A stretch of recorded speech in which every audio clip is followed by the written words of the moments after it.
Good afternoon, Nigerians. My name is Comrade Issa, the National President of NANS. I'm here to address you today on the planned protest for the release of Mazi Nnamdi Kanu. As the National President of NANS, on the day of my inauguration, some touts led by Olugbenga Adeyeye, Olushola Ladoja, Lukman Salahuddin, Babatude Akinteye, known as Bapti, came with machetes and took me away. And I was later arrested by the Department of State Services. While in their custody, I stayed close to Mazi Nnamdi Kanu. And I realized that he is a man of great passion and love for all Nigerians, irrespective of where you come from. He helped me while I was in detention, gave me valuable advice, and stood by me. And today, I am a free man. Now, Mazi Nnamdi Kanu is somebody I know very well. He has been unlawfully detained by the government because he hates injustice. And we must stand with Mazi Nnamdi Kanu. I urge all Nigerians to come out on the 20th of October to protest and ensure that he is released. If bandits and criminals will sit with government representatives with their guns and still go back to go and kidnap, humiliate, maim Nigerians, I see no reason why Mazi Nnamdi Kanu should continue to be in detention. Let us all come out. It is not the fault of these criminals in government that people are suffering today, but because people have become docile. They accept anything, and that is why these people will continue to humiliate those docile Nigerians. Let us all come out en masse. The power of unity is stronger than the power of those in government. Let us not be afraid of anything, because I believe that life can only be worthy of living if living is to the fullest. We must demand for justice and ensure that Mazi Nnamdi Kanu is released. Thank you very much. I remain. Our job is very straightforward. We are helping them to help themselves. This is a problem that has lingered for 10 years. The unjust, unlawful, illegal, and the kidnapping of our brother from Kenya by international kidnappers yet to be identified, who brought him to Nigeria for this illegal trial. Yesterday, they called me through one of my sources that Showore, why are you fighting for Nnamdi Kanu?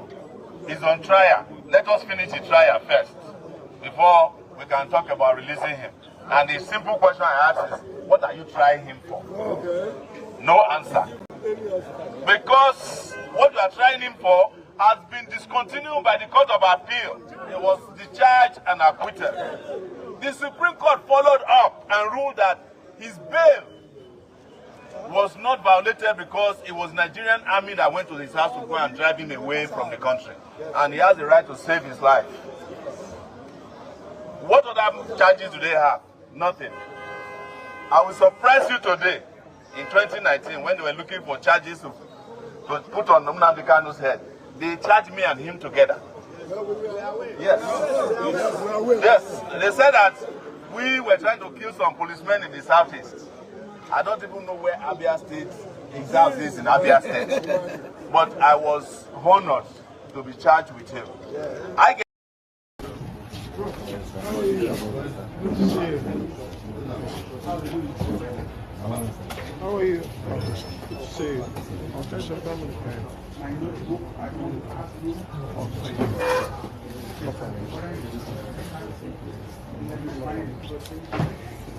you. Thank you.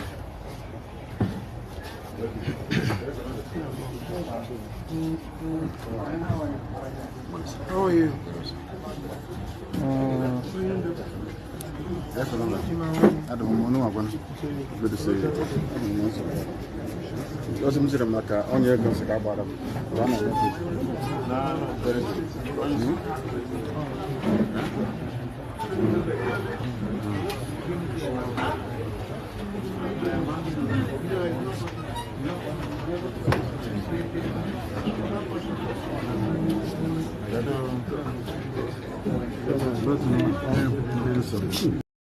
There's a plan by Sowore to organize a free Nnamdi Kanu protest this week. I don't know if you are in tune with that arrangement.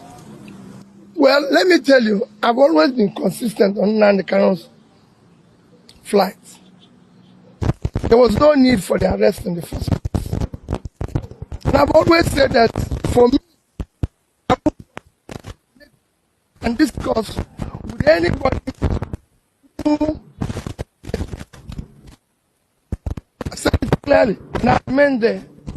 And I thank those who actually trying to do with what I'm saying for a long time. Go and check what I've said before 2020, 2022, even in 2024. I've said, and now that he has gone, because he's been to court, the rules should be followed. Not just for Nnamdi Kanu, for all agitators across the nation. Let's dialogue with them. There's nothing wrong with anybody agitating or saying, let's dialogue with them. And whatever we do with them, let's follow the rules. So I thank the organizers and I thank those who are involved. Thank you.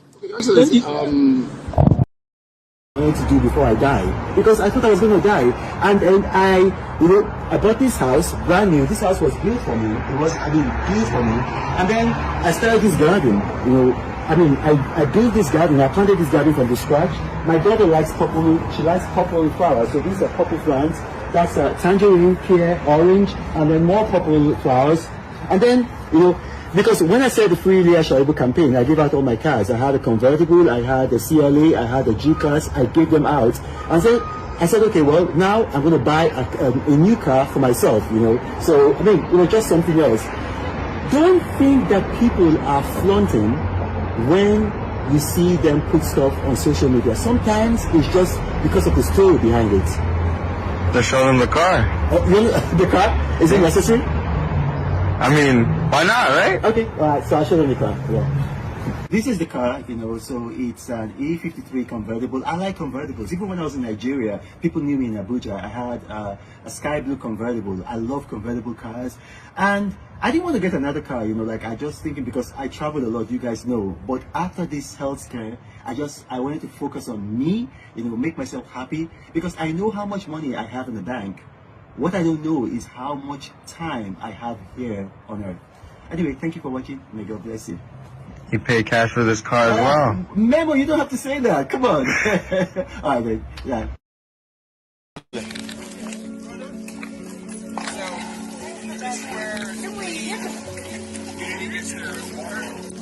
See, it's a manually pumped. Okay, so, yeah, we're rolling. My name is Mike Arnold. I'm the president of Africa Rise. I'm holding this as proof of the date. It is Tuesday, November 14th, 2023. I am standing in the New Kuchingoro IDP camp. I found this document from 2015 by the UNHCR, that is United Nations High Commission for Refugees. In this document, it has a section on the New Kuchingoro camp. And it outlines many of the issues that these people are facing and the reasons why they're here. The UN in 2015 documented this camp. In 2021, after we started the schools, we reached out to that same agency, UNHCR, to ask for their assistance in serving these people. Their response: there are no IDP camps in Abuja. I am standing in the New Kuchingoro IDP camp that was here in 2015 and is here today. These people are still here today. I am calling out the UN, I'm calling out the American government, and I'm calling out the Nigerian government. Stop hiding this truth. These people are here.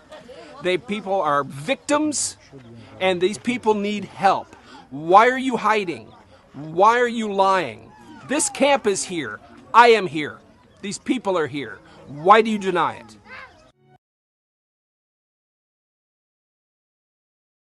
Olabode George, flagged by some family members of the late Nigerian's foremost nationalist, Herbert Macaulay, appreciated President Bola Ahmed Tinubu's gesture for honoring their late great-grandfather, but that the family was deeply disappointed when the list also included some pardoned notorious criminals and murderers, considering the courage, intellect, and the conviction by late Herbert Macaulay, which helped lay the foundation for awakening Nigeria's political consciousness. Of course, we will say thank you to Mr. President, but the way it was done, lumping all kinds of characters, drug barons, murderers, to our own great uncle for what he did for this country. We thought it was a little bit unfair. We are rekindling a flame, the flame of patriotism, political integrity, and people-centered governance that Papa Herbert Macaulay ignited more than a century ago. The PDP chieftain also described the latest defections from the party by some governors to the ruling All Progressive Party APC as unfortunate. I am an irredentist PDP man, and I tell you what, the principles, the procedures that we follow is still the best solution for the problems of this country. So those who want to go, they are looking for crumbs, because as they get there are people already waiting. So what would they do? Jump over all those people? We've seen it before, even during the time of Jonathan. You remember, we were at the National Convention. They all trooped out, led by Atiku. Didn't they come back? He urged Nigerians to reclaim the moral center of the politics as exemplified by late Herbert Macaulay, who was not ethnic nor sectional in his approach to politics. He also called on the new INEC chairman to do the right thing and preserve his name for good. I will plead with this new man, Professor Amukwita. Let him make sure he will go back and quit on well. No. We're going to forge a future that is worthy of our heritage. We're going to build a legacy that all the people of this region can be proud of. New bonds of friendship, cooperation, and commerce will join Tel Aviv to Dubai, Haifa to Beirut, Jerusalem to Damascus, and from Israel to Egypt, from Saudi Arabia to Qatar, from India to Pakistan, from Indonesia to Iraq, from Syria to Bahrain, Turkey to Jordan, the United Arab Emirates to Oman, and Armenia to Azerbaijan, another war that I just settled. We are going to have hope, harmony, opportunity, and happiness here in the spiritual and geographic center of the entire world. That's what you are. Israel, America, and all of the nations of the Middle East will soon be safer, stronger, greater, and more prosperous than ever before.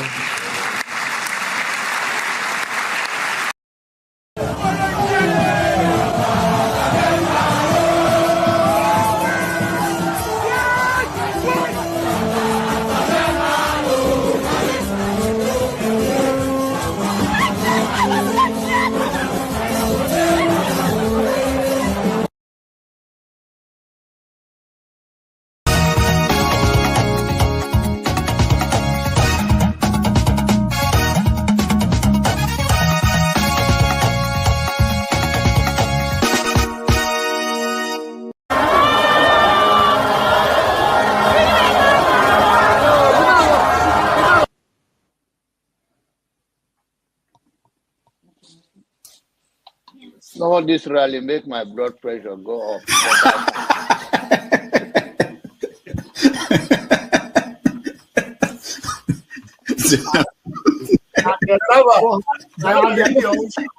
And the people who are on platform for him, who are supporting him.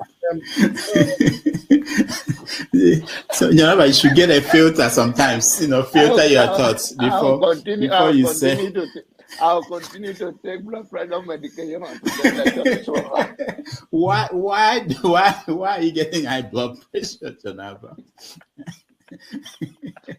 Now, I'm not taking medication for myself. I'm taking it for people like Paul and some of you guys that after the January, February something, and then people like Soludo, that is a good spoiler. I thank God for his life. It's working for my.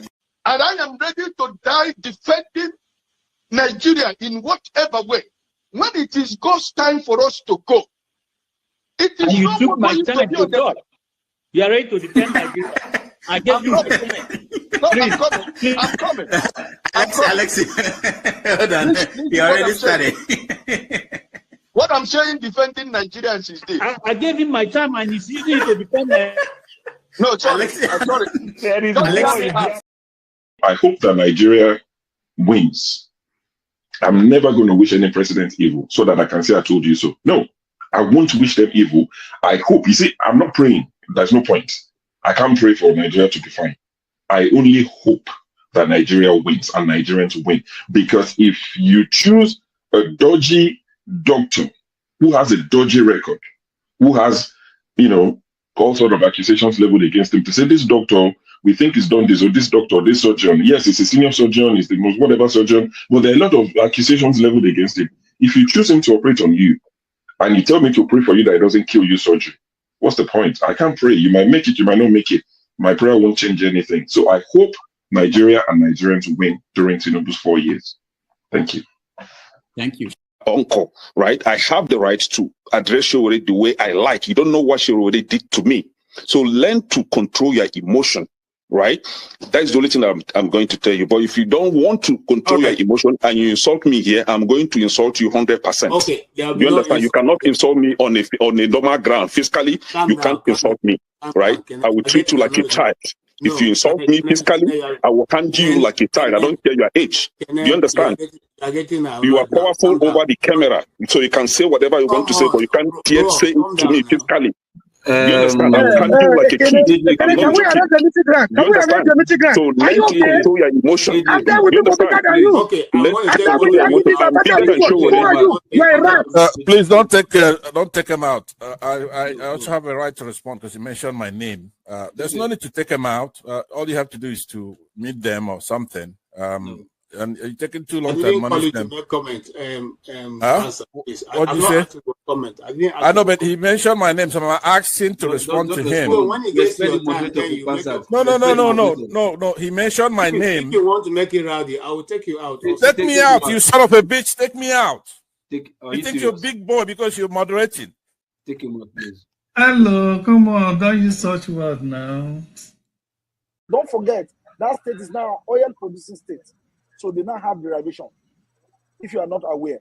So if you want to speak for anybody, please do not defend a Kalata like a Yabelo. Please do not. Okay, let me respond to him. One second. Do not defend a Kalata like a Yabelo. Do not. All right, thank you, Mohammed. The people of that state. Can I respond to him? No. Then go to hell. Rudolph, go to hell. All right.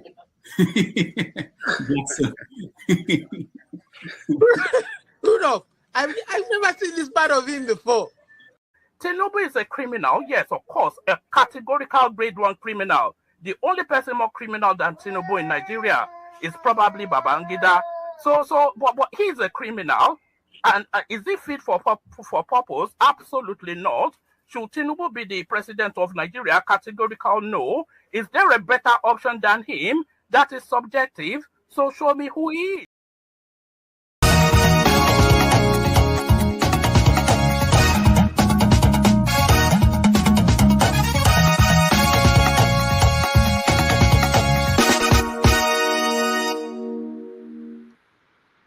All right, welcome everybody. Thank you so much for joining us. It's Saturday, October the 18th, 2025. My name is Rudolph Okonkwo.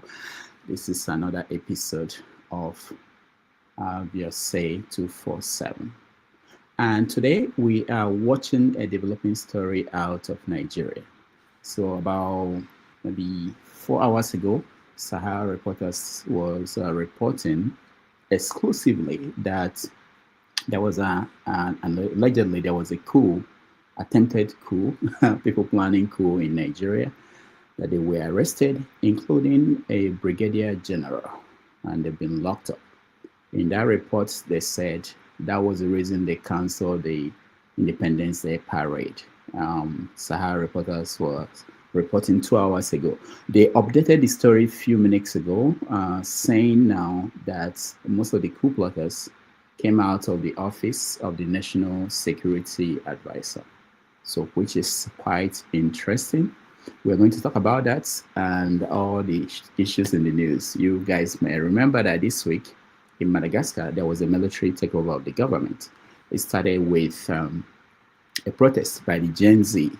They were protesting bad governance, corruption, and all those typical things African people complain about. And a colonel in the military in Madagascar took over the government. Yesterday, he was sworn in as the president of Madagascar. All right, on Monday, there will be a protest campaigning for the leader of IPOB, Nnamdi Kanu, to be freed. The protest is led by Omoyele Sowore. So we're going to talk about that. Already people are reacting, the police, the military, every group.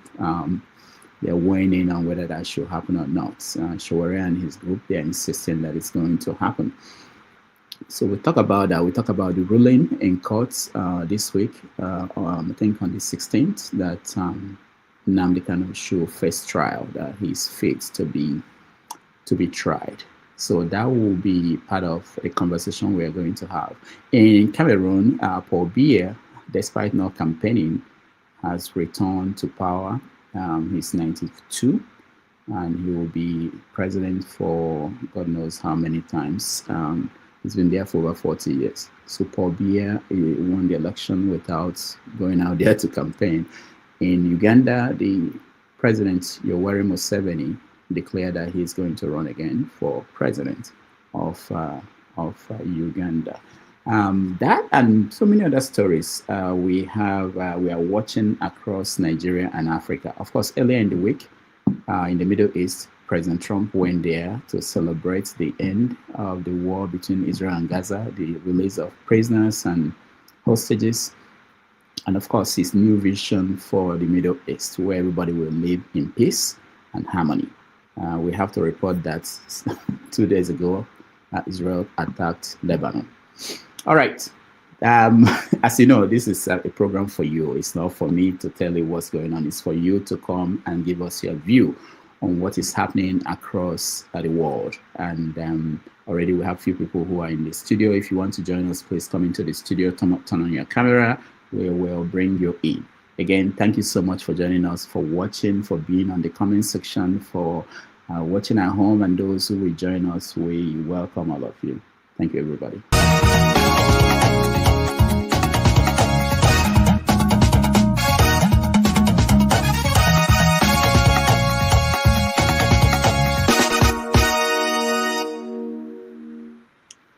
All right, Mr. James, how are you doing? Yes, I'm all right. Good evening. Yeah, nice to have you. So, you were the one that alerted me to the story from Sahara Reporters. I wasn't following everything going on. Yeah. So, what was your first impression when you saw that? It might be. I have two impressions actually. It might be a scam by the government to achieve whatever goal they have in mind. I don't know. Because of this forthcoming demonstration, they might use it as a tool to beef up security abnormally, to put down the demonstration, if need be, with the use of brutal force, because they will say that the country is in a semi-state of emergency. There was an alleged coup plot. So, and here are people demonstrating.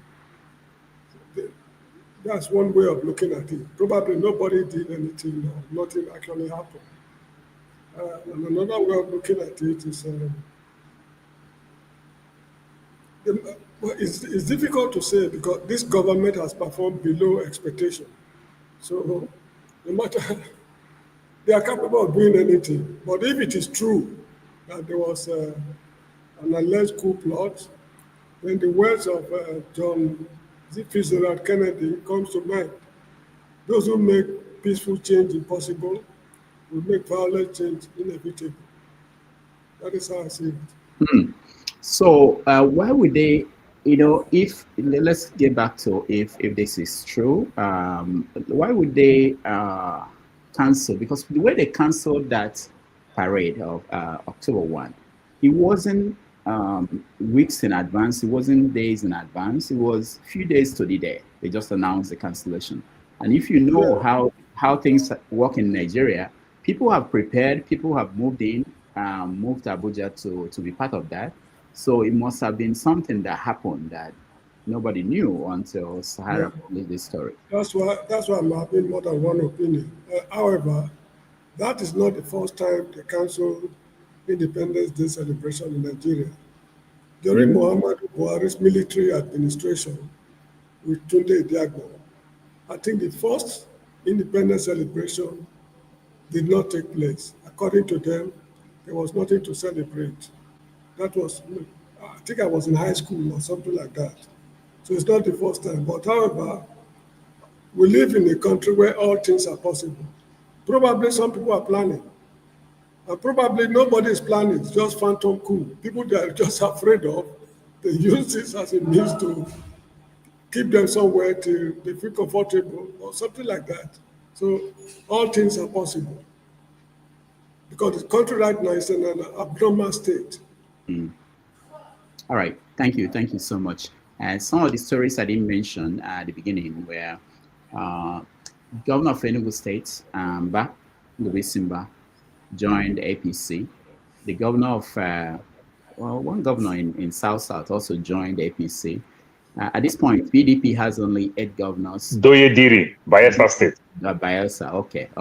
Yeah, joined. At this point, PDP has only 8 governors.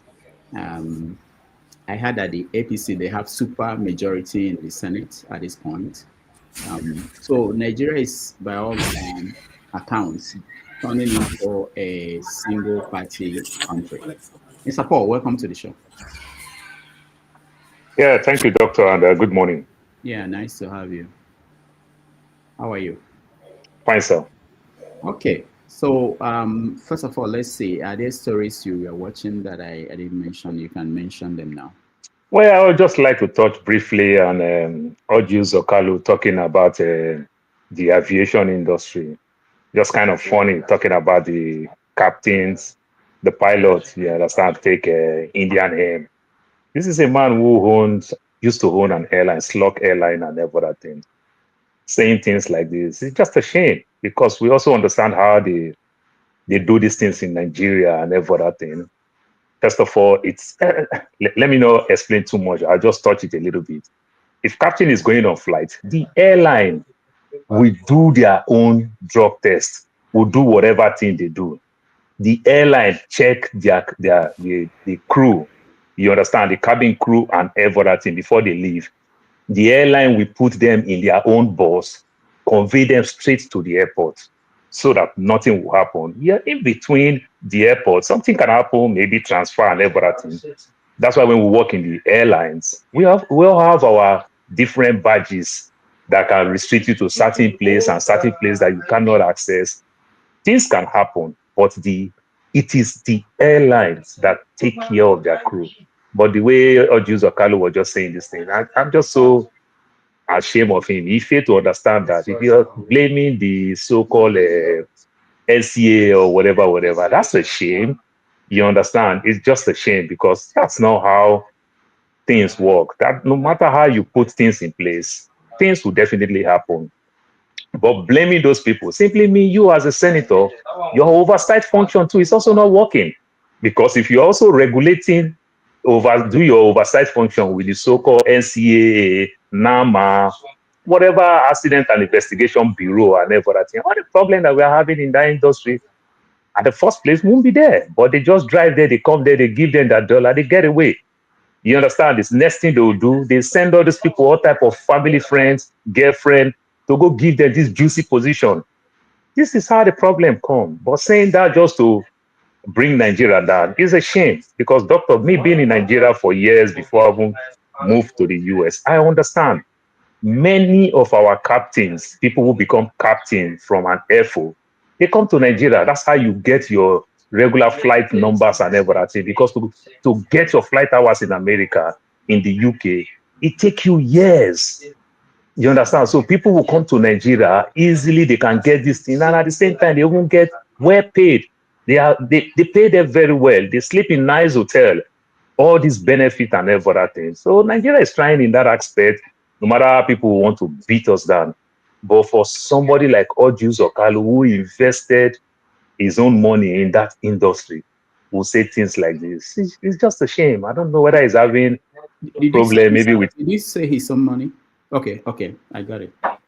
Yeah, no. Let me just say so. Is Okrikano Poroko money, because when they asked him, how did you make this money? He said, I used to be a rabba boy. I used to bring Oporoko and Okrika. Hold on, Paul. I did actually, that story, I didn't know about it. Where did he say it? In an interview? No, yes, in an interview, and he also said it in the Alu Chamber. Oh, okay. He also said it in the Alu Chamber and everything. So I am so ashamed, or maybe because of the way government also frustrates him when he set up Slot Airline, then he moved it to, I can't remember the African country, I think Gambia or something. I can't remember the African country that he moved it to. Maybe that's why he's saying what he's saying. I don't know. But yes, it's a shame. The Gambia, okay, I think I'm right. Many years ago. Is the airline still operating his own? No, of course. He gathered all the money to become president, to become governor and everything. Those are all the money that he pulled out. Yeah. Okay, thank you so much. Let's welcome a caller line. Welcome to the show. Oh, good evening, Dr. Damages. Good evening, Mr. James, and good evening, Mr. Paul. How are you doing? I'm alive. You can't just be alive. You live in the UK, so. Well, I can tell I'm not. There's a difference between existing and living, And some in Nigeria are living anyway. They're even living better. Depends on where you find yourself in the level of what the human wants. That's what it is. All right. Before I come to you to get a story that you are watching that you're interested in discussing, let me point out that also Nigeria lost the bid to host the Commonwealth Games. Nigeria wanted to host that, and Nigeria lost that to, I think India won the right to host. And in Kenya, the former Prime Minister, Raila Odinga, died in India. He died in a hospital in India where he was receiving treatment. All right. Ikola, go ahead. Yeah, what is it? Should I speak about these things? No. What story are you following? What are you interested in? Anything that? Oh, okay. I've spent most of my time listening a lot to the West Bank peace deal. I have listened to and read a lot of things about it. So, if I could say, that's what I followed. And the second one is the Ukraine conflict, which is quite an interesting thing to a lot of people. But what piqued my interest today was the idea of a coup in Nigeria. So I don't know how far that is true, but they said a few head of military personnel have been held by some government services, saying they were planning a coup. How this is true, I don't know. And Raila Odinga died. I think a particular era in African leadership is coming to an end, but where that would lead Africa is a whole different picture. Because at the end of the day, was the Cameroonian Paul Biya? Yes, he might be contesting an election, but I don't think he'll see it through. I don't really think he'll No, see he it through. won. What are you talking about? Paul Biya Yeah, won. I mean, he won, but I don't think he would. I mean, he's old. He sleeps at meetings. He's gone. He's gone. You know, he might win, but it's not something he'll see through. And the other funny one up in Eastern Africa, Museveni. You know, he's still able and trying to show that he can run, but you know, it's they they have to understand that time tells anyway. But Africa is going towards a new generation of leadership. Yes, it might be the same family, it might be the same, but the viewpoint, the perspective is changing. And what it will change to, we don't know. But something is changing. All right. We also, someone was asking, we mentioned, maybe I didn't say, Raila Odinga is under attack from his friends. So there's one guy called Mike Arnold. Who No, doctor, you didn't put it well. You just say for entertainment of the day. I don't know where that started and everything, but it's all over the place that Raila Odinga is being unveiled. That's what people are saying by a friend of his, someone who worked with him severally in different capacities, who knew him, is saying that the man is a liar and things that we may get to later on. Which, yeah, I call that also. Go ahead. Yeah, just a quick one. I come on this show sometimes when I listen to things which are not very correct, and I try to correct them because for our listeners and not just me. You had a guest last week when I left, you know, who took his time and was explaining the when he was asked if there's a genocide in Nigeria, you know, the Christian Muslim conflict. And he was all about that it's a headsman conflict and that the government didn't tackle this in time. I think we should say what we know sometimes. And when we don't know, we should just say we don't know. Because if we look at it, Boko Haram didn't start as a headsman issue. Their main claim was Boko Haram means no book, no Western civilization, you know. So how we were going to take history from the middle and forget Boko Haram and forget the new ones that just came in, you know, I can't remember what they call themselves now, you know. But all I'm just saying is we shouldn't narrow the killings and conflicts in Nigeria to headsman farmers issue. No, it didn't start like that. In 2015, it started as some people going against Western civilization, or whether they were trying to install Islamic religion, I cannot say. But it wasn't, they didn't come in as a headers farmers issue. It was actually some people coming in to say, look, Western civilization must be stopped. And what they meant, we don't know. So it has degenerated to the point that we are having all these issues now.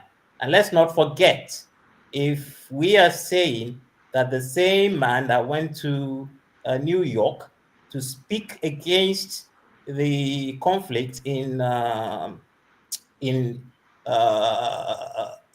West Asia, in West Asia, correct? The man that went to speak against the conflict in West Asia prompted people like some American senators to say, look, we're going to deal with Nigeria for the religious killings or the war against Christians. Let's not forget that same person probably had a hand in bringing in these people called Boko Haram. So when we are bringing our guests and they are making comments that are not true, for the sake of our listeners, let's try to correct it and let them not speak eloquently as if they know what they're saying. So that is another thing I actually came today to see if I can put through. All right, thank you, Ikolola. Let's welcome Femi. Femi, thank you for joining us. Welcome to the show. Femi, can you hear me? I always like when you're talking to someone and they're looking at you, you see that they are not. What? Femi, can you hear me? Okay, we can hear you, Femi. You are muted. Let's go to Ike. Ike, welcome to the show. Yeah, good afternoon. Good morning, good evening, everybody. How are you? I'm blessed. Happy to be alive today in the land of the living. Okay, so we are just going around to say hello and see if there's any story that is of importance to you that we didn't mention at the beginning of the show. Oh no, I did not start from the beginning. I just joined. Okay. So I don't know what the rundown of the program is all about. So maybe when we begin to talk about them, I will be able to say what I know. All right, thank you. Femi, can you hear me? Okay, all right. Femi has problems with connecting, but let me just, before we go and start the conversation, let me just talk about one more thing. Tomorrow on 90 Minutes Africa, we are going to have Dr. Sam Amadi, who is the director of the Abuja School of Thoughts. He will join us to talk about all the issues in the news, starting with the campaign to free Nnamdi Kanu, Governor Mba joining APC, and the upcoming election in Anambra State. So if you can join us tomorrow at 6:30 p.m. Nigerian time and 1:30 p.m. New York time, we are going to have that conversation with Dr. Sam Amadi tomorrow. All right. Thank you, everybody, for joining. Let's pick our first topic for today. Unless Femi is back. Femi, okay, no, I see KJ. KJ, welcome to the show. Thank you so much, Dr. Damages. Thank you. Yeah, how are you doing? Yes, you're doing a great job, sir. How are you doing? Here we are. Again, we thank the Lord for giving us life today. Good, good, good. Were you part of the people planning a coup against Tinubu or no? Unfortunately, I'm not. Those, even though I would have loved that very much. The truth remains that, I've said on this show before that it will be difficult to have a coup right now in Nigeria because all the, like what we call the stubborn people are not anywhere close to any armament. So I don't know how that could have been done. The Guard Brigade that's in Abuja does not have the reach to be able to affect that kind of change in Nigeria. So maybe when you get there, I'll give more detail, but I don't think so. You understand? All right. Thank you, KJ. Let me just point out, there was another story that we made. This is a cartoon. I think this cartoon should be award-winning. This is Tinubu, who is the coach, and people sitting there. You can see Ababio.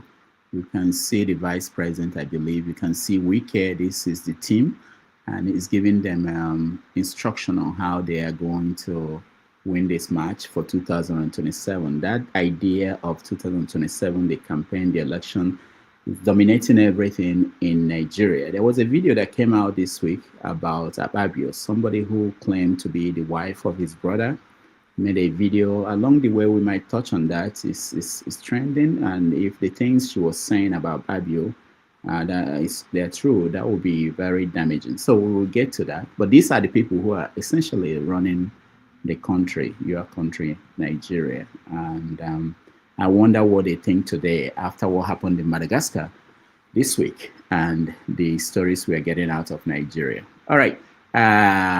Ovie, welcome to the show. Thank you. Greet everybody. Yeah, I know you don't follow soccer, don't know anything about soccer, but Nigeria won. I believe I saw a headline. Yet we didn't qualify. What is going on? We're waiting for what? Who can explain that to me? Do you know? I think I know. They're going for. I think this is new. Maybe that's where I should be corrected. This after the final qualification, there's now another qualification stage. It's new because of the additional 16 teams that we added. So there's going to be two. I can explain it, but I'll let you go. No, I get it makes sense now. No, it makes sense now. But from day one, at where's man of Prestige is not here. I said Nigeria will qualify.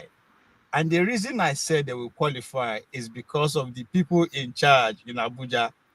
There is so much at stake for them to lose if they don't qualify. At a time when Trump, they say, come, who be you? You don't feel coming, you feel coming. Opportunity to come and buy us in Los Angeles, everything with free money. I mean, those guys from the commissioner to the audit federation men, I mean, it will be too, they cannot afford to lose. But they still have one final chance at it. So I still stand on that that belief that Nigeria will qualify, if not for anything, but based on just those men, their goal of what they are going to gain if they qualify. So I think they will. For the Commonwealth, you should tell something about the Commonwealth Games. I mean, I think India needed it most. That's what it means. India is more stable, in terms of everything compared to us. So I'm not surprised that they defeated Nigeria to take it. So nobody say we really be strong contender like that when you have a country like India. So I'm not surprised. Yeah, but the news that you refuse to is the winning that where my governor is winning. Which governor? The fact that the only performing governor we have in Nigeria. Oh, you're talking about Edo State. The people's governor. What did he win? I mean, giving us about 19 commissioners, solid men of character and pedigree. So we should be seeing result. Should be seeing a better presentation from the governor. But at the same time, as at yesterday, he employed about 5,000 teachers, which is part of the promise that he made during his campaign that he's going to, if he comes to power, is going to at least 5,000 teachers, and which he has fulfilled that promise. So we're winning. All right. Good for you. Let's welcome Femi. Femi, welcome. Now, do you have any story to share with us? You said you can explain what happened with the soccer thing. Yeah, part of it looks like Ujoro. If I'm being honest with you, because ordinarily it was when it was getting to the doctor. Let me explain something to you. Okay. There's, I don't know if you would understand. A lot of those ardent supporters will understand that there's politics even in soccer when it comes to the World Cup. FIFA is out to make money. Let me start that way. Ordinarily, there was a higher chance that Nigeria still not coming out, because we would have been on the same point. We were supposed to have been on the same point with several countries, especially Burkina Faso, even despite the fact that we won 4-0. But prior to the last two or the last match, I can't remember which of the two, all of a sudden, I recall there was something that had to do with an illegible player from South Africa. Okay, that was kind of explained the way, that was kind of understandable. And all of a sudden, Eritrea kind of withdrew. There were things in the background. There were rumors about whether Nigeria or CAF was involved in trying to pressurize. Femi, not to stop you, but how you go say they understand? How will a professional team, a national team that has been in this for long, knows a 2 red card now automatically? No, it was a correct decision. Nobody. It wasn't even the correct. It was a correct decision. So I'm not even taking away that. The more interesting one is when Eritrea. No, I think they did that to actually. You talk about politics, Abi, to set this balance, because that would have ended the whole qualification for Nigeria right from. I'm not saying they did because of Nigeria, but hey. Well, but it's more of Eritrea when Eritrea now withdrew, but there were fillers in the background, because we don't even know which one is true or not. That Eritrea was forced to withdraw from that group. So they had to do some recalculation. You know, at some point we had to error. They had to do some reconfiguration. That they will look at it from the point of view of whether you were able to defeat your result based on the last team, the team that was last in each of the tables. I mean, it became so they turned into quadratic equation. Let me put it that way. Now, finally. Apparently, I think Burkina Faso. That is the question. Now I want to understand that one. Now that's what it be. Baba, based on the standings, ordinarily Burkina Faso should be ahead of Nigeria as the 4th best team. But whatever the case, as it stands right now, what has now happened is that we would have to like play Gabon, right? And then Cameroon will play DR Congo. So the winners of those two matches will meet in the final. It's going to be played in Morocco, right? And then whoever meets, and it's just one leg, whoever wins gets that spot, that final spot, will now go and compete against one representative from each confederation, except for UEFA, because UEFA is not like they're big and they already have too many spots. Keep in mind, they added an additional 16 teams to the 32 that normally should qualify automatically. That's why this World Cup is going to be terrible, in my opinion. You're going to see it. Doctor, prepare. You don't even watch soccer anyway, so no problem. For those of us that watch it, prepare to watch interesting matches from teams you've never heard before in your life. It's going to be watered down. Now, finally, what's now going to happen is there will be there's going to be two out of the teams that are going to represent each confederation, right? They're going to now look at the seedings, the FIFA rankings at that time, and then they're going to take out two teams and let them sit out the first set of qualifiers that's going to be amongst the other teams. So at some point, they're just going to reach some kind of semi-final and then final. But at the end of the day, it's only one team that's going to qualify. So it's going to be two sets of competitions we're going to play. The one that's going to be for us to qualify outside of Africa, out of the 4 teams that are remaining. And then the final sets from each of the confederations are going to be represented wherever that's going to take place. But anyway, that's on the side. Now, basically, you're just saying that there's going to be playoffs. Yeah, but the playoffs. The playoff don't start. Yes. It's a playoff. It's going to 2 rounds of playoffs. One in Africa and Morocco. That would result in one additional African team qualifying. Yeah, but that is not. This is also what I always try to correct. There's always been playoffs in every games. Say if there are groups of no. This is the first. This one, no. This is the first time. This is the first time it's happening. My brother, Ikola. Yeah, but everything happens at the first time. Ikola, no. Ikola, let me correct something. This is the first time in qualifying stage. The first time is happening this way. Usually, the one you're talking about used to happen between, I think, South America and a particular South American team, and I think Australia, Asia, something like that. That's what the way it used to happen. This one is different. All right. Plus, remember, it's 48 teams now. Femi, thank you. You lost me a long time ago. Anyway, so that, well, let me just, the only other story, the story I wanted to add was the ongoing No Kings protest, the one that's happening across the US today. And then by the same token, what is beginning to look like an additional war, that's a war opportunity that's beginning to open up in regards to Venezuela. And those are for any ardent observer, there's more to it than what we're being told. All right, thank you, Femi, for that. We have a lot of people who are waiting at the back end. So what I'm going to do will be strict on time today. Everybody, I'll give you 4 minutes on any topic so that we can get to a lot of people. But let's watch this based on what Femi said. A little cute. I don't think there's anything going to get me in heaven. Okay, I really don't. I think I'm not maybe heaven bound.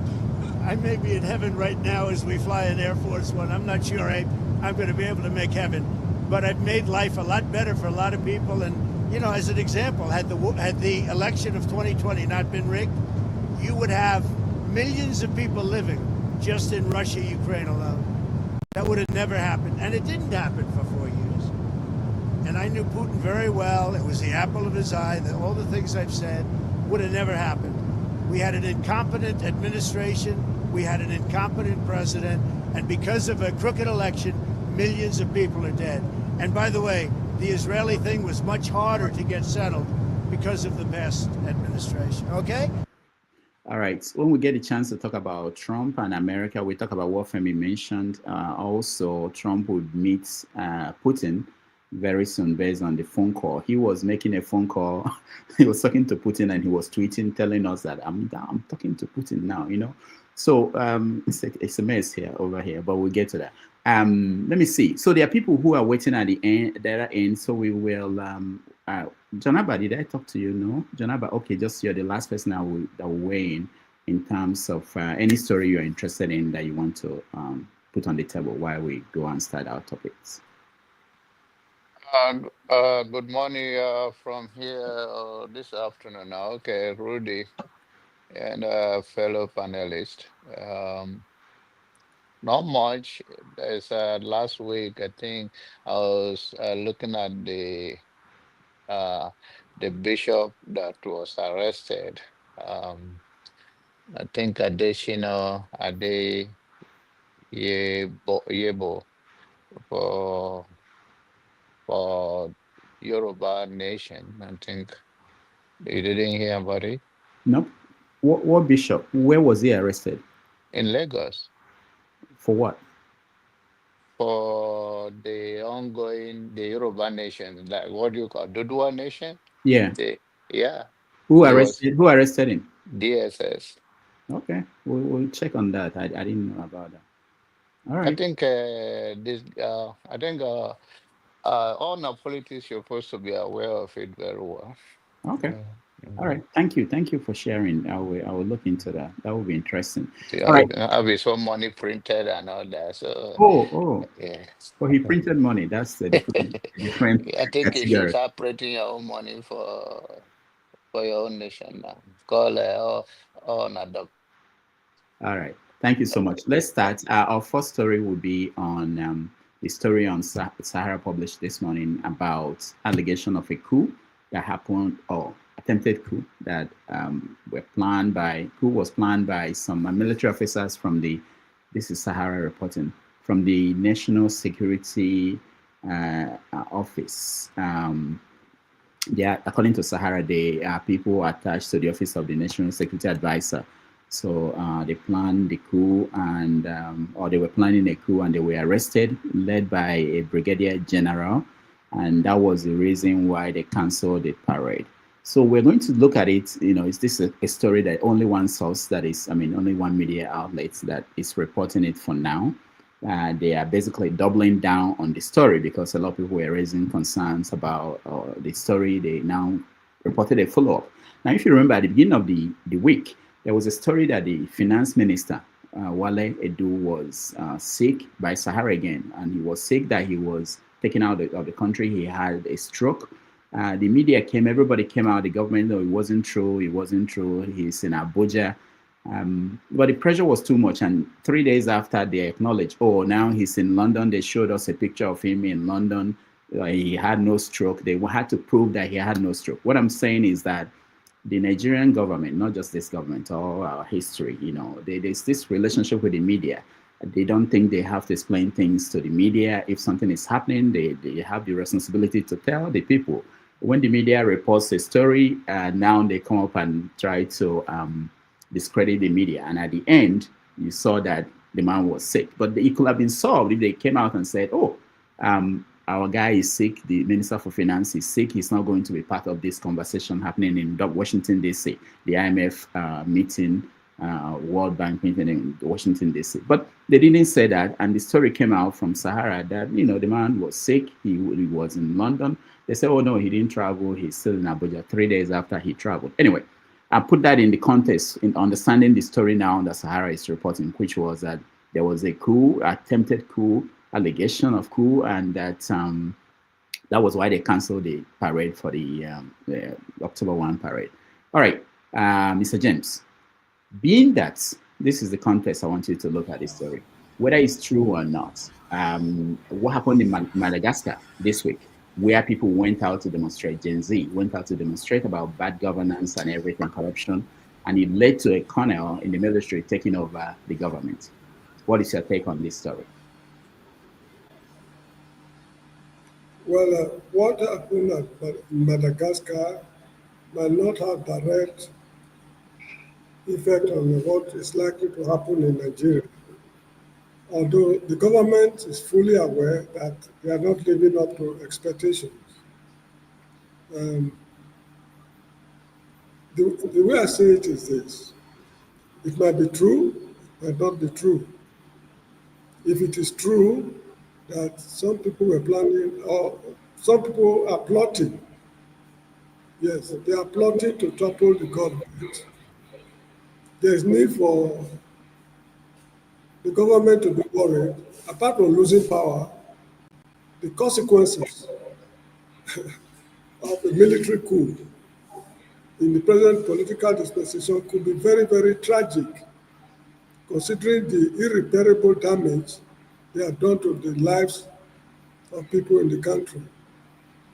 That is, if the information is true. I want to believe that it's a make-up story to scare Showore and the demonstrators who want to take over the streets in Nigeria on Monday. They will now use this as a weapon to apply excessive force because this country is in a state of emergency. So nothing should be left unattended to. So that is another way of looking at it. As I was saying earlier on, before the others came in, this year's independence celebration is not the first that Nigeria did not celebrate. When Muhammadu Buhari came as a military head of state, I remember, I think their first independence celebration was cancelled. The reasons why they cancelled it, they could not explain properly. They only said that there's nothing to celebrate. Probably they felt they were not stable enough. They were not in full control of the situation, so there's no need leaving anything to chances. In this very case, the reporter, the Sahara reporters, yes, said that their intention was to shoot the president at the parade ground, probably similar to what Anwar Sadat of Egypt suffered when he was killed in Cairo during a military parade, not independence celebration. But again, I think I read it somewhere, I can't remember. Members of the Brigade of Guards in Nigeria today are Tinubu's men, 100% Tinubu's men. In fact, I understand that all the military barracks in Nigeria are manned by Yorubas. I don't know if it is true, but that's what somebody told me, that all the military barracks in the country, they are manned by Yorubas. To organize a coup will be something very, very difficult. So this could be a phantom coup. We remember the case of the aircraft that crashed during Babangida's time somewhere in Lagos, and a lot of young fine officers were sent to hell. You see, these guys, they are jittering. They don't know exactly what is going to befall them. You see, I'm sorry, I will not be able to comment properly on these issues because I've only read Sahara's side of the story. I need to hear what others have got to say before I can make informed decisions. Thank you very much. All right. Thank you so much, James. I'm having computer problem now. We'll resolve it soon. But if you guys are still seeing me, let me go to Mazepara. Can you hear me? Yeah, I can hear you very well. Can anybody hear me? Yeah. Okay. All right. Go ahead. Yeah. Good evening, Doctor, and good evening, folks. Doctor, I just wanted to remind you that one senator, Nwabo Ebonyi, or what is it called? The guy who was defending Akpabio. You know that federal government is charging him of has sued him to court, charging him of inciting what do you call it now, against his colleague, and the defamatory comments against his colleague. What I wanted to say there is just that when rat follow lizard swim, the lizard will come out very dry, but the rat will not come out. The rat will come out, but it will be very wet. Ebonyi is now facing charges against, different defamatory charges against him. in Nigerian court. Nigerian government, in fact, is suing him. Coming to Nigeria, this is a rumor of a military coup. Honestly, I believe that Nigeria military, as we speak, cannot conduct a military coup, because if you say a military that is politicized, ethnicized, religious, within themselves, they can't plan they can't plan a coup against any government, any president as we speak, because it's not the military of 1980s and early 1990s. This military is ethnic, religious, and otherwise military. Thank you. That's my comment at the moment. All right. Thank you so much. Let's hear from Paul. Paul, welcome. Yeah, thank you, Doctor. I think, Doctor, I think I'm still going to follow the same line with the previous speakers. I really don't want to believe that it's true. I just feel that from the side of the government, they're just doing damage control. Probably just send an insider to leak some information to Sarah reporter, you understand, just to divide our views and the likes. Not to say, to also conduct a coup in Nigeria. People should also understand that we might think this military enjoy. Nigerians, we are very wicked people, sometimes the way we do things. In as much as the government would think they are taking care of these military guys, they don't. You understand? Because the man at the aim of affair that leads will probably steal everything and don't give to his other colleagues and everything. So these guys are also not happy. You understand? You might make all your money, but you can't pay your kids' school fees. You can't live the life you want to live. Remember, every one of them still want to send their kids abroad for schooling, their health, and every other thing. So it can still happen, but I don't think, as at this time, I don't believe so. I don't want to believe with the tribe and every other thing. One thing you give to the Yoruba people very well, you take it or you leave it. Some people will say whatever they want to say. The Yoruba people have mind of their own to some extent. You see the likes of Gani Faroyemi, Beko, Ransom Kuti, Bamidele Atu. These are people who fought the government. They have everything to benefit in the government. They fought the government, you understand, fella, elder brother, work with the government that killed his mother. And then for that, Obasanjo literally killed his mother. So I don't see, like, we just think that because of Tinubu put all Yoruba people in all these military base and everything is secured. No, I don't want to believe that. But I just strongly believe that it is still rumor, because if it actually happened, the news will break more than this. For them to manage it, nothing happened. No, I don't think so. The news will break more than this. I just think it's like they're trying to learn all this Pentagon thing, you understand? They will leak information, then they will deny the information, but they are sending the message across. So it's just a strategy. I strongly believe Nigeria, no, it will leak. The papers will carry it. Even if the paper don't carry it, they'll send it to the Premium Times, People Gazette. It will really leak very well and every other thing. Even though to the big social media platforms and the likes, like Dr. Damages and the likes. So I really don't want to believe that anything happened. I just believe that they just send this thing to divide. See, Doctor, you can see what they're doing with Tinubu's son, giving 1 million Bible, everything, Reno Mokiri, bring his own entertainment to it and every other thing because of this Christian thing. They are trying to divide our view because very many of us still stand our ground that genocide against Christians still happen. But what they are doing now, they want us to forget that topic because the more we keep talking about it, the algorithm is picking it. You understand? Ted Cruz is gathering any information to defend his case. So they just want to divert our views. That's why they're doing everything they will do to just make us forget about this Christian thing because it's not really working for them. They are scared.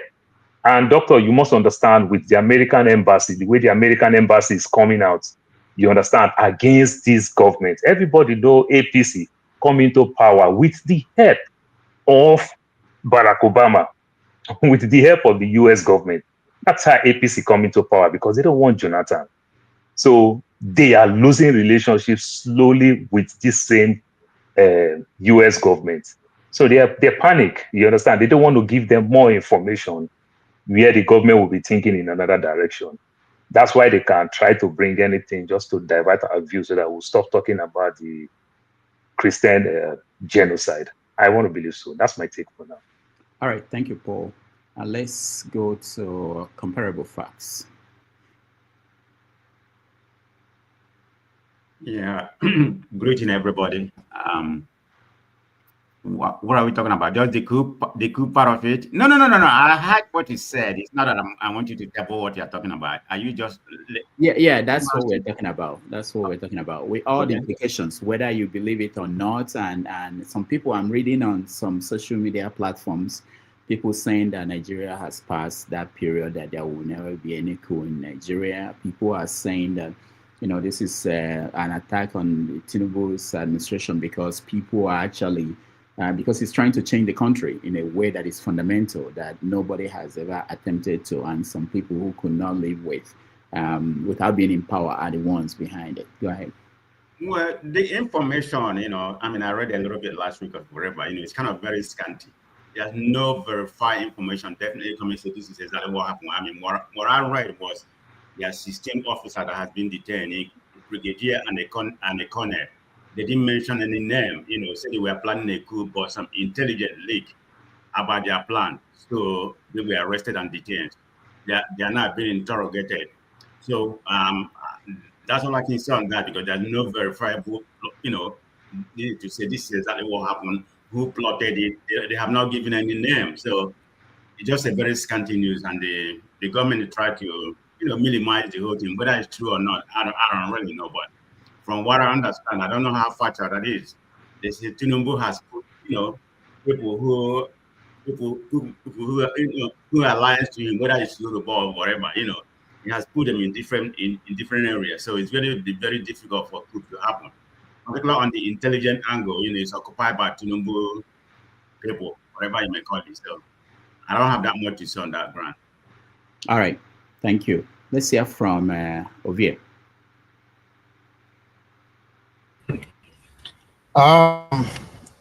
In my world, we call that a prop for his free Nnamdi Kanu campaign. So this is a prop. Yes, it can be based on real events, but in this case, I don't think it's something to go by, because Tinubu, October 1st, right? That was the alarm signal. He was in National Theatre to give his pal, that is Wale Soyinka, is that president. So it was out there. It was in Abia. It was somewhere in the east on the 3rd, if I'm not mistaken. After that, so if going by the Shewore reports, if now say the citizen has substantively, which grammar they use, that they fix a date to assassinate some people in government and all that kind. I don't think Bola Tinubu will be running up and down. Then from there, he left for Italy and all that kind of stuff. So, and I don't think if that is the case, that's a serious issue. That's enough to give him second term automatically, right? They will capitalize on it and sensationalize it and all that kind of stuff. But so I don't believe it's something to go by. But again, I'm here to be convinced that it's not a prop up for his Nnamdi Kanu to boost his the protest beforehand. So I've said it before. This is not a political launch towards 2027. How will he boost his protest? Let me know, because I'm talking about. Are we talking about him right now? Maybe only break the story. You can't talk about this without Sarah reporters. You can't talk Sarah without Shewore. So you can't talk about Shewore now without Nnamdi Kanu's upcoming protest. So that's what the news is about here, right? So what you are trying to him is that either way you talk about news, you have to find a way to link into the big event. That's the goal. So that's the goal when I say prop for. So not necessarily. So not be media person in be. So we are because now only in break this story. That's abnormal. When my prime minister from what's it called, Finland. Again, has a wave more than an alleged coup. Make it make sense. But again, my information war is with this. So as I said, I will stand by my word. It's a prop up for the upcoming big event. That's what it's about. All right. Thank you. Thank you, Ovie. KJ. Okay.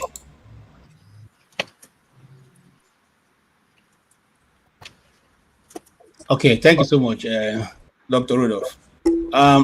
Yes, I also stand to say there was no coup. There can't be coup when you have all your cronies manning the major military strategic positions. Because for a coup, a successful coup, you must have the artillery lining up with you, the coup plotters. You must have the signal corps, which is communication, lining up with you. You must have transportation and logistics. They will supply you the vehicles to move around, the armor tanks and the rest. You must have the commanding officers commanding various military formations, especially the ones around the FCT, the 82 Div, the Kaduna military formation. You must have that of Enugu covered. And then you must also have the binding of the Brigade of Guard, which is also led by a Brigadier General. So if all these people are there, then you have to have the soldiers, the footmen, the soldiers who carry out the execution of the coup. So basically, you are saying that all these people fell in place, or you are saying that just the Brigade of Guard decided to form a coup. If the Brigade of Guard in Abuja decided to form a coup, how would they get the 2 division that is in Lagos, the 82 Div, the Enugu, the Kaduna to join in? Because these are where the majority of the armories are. Okay, so now you have to get the the Air Force to join in also, those who fly the jets and all that. So how will you be able to execute all this without having these people in your control? The commanding officers in these places are all taken from one ethnic group. The commanding officers of the various different military and paramilitary formations are almost manned by Yorubas. So how are you going to get them to agree to come along with you?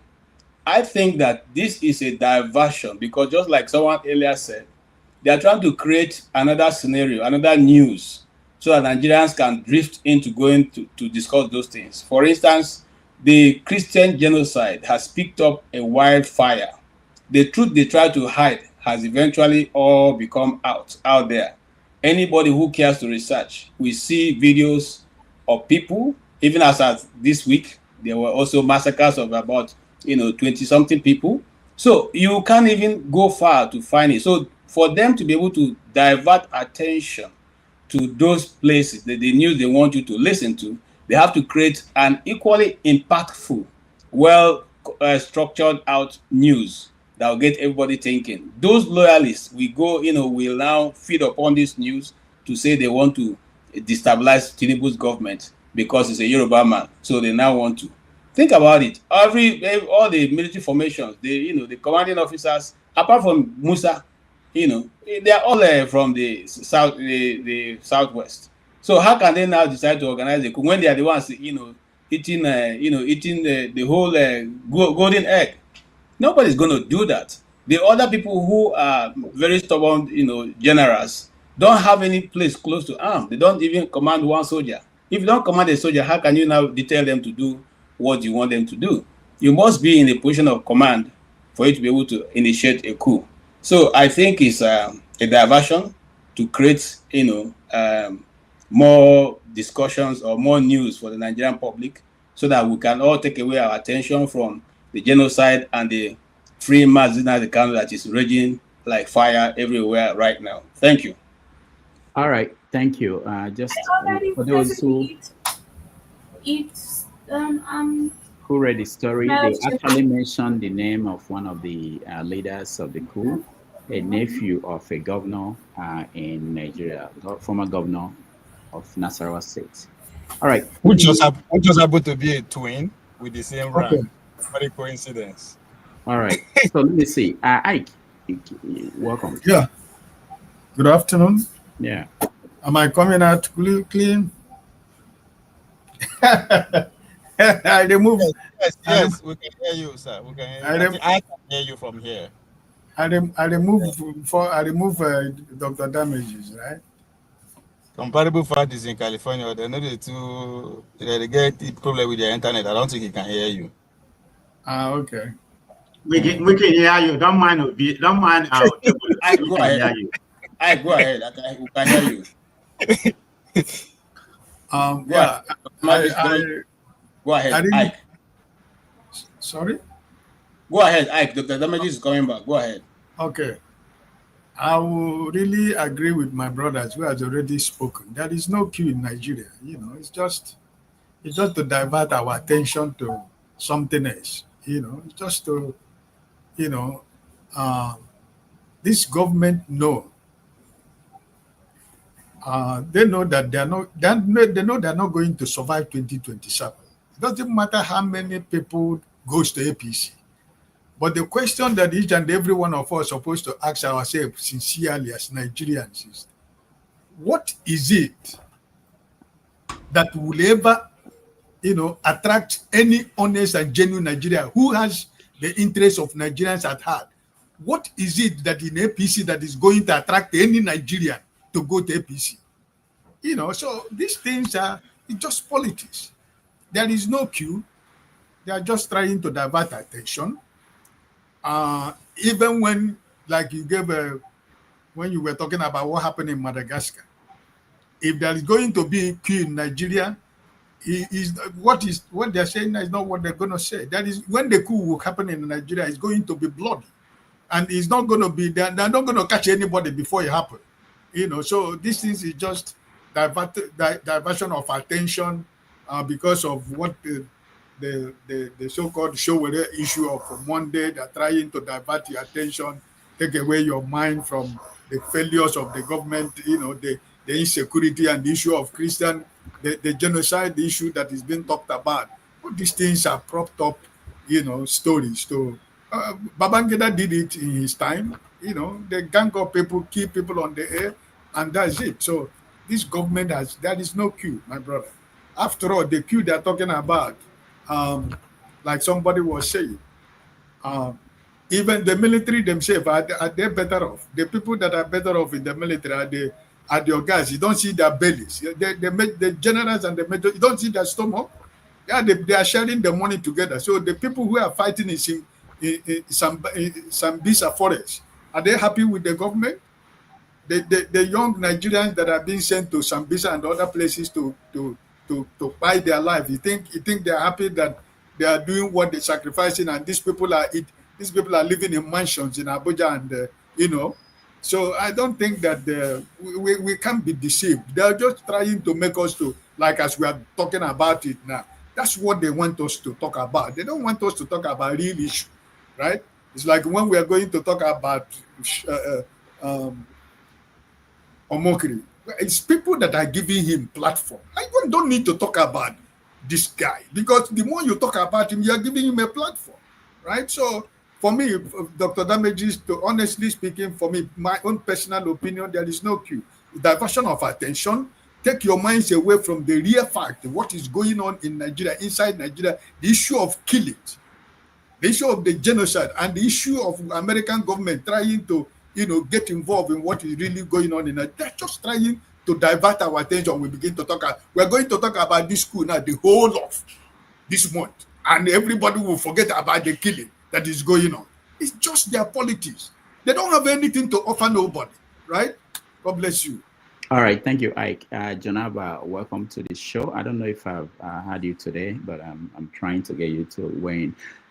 But let me ask you, because people are saying there is no coup, that is a distraction. My question is, if Shore is the one planning this protest for Monday, and Shore is the one, his media outlets, Sahara Reporters, is the one reporting, don't you think that it probably should have crossed their mind that, oh, this source that is telling us this story, is it trying to distract us from our own campaign, his own campaign?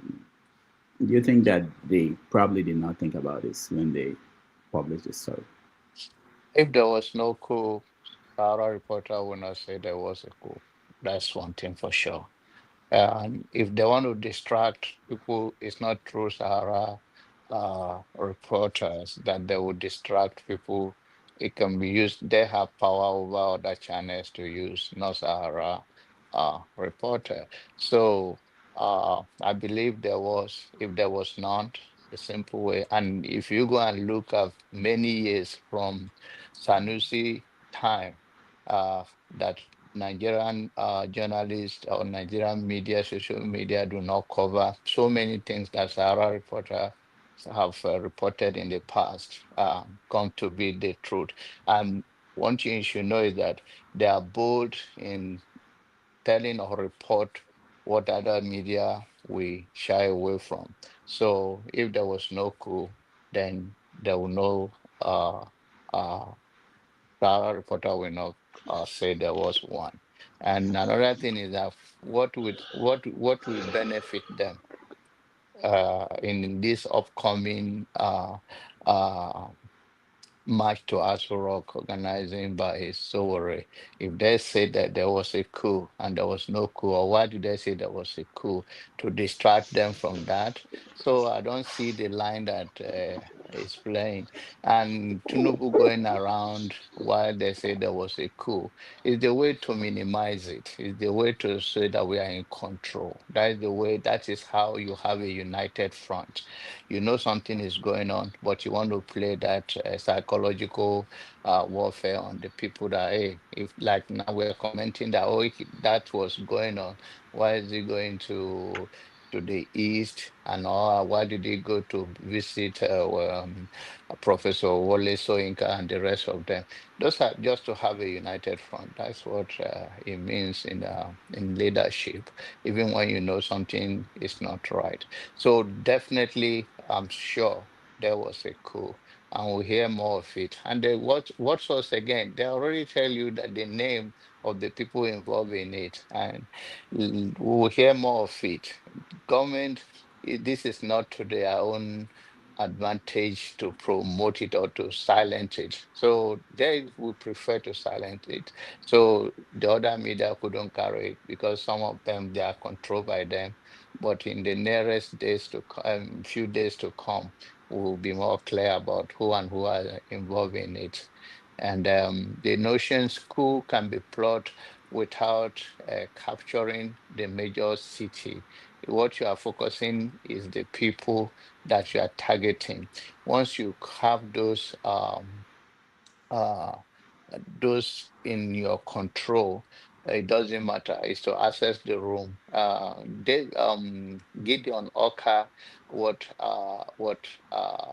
caused his failure is that those that are involved in the coup already leaked it before the time.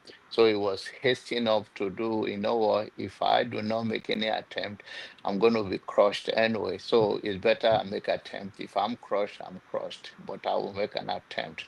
So he drove all the way to from instead of flying or do anything because he knows it's out there.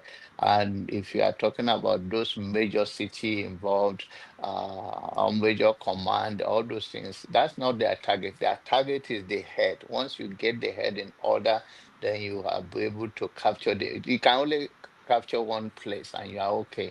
Once the other people surrender and they comply, because you give order from the command, from the which is now you see that the person they are measuring is to the security advisor to the nation. So that's all you need. If you get those in place, you don't need to have all the other places, JIG, the places in order. But we'll hear more of it later. And good luck to Nigeria. And it's not a distraction like what is going on in Nigeria. The American thing that they are promoting, so there's a genocide and they are doing it to cover. For what does it cover? How does that one add up? That is because of that they will come up. What concerns Sahara reporters with to cover up that? Okay, let's be talking about coup and let's not talking about a reporter about the genocide, who so-called genocide or American interferences in our political place. That I'm an old man who really like to hear bell. I think I was gonna say so. Thank you. All right, thank you, Janaba. Uche, welcome to the show. Okay, good evening, everyone. Am I coming clear? Yes. Okay, Dr. Rudolph, Ekelem Gimbadoma.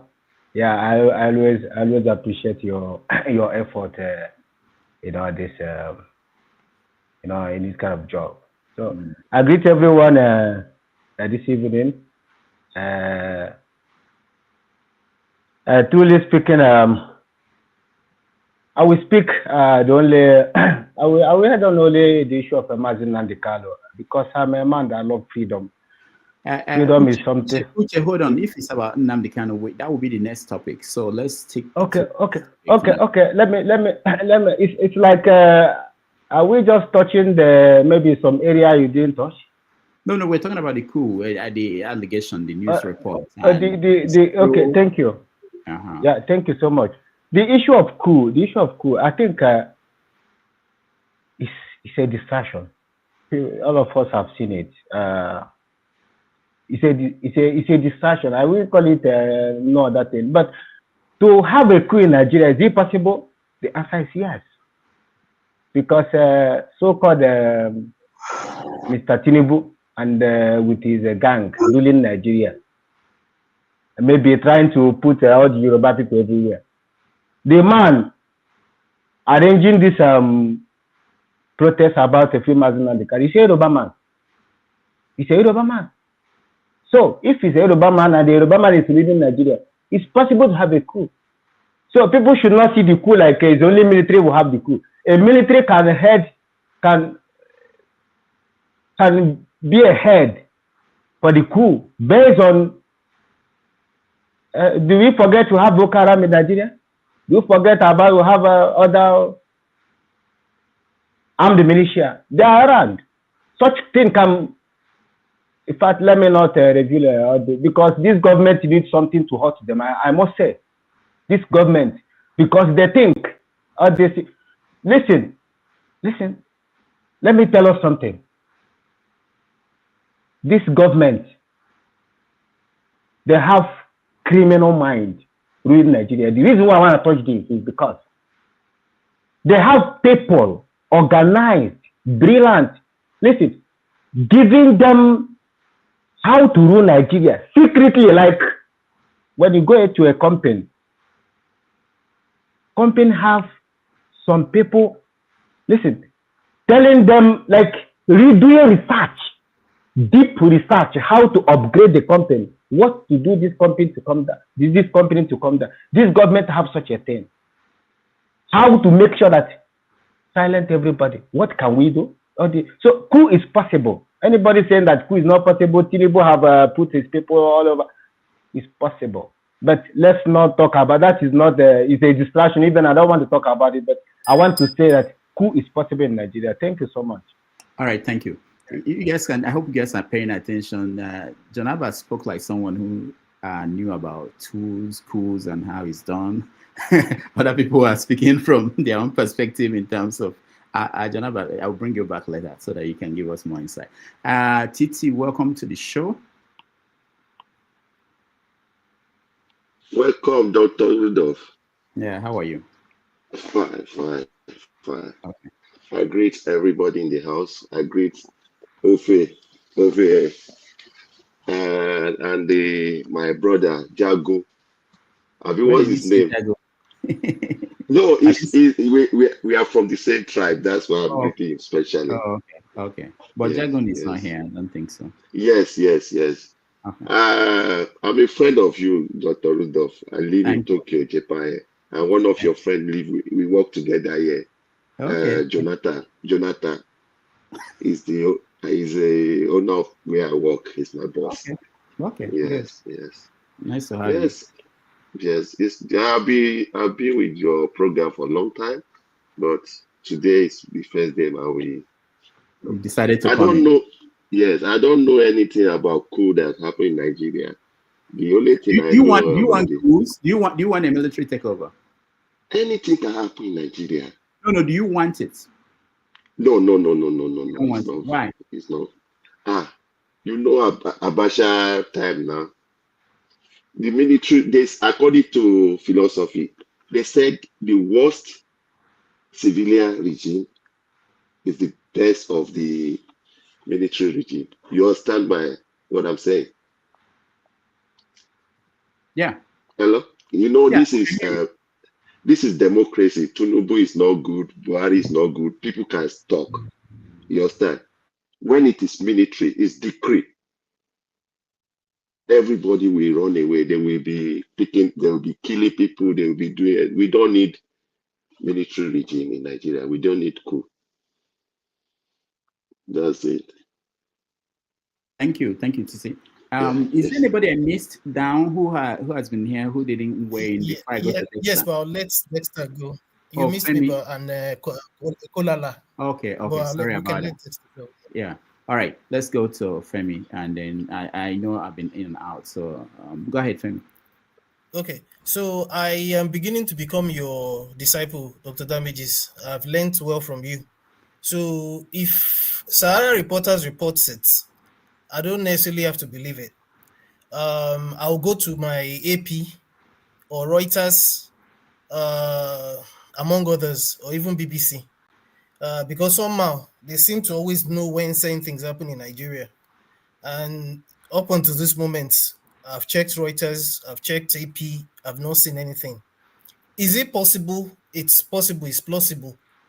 However, something I just wanted to add, because I really don't, I'm beginning to get to a point where if it's something I don't really have too much to contribute to, I don't want to say too much. Now, I'm going to just underline the last part of what I'm going to say by conversations I typically would have with an uncle of mine who's a retired air vice marshal, which is equivalent to major general in the army. And sometime last year, I don't know if you remember, this is not the first time they're reporting a coup attempt under Tinubu. You remember, I don't know if you recall that something like that came up sometime last year as well. I think now, so. Yeah, go ahead. Exactly. Now, but so there's always going to be that rumor. I think it's ever since the return to democracy, it's been reported like that. And I also recall that there was a time a couple of years ago that Obasanjo, they had actually asked Obasanjo, how come there's not been any coup since we returned to democracy? And you know, Obasanjo in his typical way, braggadocious way, what he said was that one of the first things he did when he came to power in 1999 was to get a list of anybody that may have ever contributed, been part of a coup in the past, whether they were forgiven or not, but were still part of the military, and he retired them as if that was going to be a solution. And maybe also, like someone has alluded to earlier, it's possible that what's going on now with respect to the planned protests might also be because Nigeria is a place where you just never know. But one last thing before I let go. I did a quick look through because I've never heard of the fact that Yorubas dominate the divisions. So I had to do a quick reminder for myself. So I did a quick fact check myself, and when I went through the major divisions, because you know in the army you have the major divisions, you have the battalions and the brigades and what have you, and I see what appears to be, at least from the point of view of the major divisions that I've run through so far, right from the 1st to the 2nd to the 81st to the 82nd divisions, as spiritual as they are. And I have not seen anywhere where you have more than 2 Yorubas, for example. I mean, I may be wrong. I'm just saying this because I was just interested when I heard that, because it's the first time I'm hearing that, not because of any other thing. I'll end it that way. All right, thank you, Femi. Ikolola, you're next. Oh, thank you again, Dr. Damages. I'm going to be very quick. First of all, I hope there is no coup. I hope we go on the way it is. There will be ups and downs. It's a sine curve. There will be ups and downs, and someday one good person will come in that would have the heart to look into the plights of Nigerians and try to change things. But also, I want to say we always forget history. For some people to think that it's a rumor and It cannot happen because somebody has placed some people somewhere, and which Femi has luckily debunked. Let me remind you of Kabore of Burkina Faso. He thought he's got Burkina Faso in his hands, and the French were behind him. But when the military struck, it was like a mirage to him. And the same thing happened to the man in Gabon. So you can't hold the place down. A country is bigger than one man. So when they think they've held it down, it cannot happen. There's somebody somewhere who has something to benefit. No matter how much you give to him, he still thinks for him being on the seat is better than taking from you. So that's what I just wanted to add. All right, thank you. Dexter, you're the last on this topic, and then we go to Nnamdi Kanu. Thank you, Dr. Damages, and everybody on the show. Whether there's cool or there's no cool. Well, I think that's just a product of bad governance. That's the summary of it. You say the idea of whether there's a coup, it's no coup, all that. Secondly, it's difficult to trust this government because they've not made themselves trustworthy. They're a government that spew propaganda. This is more like, children, you went to school, you didn't actually pass any exam, you actually copied somebody, to get through to school. So by the time they give you anything, you have to throw up stories because you really can't solve anything. However, I think the biggest betrayers of Nigeria, Dr. Damages, are people like you and I, and many of us on this panel, many of all of us here, are the biggest betrayers of Nigeria. Maybe not my generation, but in fact my generation and the generations before. Why will I say that? It is good people that go and serve evil people in Nigeria. We have no value system. You will have a corrupt leader. You know he's a corrupt leader. Typical example, Osibanjo. He knew that Tinubu, was it not Khalifa Wemi that was laying out Tinubu's this thing? Osibanjo agreed to become Attorney General of the state. Why can't we have good people that say, oh God, sorry, we know you're bad, we can't. That is the difference between you. People say, no, can't do this. Good people insert them. Let me give you an example. Lateef Fagbemi, the new Attorney General of the Federation. Look at these shenanigans that is happening. You are granting pardon to criminals. And then you come to say, oh, we are going to. Good people become puppets for bad men. That is one of the biggest problems we have in Africa. A good man, Mahmoud, first class, came into power. You couldn't stand your ground if not for that woman in Abia State that was able to stand her ground and say, no, I will not be a puppet master. I will not be a puppet to you guys. Would Abia State be experiencing what it is today? So that is the bane of, in fact, many of us on this panel, like the man that his governor said, your hat, if you're not wearing this cap, don't come here. I can assure you that if the governor calls that man and say, come and save me, he will become a puppet. Yes, so I beg you, I'm waiting for the call. No spare my run. That is the point I'm making. Many of us here, if people call us and say, come on, we will just run and we start blowing. Daniel Bwala will be a Red Omokri, be a child's play. And that is where the problem of the African man comes from. We can't see beyond our nose. The moment they offer you your own resources, it gets me. I feel pained for the people in Nigeria Delta. Your own resources, your own, they will carry it away, and then they will bring change for you, and you will start fighting. You will start fighting for your change, for what is your property. The African, there's emancipate. I think what is the Bob Marley? We need to emancipate our minds. Our minds are captivated, and unfortunately, you have people here that want that captivity to continue because they are getting chicken change. They are getting chicken change. When the emancipation, we don't want it. We want to. And so you cannot even blame the Europeans when they look at us. What are these people doing? They don't look at us. Who are these? What? Europeans were fighting themselves. At the point, they say, no, let's stop fighting ourselves. Let's dialogue. Let's go to that place. And those people are animals. They guy in sense. And we just prove them right. Bola Tinubu is playing kalo with us, and you have good men, and we go and say, yes, sir, yeah, and you, who did this to us? Who did this to us? Then I'll end there. Thank you. All right. Thank you. Just 30 seconds, Rudolph. I made an assertion earlier, and I want to stand by that. If in the Nigerian army, in the Nigerian military, totally, the Nigerian military is led by the army. So irrespective of what you are, whether you are the CO, what they call it, the course now, that's the chief of army staff command, so chief of staff commanding the armed forces. You don't have any troop under you. In the army, if you don't have any troop under you, like you're a sitting duck, no matter how many rank you are wearing, you are nothing. That's one. Two, the chief of army staff controls all the army. Whether you are in the Air Force or you are in the Navy, you defer to the chief of army staff.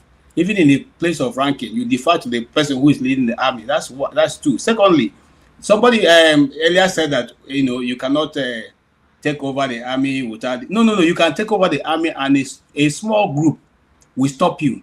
If you go back to history, it was Ojukwu that stopped the Nzogu coup from Kanu. It wasn't even in the place of this thing. If you go back again, you find out it was Abacha that stopped the Buhari overthrow because they couldn't secure that barracks. It was from that barracks that Abacha mobilized to take over the already whatever they have captured.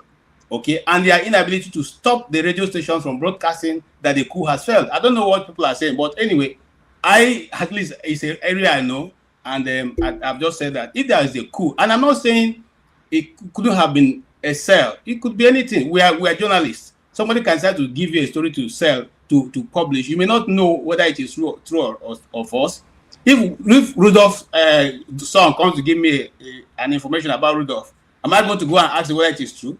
I'll probably publish it, only to discover it may not be true. So this is how sometimes it is. So, but let's see as the days go by, and just like somebody made an assertion earlier, we have not seen it on any major news outing in the world. Just like we didn't see the death of Buhari in any major outing in the world. So we begin to doubt whether it is true. This is how we fast check. So this is the truth. Thank you.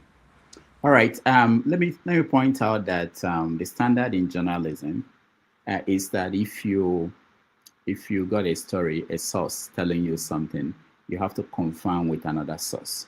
I want to believe that they confirm with a second source before they publish. So it wouldn't be that somebody told them something and they just ran out and published it. So that's the standard. It's the first time they're publishing that's not true. They published a story on Ngozi Okonjo-Iweala that was never true. I'm not trying to. No, I'm not. KJ, I'm not criticizing you. KJ, I'm not criticizing you. I'm saying that is the standard. You can have up to 10 sources that will be wrong. Okay? So it happens, even for New York Times. You can have up to 10 different sources that will tell you something that is wrong. But I'm just saying that. Dr. Dameji, it doesn't necessarily mean that the information is wrong. It could just be based on another thing. Of course, you will find out that some officers are arrested, maybe based on any other offenses, right? But again, to generate interest in the story, just like what I said, to prop up, they will phrase it that way. Again, that doesn't mean it's not a real event. There's a real event happening. It means that military men are arrested. Right? Okay, yeah, and let me also say, hold on over here. Let me also say that the fact that it's a platform that publishes a story, it has to come out from one first, in most cases, if it's exclusive. But what is happening, I can tell you that all the newsrooms in Nigeria today are looking at that story. Can they confirm it? Can they find other stories ahead of that? And you can don't be surprised tomorrow you find People's Gazette, Premium Times, and Punch all carrying the story. And I started this conversation by talking about what happened with Edu, Wale Edu, the Minister for Finance. Sahara was the first person, the media outlet that published the story, and everybody denounced it. But before 3 days, we are seeing pictures of him in the UK. The traditional media all followed the story, saying, okay, he was sick now, he's on vacation, or he's... But if the language of the story is all the same across the airline, then something needs to be worried about. All right. Let me just, before we go to the next topic, there's something that I think it was Dexter. Before we begin, this could have not happened if we do not have a responsible president. We have done so many elections here. The major problem we had was the president is not with us. Am I lying? Am I lying? What do you say to Asewaju? Let me tell you first, before we begin. You see this cap? I will not forgive any commissioner that is not wearing it. In ESCO, if you are not wearing suit and you are wearing traditional dress and you are coming to ESCO without this Asewaju cap, you are going back. All right, that's obvious governor reminding us of his commissioners, how they should behave and dress. So you wonder why some people might not be happy with, if you think this is what the best we can do for Africa, the biggest, most populous African country in the world, and this is governance. All right, let's move on and go to the next topic. I'm sorry, those at the back end, I see you is really... Doctor, that's not governance. That's not governance. That's propaganda. Okay. And it works like a charm all the time. Especially right. when it's coming from an illiterate governor. He works like a charm. All right. So I am disappointed in him for one obvious reason.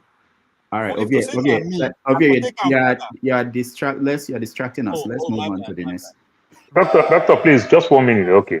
Our job is very straightforward. We are helping them to help themselves. This is a problem that has lingered for 10 years. The unjust, unlawful, illegal, and the kidnapping of our brother from Kenya by international kidnappers yet to be identified, who brought him to Nigeria for this illegal trial. Yesterday, they called me through one of my sources that Showore, why are you fighting for Nnamdi Kanu? He's on trial. Let us finish the trial first before we can talk about releasing him. And the simple question I ask is, what are you trying him for? No answer. Because what you are trying him for has been discontinued by the Court of Appeal. It was discharged and acquitted. This is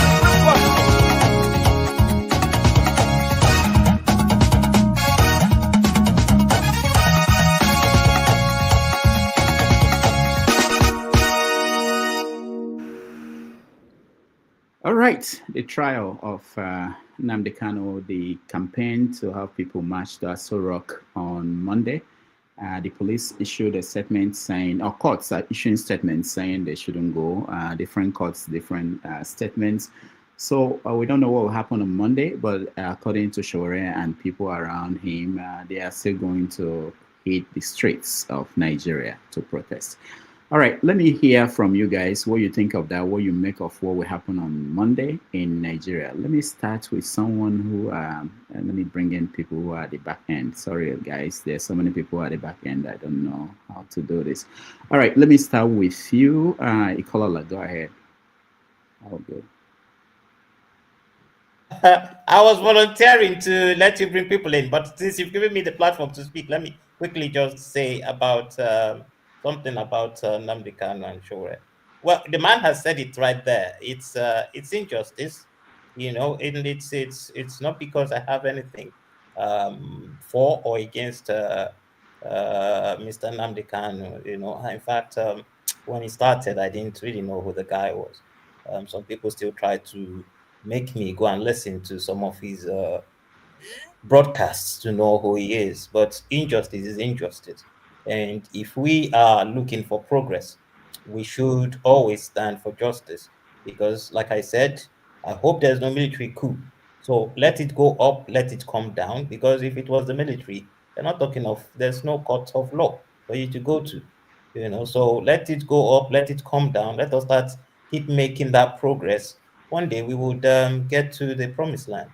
No country was perfect in 65 years, you know. So whether we are 70 now, I don't know, but it's a way forward. If as long as we keep turning out one particular democratic government after the other, yes, you have some bad eggs. Even in class, right from your primary one, there were some dullards in class. There's nothing you can do about it. So there will be dullards anyway. And hopefully we would get the right heads in place as it is. Please put some other people who want to. And thank you everyone for sharing the evening. Hopefully, Thank I'll be listening at the back. And if I hear something that's not right, be sure I'll be back next weekend to question. All right, thank you so much. All right, Mr. James, you are next. I'm sorry. James, go ahead. I said, I'm sorry. I don't have much to say on this matter. Take me to the backstage. You don't have much to say? Well, let me ask you. What do you expect to happen on Monday? Yeah, or you don't care? Not that I don't. People will come out, they will demonstrate, particularly in the southern states. But in the northern states, I am in doubt if the turnout will be impressive. Showore and his guys, they've been going around talking to people. They're doing their groundwork, actually. I saw a video clip of them talking to some market people in Abuja and also the Ijaw people in the southern, in South. They are doing some groundwork. And the military is, the security officials, they are not at ease, maybe on instructions anyway. So that's just it. All right. Thank you, James. Paul. Take me to the backstage, please. All right. Paul, go ahead. Yeah, okay, doctor. I to some extent, I will say from a bit a different angle, a little bit. To some extent, I see this government to some extent, they are doubting themselves, like maybe Showore might be a CIA agent. You understand? And the government, to some extent, they know that they are losing relationship with the US. So I will use this thing to like crop up my information more, how they will handle it. Because if they are scared with the US government and they are seeing Showore to be a CIA agent, they might trade it with caution. Maybe punish people from far, but not do the front burner, because they know that if they do this man anything, it might also affect them in this time that they know that they are losing relationship with the US. I want to see it in that angle, but until it happens. But I know to some extent the government is panic and every other thing. Then I'll go deep with the Nnamdi Kanu himself, with the medical board, the NMA and every other thing. Doctor is just a laughing stock. Sometimes when I look my wife, when I look some of my siblings, I just shake my head. You know, when a doctor will behave like a roadside mechanic, you understand? Some of the things that make roadside mechanic don't work very well because they don't have any tools to work. If my car broke down on the road and there's no tools to work, what do you expect the mechanic to do? Nothing. You understand? How do you say you perform some tests and every other thing? You didn't run anything. You didn't tell us that this guy went for MRI test, X-ray test, anything. You didn't perform anything. You just look a man in his face because the man can walk to the hospital, which means the man is okay. It's just funny. I went to go do my routine check with my doctor about 2 months ago. I was shocked, as skinny as I can be. You understand? The doctor said the level of my calories is too much. I should stay away from red meat, stay away from meat. Me, where meat don't even dey my body. This is how funny it can be. But thank God that I did the check, because my wife is literally killing me with meat so that I can gain some weight. You understand? Unknowingly that I'm eating my poison slowly and it's sticking on my body. But my routine check that I perform helped me now to understand that now make I eat meat like my papa no get money. Make I chop one meat now. These are the thing. How do you perform all this type of thing? Doctor, it is laughable from the government. You understand? Then with the judge that is saying all those things, people should learn to be an upright people. You understand? Take yourself from this case and everything. Look, if I'm a judge, I'll just exempt myself from the case, because we know that the government is controlling these people. And everything, we know the government is controlling these people. And I will tell you, Showore is doing a very, very great work. And no matter how people want to blame Showore, it's just like the Israel-Gaza thing and the likes. People will say, oh, don't do this, don't protest, don't do this. What do you expect these people to do? They shouldn't do anything? Is it that the soldiers that can't do their work, or is it that the DSS that can't do anything? I'm watching EFCC documentary the other day. Everybody they portray there are Yahoo boys. And these are the people that is making our economy grow. These guys make the hotel work. These guys are building houses. All this money are not coming from Nigeria. The people who make our country not work is the people who is stealing our hard-earned resources in Nigeria. Not one of them EFCC put there. You understand? That is the type of people that we are. And I'm so ashamed of the government. I will continue to criticize the government. And I will tell you anytime, any day, I give it to Showore. That man is trying. I don't know where that man gather his strength from, but one thing I can say very well, I know Showore read wide. And he understand the game very well. You understand the lives of Malcolm X, Martin Luther King, and every other thing. Some of us may be scared. You understand? Like, for example, say somebody like Forefather. It's like an enigma. Nobody knows where he's from. Nobody knows anything. But not for Showore. So he's ready for anything that will happen to him. He's more than ready for that. He's just doing a great job. We can never run a nation like that. We can never run a committee like that. What Tinubu is doing, it's just laughable. Some people say, oh, some Igbo governors is talking to him not to release the people. Why are you making yourself the slave goat and every other thing? Why are you making yourself? At the end of the day, Tinubu don't need to go to TB Joshua or Yakilome to know that at the end of the day, the Igbo people will not vote for him. If he will get any vote from that region, he will only forcefully rig it. He know at the end of the day. So saying that I want to make all these friends with these people so that I can gain favor there by so doing, some people will tell him, don't release Nnamdi Kanu. That's laughable. Like his so-called collateral, they will say. They say to know is smart with the game. If you are smart with the game, why are you playing this kind of dirty game? Making yourself bad, they're damaging, destroying Igbo people's properties in Southwest and the likes, doing all this nonsense. You understand? Why not just release this guy and let him go? You understand? Leave Showore alone. You understand? One of the way, doctors, sorry, I'll stop now. When Martin Luther King was doing everything, he was going to Alabama. One of the time was going to Alabama. The police chief understand that Martin Luther King wants the fame. The guy literally protect Martin Luther King. No riots, no nothing. You understand? Martin Luther King come, talk. They keep him silent. He just went peacefully. He didn't look like Martin Luther King went to Montgomery. You understand? These are the things. But when you pack all these soldiers that can't fight what you call, whether you call it bandit, whether you call it Boko Haram, whether you call it nomadic or whatever, that can't fight anybody, your DSS that can't fight anybody, neither you give them microphone and the like, it's just shameful. It's just shameful. We are a laughing stock. That's my take. All right. Thank you, Paul. Let's go to comparable facts. So what's happening on Monday, which is in 2 days, is an unconditional release of Nnamdi Kanu. It's a tall order, but it's a good ask in my own opinion. Some people are claiming that Showore is playing politics. Why not? It's pure politics. Whether he's playing politics or not politics, he's doing the just cause, in my own opinion. I mean, in any kind of politics, in anywhere, there's an interest that is involved. So let it be. But the problem I have is the start governance. I don't expect any one of them to participate. I mean, they can be saying they've been asking for another kind of release. You know, I've not seen any credible, force that say they are doing that. Maybe they are scared of who Nnamdi Kanu is. But in my own opinion, Tinubu should do the right thing. All this legal process they're taking is not gonna release Nnamdi Kanu.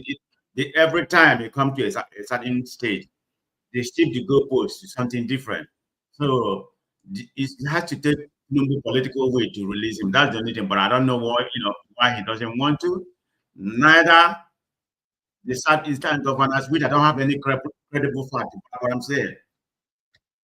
Don't want Nnamdi Kanu to release, or the Northerners, the Northern governors, so people, they don't want Nnamdi Kanu to release. So he's, covering to them. So it's a lot of variable, when it comes to Nnamdi Kanu release. But I hope one thing that the protest will do, it will garner, international attention. It garner the whole nation attention. Not just the nation, because many news cycles in the United States are carrying it in British and something like that. So we see how that will work out, whether it's for good or for bad. But it's a good thing in my own opinion that he's doing. So you may call it what you want. Thank you. All right, thank you. Comparable facts. Let me point out that P2B was asked that question recently. I don't know where he was, about what he thought about the protest that will happen on Monday, and this is what P2B said to the media. Let's watch. The plan by Sowore to organize a Free Nnamdi Kanu protest this week. I don't know if you are in tune with that arrangement. Well, let me tell you, I've always been consistent on Nnamdi Kanu's flights. There was no need for the arrest in the first place. And I've always said that for me, and discuss with anybody who said it clearly, and I meant there. And I thank those who actually trying to do with what I'm saying for a long time. All right, the connection, the video wasn't very good, but he said exactly that he's been consistent, that he was of the opinion that Nnamdi should have been left. He didn't say he would be there. And there was a leader of the Nigerian Students Association, one article, somebody, Nance, he made a video essentially supporting the release of Nnamdi Kanu. So let's see a little bit of that. Good afternoon, Nigerians. My name is Comrade Issa, the National President of NANS. I'm here to address you today on the planned protest for the release of Mazi Nnamdi Kanu. As the National President of NANS, on the day of my inauguration, some touts led by Olugbenga Adeyeye, Olushola Ladoja, Lukman Salahuddin, Babatunde Akinteye, known as Bapti, came with machetes and took me away. And I was later arrested by the Department of State Services. While in their custody, I stayed close to Mazi Nnamdi Kanu. And I realized that he is a man of great passion and love for all Nigerians, irrespective of where you come from. He helped me while I was in detention, gave me valuable advice, and stood by me. And today, I am a free man. Now, Mazi Nnamdi Kanu is somebody I know very well.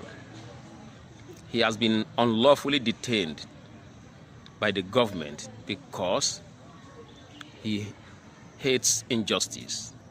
And we must stand with Mazi Nnamdi Kanu. I urge all Nigerians to come out on the 20th of October to protest and ensure that he is released.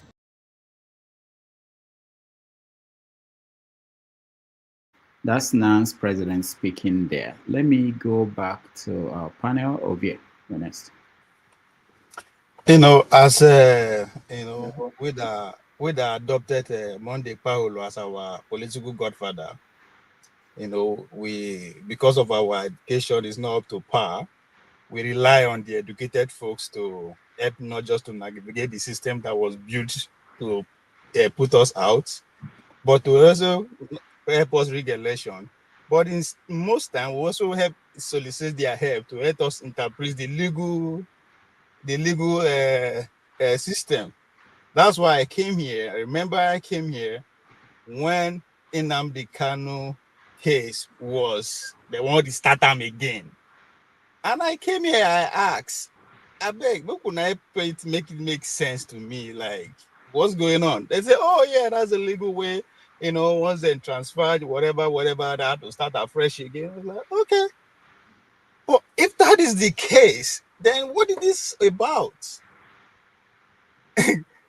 The best microphone Nnamdi Kanu has had since he day inside jail. Now Simeon Ekpa. Since that guy is no longer in the picture, it's an avenue to politicians to devour. And that's exactly what is happening. That's nothing to do with Nnamdi Kanu say they go free him just because she will recall for protests. I mean, let's be real. We are all Nigerians. That's not going to happen. But again, Nnamdi Kanu deserve every publicity at this point. He deserve it. But that's by the side.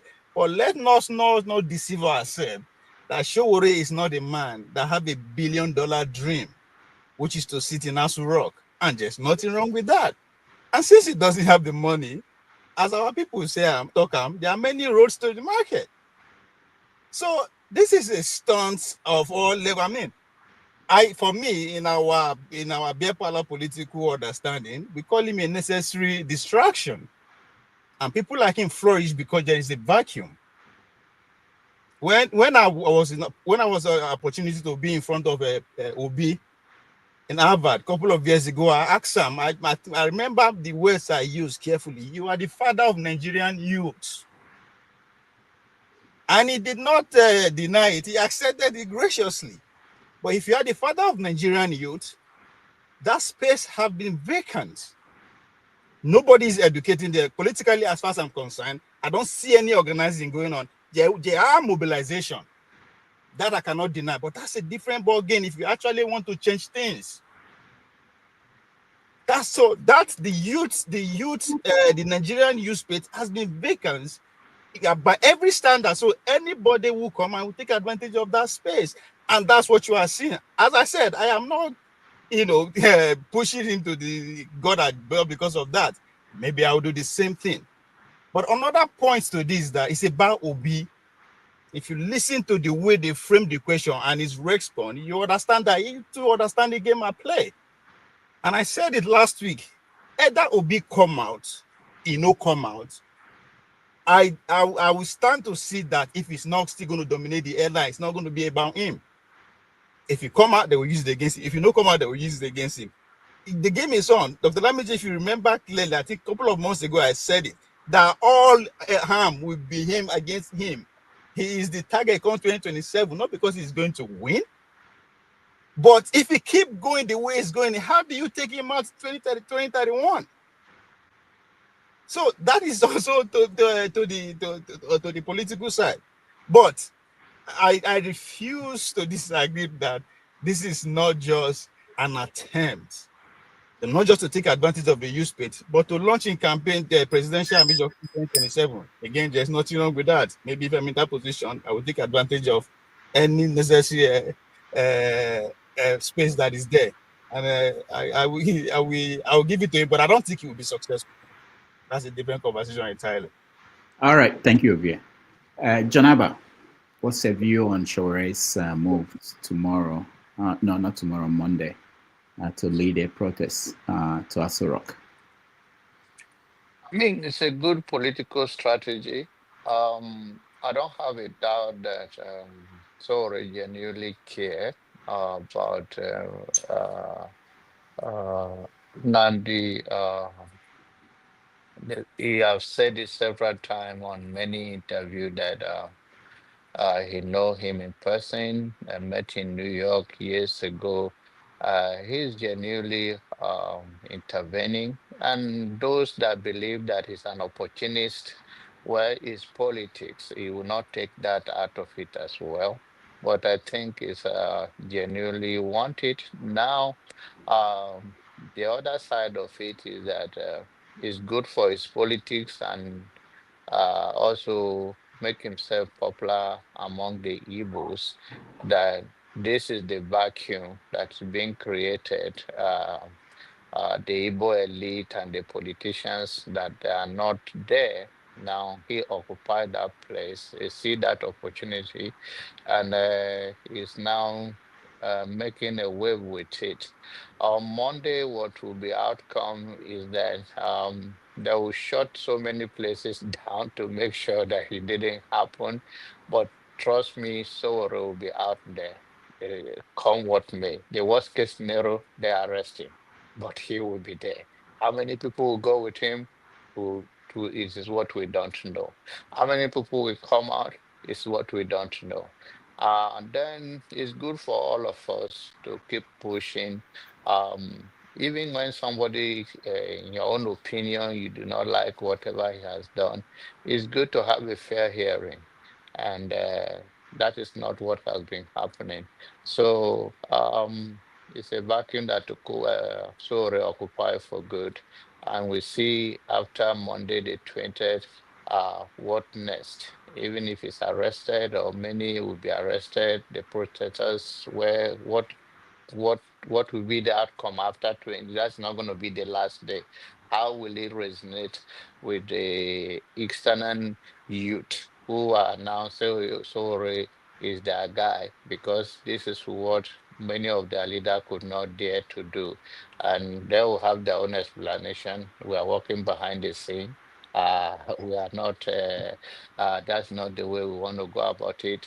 That is the clash that we have between them and their own people. But as far as Sowore is concerned, it's taking advantage in a good way, whether for the good of Nnamdi and to also make how vulnerable the Igbo politicians will look like.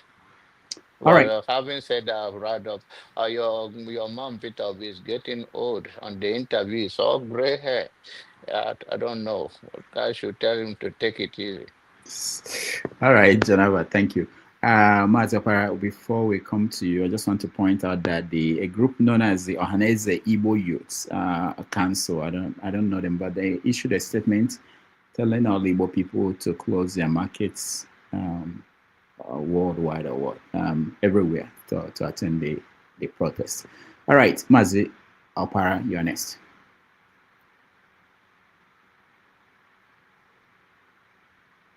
We can hear you. Can you unmute yourself? Okay. Yeah, sorry about that. Mazen Nnamdi Kanu's ordeal is very unfortunate. Very, very unfortunate if you are an Igbo man particularly and lovers of justice.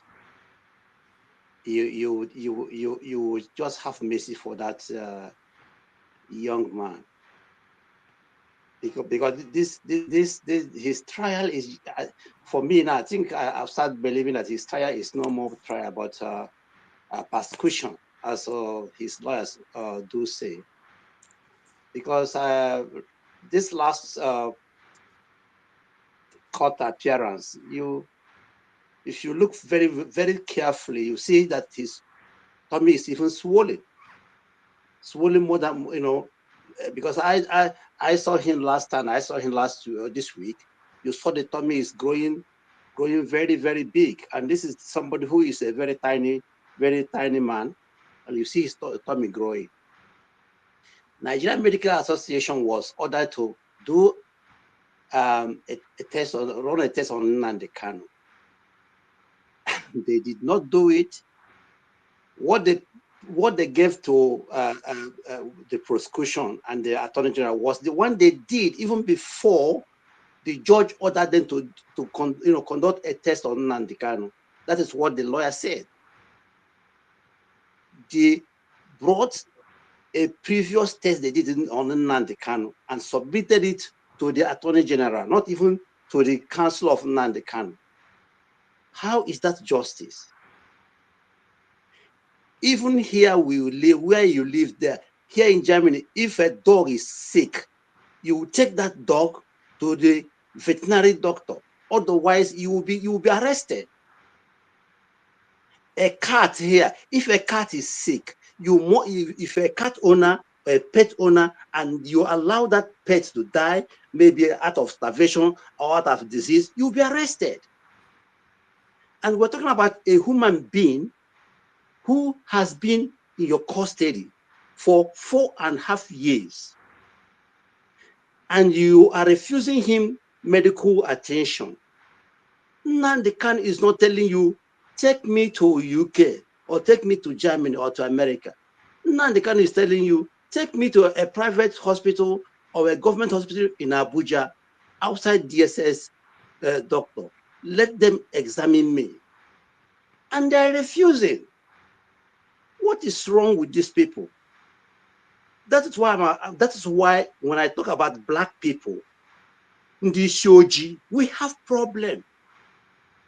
We are not intelligent enough to see the danger of thinking what is happening. No, honestly, Let us say the truth. Don't, Dr. Rudolph, you are shaking. We are not intelligent enough. It's the Wahrheit. It's the truth. We always, it's truth, but you guys who are intelligent, Just say I, don't use the word we. Say I am not intelligent enough. You are not. You are not. Because that's why we see. That is why you see trouble, and you won't do it. You like trouble to come to you. What is the problem? Why are they refusing Nnamdi Kanu to medical attention? What? Because they are looking for trouble. That is the problem. Why are they doing this to this young man who is not running away from you? Who is not telling you, take me to doctor, please take me to our UK? No, he's telling you, take me to Abuja hospital, and you are dragging him. If Nnamdi Kanu is guilty, my friend, then jail him. Prosecute him, jail him, and put him in a jail, and let's carry on. Why 4.5 years you are still dragging this man, dragging him here and there, and you tell me that we black people were intelligent?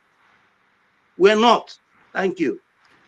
All right, thank you so much. Let me just use it. Doctor, please, I would like to leave now, but I will join later. But please, however, let me say one thing. In Nigeria, the state that have the highest skit maker in Nigeria is Edo State. And nearly 90% of these guys in Edo State, they always call the governor of Edo State, Okpebolo, I give you 24 hours. I give you 24 hours. If one man called Ovie can fight for Okpebolo, let us give it to Ovie. Let us clap for Ovie. Ovie, you are doing a great work. Thank you, my elder. When the elder speaks, everybody should listen. All right. Thank you, Paul. Let me point out that tomorrow on 90 Minutes Africa, for those who were not there at the beginning, we are having a guest who is Dr. Sam Amadi. He will answer these questions that we are talking about today, which is the Nnamdi Kanu situation, Governor Mbaz defecting to APC with the governor of Bayelsa State, and the election in Anambra State. So if you can join us tomorrow at 1:30 p.m. New York time, 6:30 p.m. Nigerian time, we will appreciate that. So let's go to Uche. Uche, welcome to the show. Uche Awo.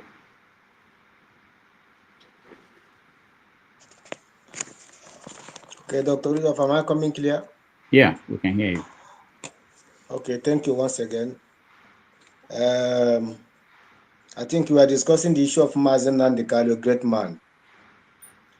The issue of Mazen Nnamdi Kanu has been a daily news, and I agree with the last speaker who talked about Ndishoji black people. We might be brilliant based on how we do things anywhere we decide, but in the issue of development is not only to build company or to have companies, or development in brain. We are never rich, because I will say this: when Mazen Nnamdi Kanu was talking about the corruption in Nigeria, some people don't understand the reason why he was hitting the hammer on the nail about corruption. To the extent he called our own leaders who rules out is Naha Bundoshi. So, what I mean, Naha Bundoshi, if people don't understand the language, the Southeast politicians, they are criminals. And we don't understand. I have an argument yesterday in one platform they're the same discussing the issue of Mazen Nnamdi Kanu, and I told them, somebody was raising an issue of zoo. I'm in Nigeria, of course. All of us are Nigeria. But the issue of Biafra, some people, or majority of people, believe the issue of Biafra will solve the problem of Igbo people. But when Mazen Nnamdi Kanu called Nigeria zoo, I know that I'm not a zoo. Do you know why? Because I have something here. When I see black, I call it black. When I see white, I call it white. And the people understand it. Many people understand it that way. A zoo is somebody, when he mentioned that, it's somebody like you see a bad thing and you are trying to make that bad thing to be good. How can it be possible? You saw black, call it black. No, you don't want to call it black. People have now understand that, listen, Mazin Nnamdi Kanu always topic is injustice against everyone in Nigeria. Down from Northern, he speak from there down to Southeast. That means we have to look into it. And all of us here agree in one thing, that Nigeria is not making well. Whether it will be good tomorrow or it will not be good. But we know that it's like, it look like it's impossible. Look at what I'm having here today. Look at what I'm having here. Rudolph, if you can permit me, look at it. I placed this in more than 100 and something places in my region where I live today. Freemason and the Kanu. The reason why I did it is that man need to be freed. It's not because of his Igbo man, but it's because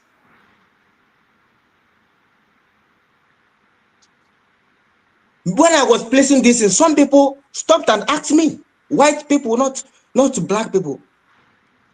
They know him. They discuss about him. They tell me about him. So why not we? Why not we? To understand that this is a real matter. Let me ask this question to all of us. Maybe you answer it individually on our own self. If Mazin Nnamdi Kanu die in prison in this DSS, what do we think that will happen to Nigeria? And in Nigeria, many people are saying, no, we don't want to have Second World War. We don't have to have another war. The war we have already, we have never survived it. Let me tell us and remind the Nigerians something. The Igbos you know before is the same Igbo you know now. If you push them to war, they'll bounce back. And when they bounce back, it will be a disaster. Thank you so much. Let us join Mr. Showore tomorrow and next tomorrow Monday. Free Mazin Nnamdi Kanu to save Nigerian problem. Part of Nigerian problem today is Mazin Nnamdi Kanu. When they free him, they have resolved one problem, and they can face another problem to resolve it. Like this issue of Boko Haram and all this. Thank you, Uche. Thank you so much. Thank you so much. Let me point out that this not for today. We'll find time to discuss this. A lot of people have died fighting to prove that black people, that we have the same brain cells, that we are smart as any other people, and for black people to, on their own, put out messages that they are less than other people is really something that we should think about. I don't know what we tell our children. If we create the impression that we are lower than other people, how would they survive in this world that is competitive? Anyway, it's something that we are going to discuss one day. This idea of following Mr. Rudolph, 1 second, excuse me, Mr. Rudolph, 1 second. If when you look at the black people we are talking about today, a president in Africa will rule 40-something years. How can you tell us that the black man is doing the needful? That doesn't can the country hit the street and tell him enough is enough? Today is over. But the black people are there trying to make it, whether God will come down from heaven and remove the man from the seat. Uche, thank you. We will get to that conversation, because when you are expecting somebody to do something, maybe they are waiting for you to lead. Maybe the people in Cameroon, the people in Uganda are waiting for you to go there and lead them. Open their eyes. Let them know that this should not happen. That may be your role in life, and you don't see that. Femi, welcome to the show. And what is your take on Nnamdi Kanu and the protest tomorrow? A lot of people have said that. Where is Femi? Okay. A lot of people have said that the protest will not lead to any significant change, that it's not going to force the government to release Nnamdi Kanu. At the same time, the government is trying to find a way through the court system and through police edicts that to stop the protests. What is your take? In my opinion, I just feel that it's only adding more fire to the myriads of problems that we have ongoing. That's not taking away from the general insecurity that we should actually even be focusing on amongst other myriads of problems. And I personally just feel that this government, which is a continuation of the Buhari government when it comes to a lot of issues, is not helping itself. Um, Now, something that struck me was when it came up that they had agreed that the NMA constitutes a fact-finding committee to try to come up with the results as to whether it was actually unfit. Something I saw that was lost in translation in the midst of everything was the fact that actually a professor at the National Hospital had actually recommended that it be transferred to the National Hospital. I did not even know that until I think 2 days ago.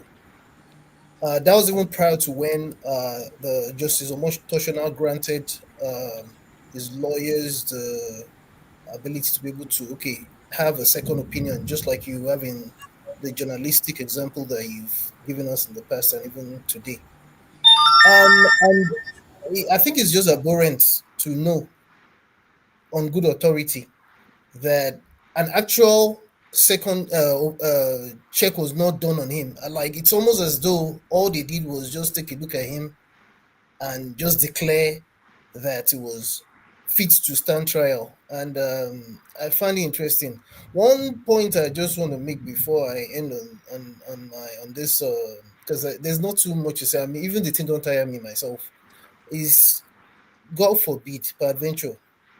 I know some people might depend because everything in Nigeria is tribalistic and this, which is understandable. If anything happens to this guy, well, we can only hope for the best.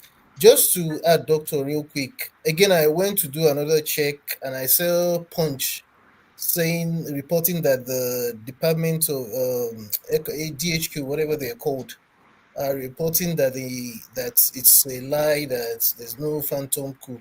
And maybe also to quickly add, I know it's not because Nigeria, while I know they finish.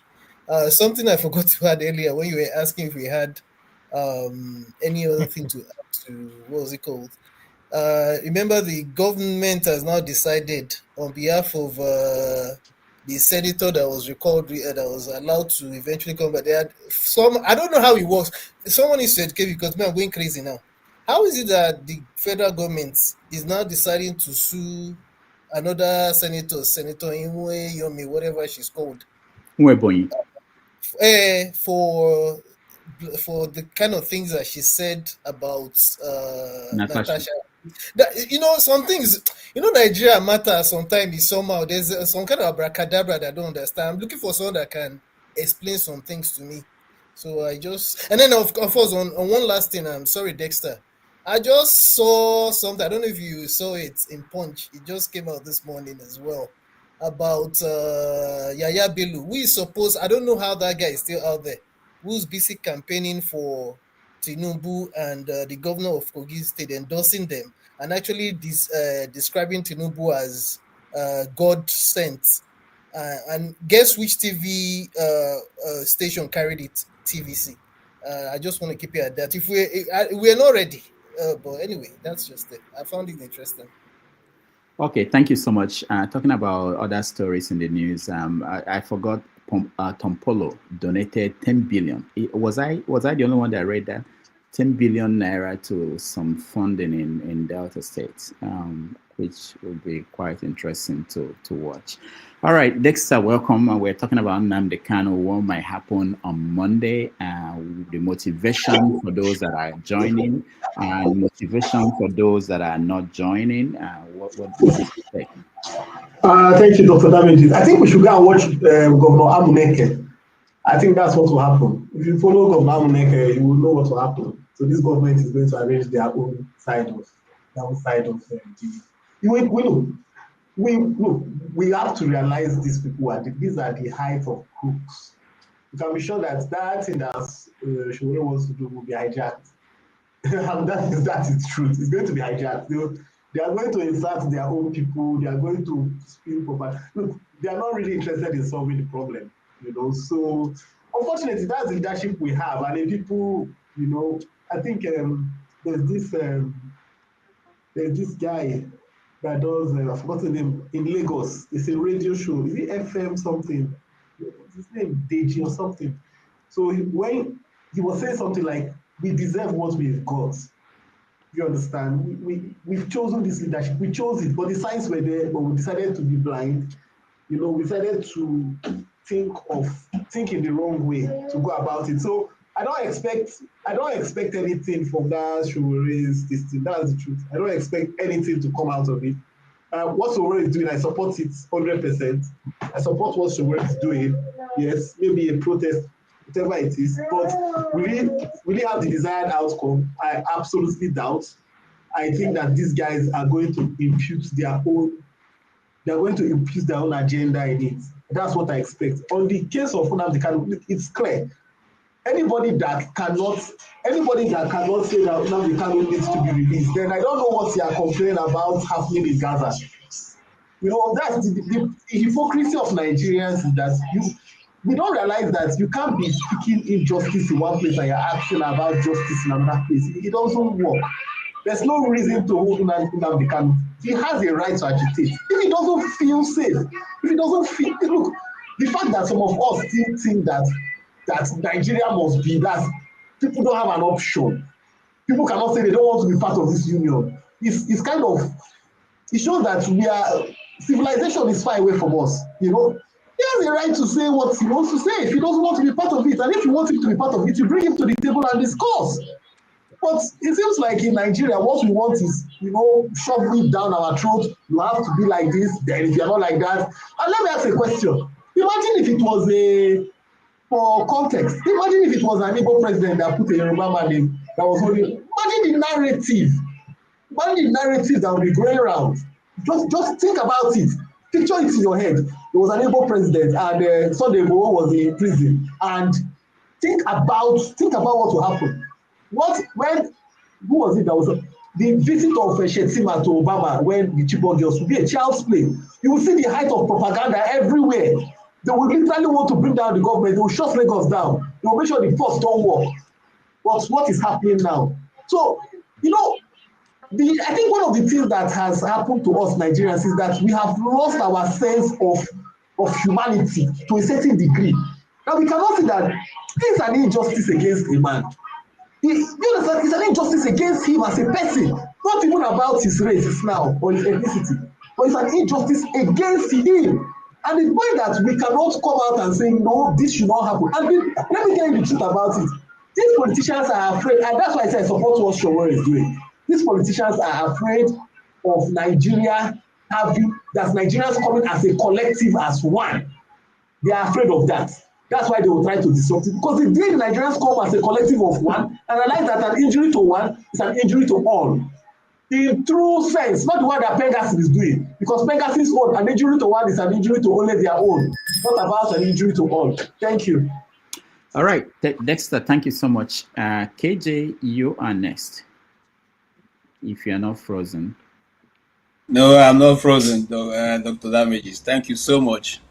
I agree totally with Dexter to a very large extent, and I'm going to start this way. The issue of Showore, I don't know why people are trying to say he's trying to catch cruise. Showore himself is news. I mean, he's news. In Nigeria, do you need to even use any events to catch news? Anywhere Showore goes, he makes news. If he walks into Wuse Market, the media will follow him, and they can report whatever he wants to say. So I don't necessarily see him as trying to catch popularity through Nnamdi Kanu's agitation. However, what Showore is doing is what we, the people from the Southeast, has failed to do over the years. Mind you, the issue of Nnamdi Kanu is dragging to 10 years now. 10 years that man has not had rest, been dragged from court to court. It was the grace of God that made him not to have been part of the 28 young people that were buried in his house, including his dog. Of course, we still have pictures of the house ridden with bullets all over. And those who want to say it is a question of mistaken identity. Nnamdi Kanu lives in part of Aparoku, as Umuahia, where once you branch into that, it's a dead end. It's just his father's house there. So after his house, there's no other house there. So once you branch into that location, you are only going to his house. So the army doing the crocodile dance, Operation Crocodile Smile. Crocodile have stopped dancing now. Monkeys have stopped dancing since Nnamdi Kanu. They're no longer dancing any longer. And so, having said that, I want to go straight to say the time of Buhari said they were waiting for the court to take decision. The courts have taken decisions. Nigerian court, 3 of Nigerian courts, including a court of appeal, have given him judgment in his favor. In fact, one court went ahead to say that Nnamdi Kanu cannot be tried by any law court. That justice is the justice that spoke some time ago, 2 weeks ago, when she was talking about the injustice in the Nigerian justice system. So she made it clear, in her ruling, that Nnamdi Kanu cannot be tried because the process of bringing him into court is illegal and consequently cannot be tried. Okay, and she dismissed it and even ordered that he should be returned to Kenya. Another high court in Nigeria gave him a ruling and said that he was wrongfully renditioned. He should be paid. Okay, and that ruling is still standing. The Supreme Court of Nigeria said that he was wrongly renditioned. It was illegal. It was also illegal for them to have gone to his house. And they agreed that he did not jump bail because anybody who the army is trying to kill have to find a way to survive first before you can come to trial, and consequently rule against that. And said, but you see, which is where maybe when Sam Amadi comes, he will help us understand it. The Supreme Court now said he should go back and start. In fact, the Supreme Court said his bail should be reinstated, but he should go back to the lower court and start all over again, which is something novel in the Nigerian legal system. Nobody have heard that before. Now, having said all that, still the same court, the people who are asking for the court process to be the one to use to judge him, what the court have done, none of them have followed it. The AGM at that time, the Attorney General of that time, in addressing Nigeria, used Hausa language to address the Nigerian people to tell us that Nnamdi Kanu, the trophy of the North, had been captured. There was a wide jubilation in the North of his capture. And eventually, that's when the media criticized that he now made another thing, which was now done in English.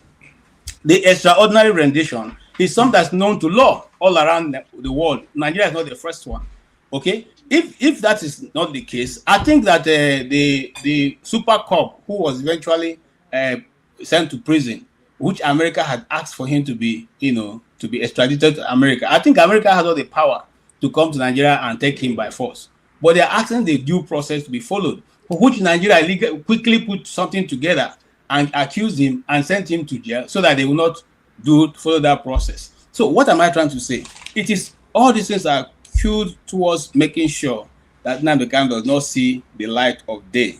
And if the DSS medical facility was good enough, just like the DSS and the so-called Nigerian Medical Association have ruled, why didn't they dictate the disease that Nnamdi Kanu was suffering from? Why did they wait for the court to first of all issue an order before they can start treating him? Since the facility of the DSS is good enough, they shouldn't have waited for other doctors outside of the system to assess him and say, oh, he's suffering from this. Then he will now say the same DSS where he had been staying in didn't dictate this. They are also good enough to be able to treat him. They couldn't dictate it. They didn't understand it. They didn't make any note about it. It wasn't brought to the fore of the public. Now another doctor comes. If that doctor from Lagos, the Igbo man, the professor, didn't come to first of all examine him, we would have known about this.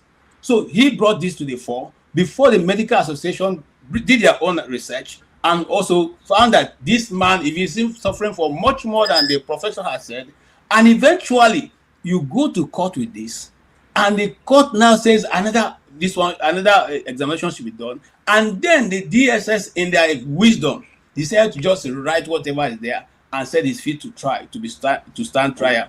I will ask the judge, we will have asked them, sir, why didn't you dictate all this since you know this was happening? But eventually you can see that it's being queued towards the same thing. We said on this panel that there was not going to be any new judgment. We said here he's going to come. When they come, they will say to him, oh, you are free to stand trial. You can be treated in VSS this thing. Start your defense. How do you start a defense when you know that the man's coming to Nigeria is extraordinary rendition? Even the Kenyan court have said they see that as illegal. The Kenyan government have denied you people. The Interpol have denied you a participation in it, and yet we are going on. The question is, do we think people are not seeing us? Do we think the world is not seeing Nigeria with all this? And do they think it's not going out? This is the same thing we are doing with the Christian journalists. This has been going on since 15 years ago. Nobody said anything. Today, the world talking about it. And we're trying to hide and say, sending people like Omokri and, what's his name? Boala to go around and make noise. You think these people are ready for your noise? It is not going to solve the problem. Do the right thing so that we all can move on. Simple. The life of a man cannot be replaced by anybody. This man is in danger. Allow him get treated. If you want after that, you can continue. I'm not saying leave him. If you think you have a case to establish, which you have not been able to establish 10 years after, treat him. When you finish treating him, bring him back to court. And let's continue the case. Thank you, Dr. Rudolph. All right. Thank you, KJ. KJ, look at your mail, please. Private mail, KJ. Okay, Ike, did you weigh in? I don't remember anymore. No, I've not spoken. Okay, go ahead. Dr. Rudolph, I want to base my talk based on the last court outing, based on what the lawyer of Dr. Nnamdi Kanu said, that the medical report that was handed over to them they handed that medical report 3 hours to the court, inside the court, that they handed them over the report of the Nigerian Medical Association. And that's Nnamdi Kanu, was there any test taken from you? He said no. And so my question is, how did the Nigerian Medical Association come into conclusion that this young man can stand trial? I think all of us here used to go to the doctor. When you go to doctor, we have to, sometimes we do 2 times a year general check. But sometimes when you are not feeling good, you go to the doctor. The doctor will first of all check your blood pressure, check your everything, take your blood test, to go to the lab to find out what is actually wrong with you. But from what the lawyer was saying this week, there was no test, there was no kind of any examination, practical examination done on Nnamdi Kanu. But to make it worse was that it was in court that the Nigerian Medical Association handed them over whatever they said that is in the medical report that he can stand trial. So it goes to tell you that this system we are practicing is broken.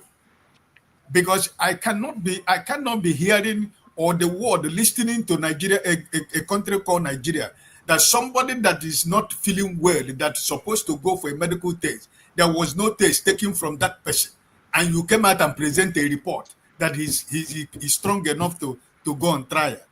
But brother, I don't know the country we are in.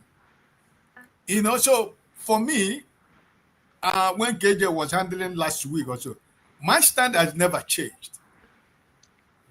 I want this like KJ, his last comment, nobody is saying, I don't need any sympathy to release Nnamdi Kanu. No. First of all, let him go to medical check. Let there be medical attention given to this young man. That's my concern. Because if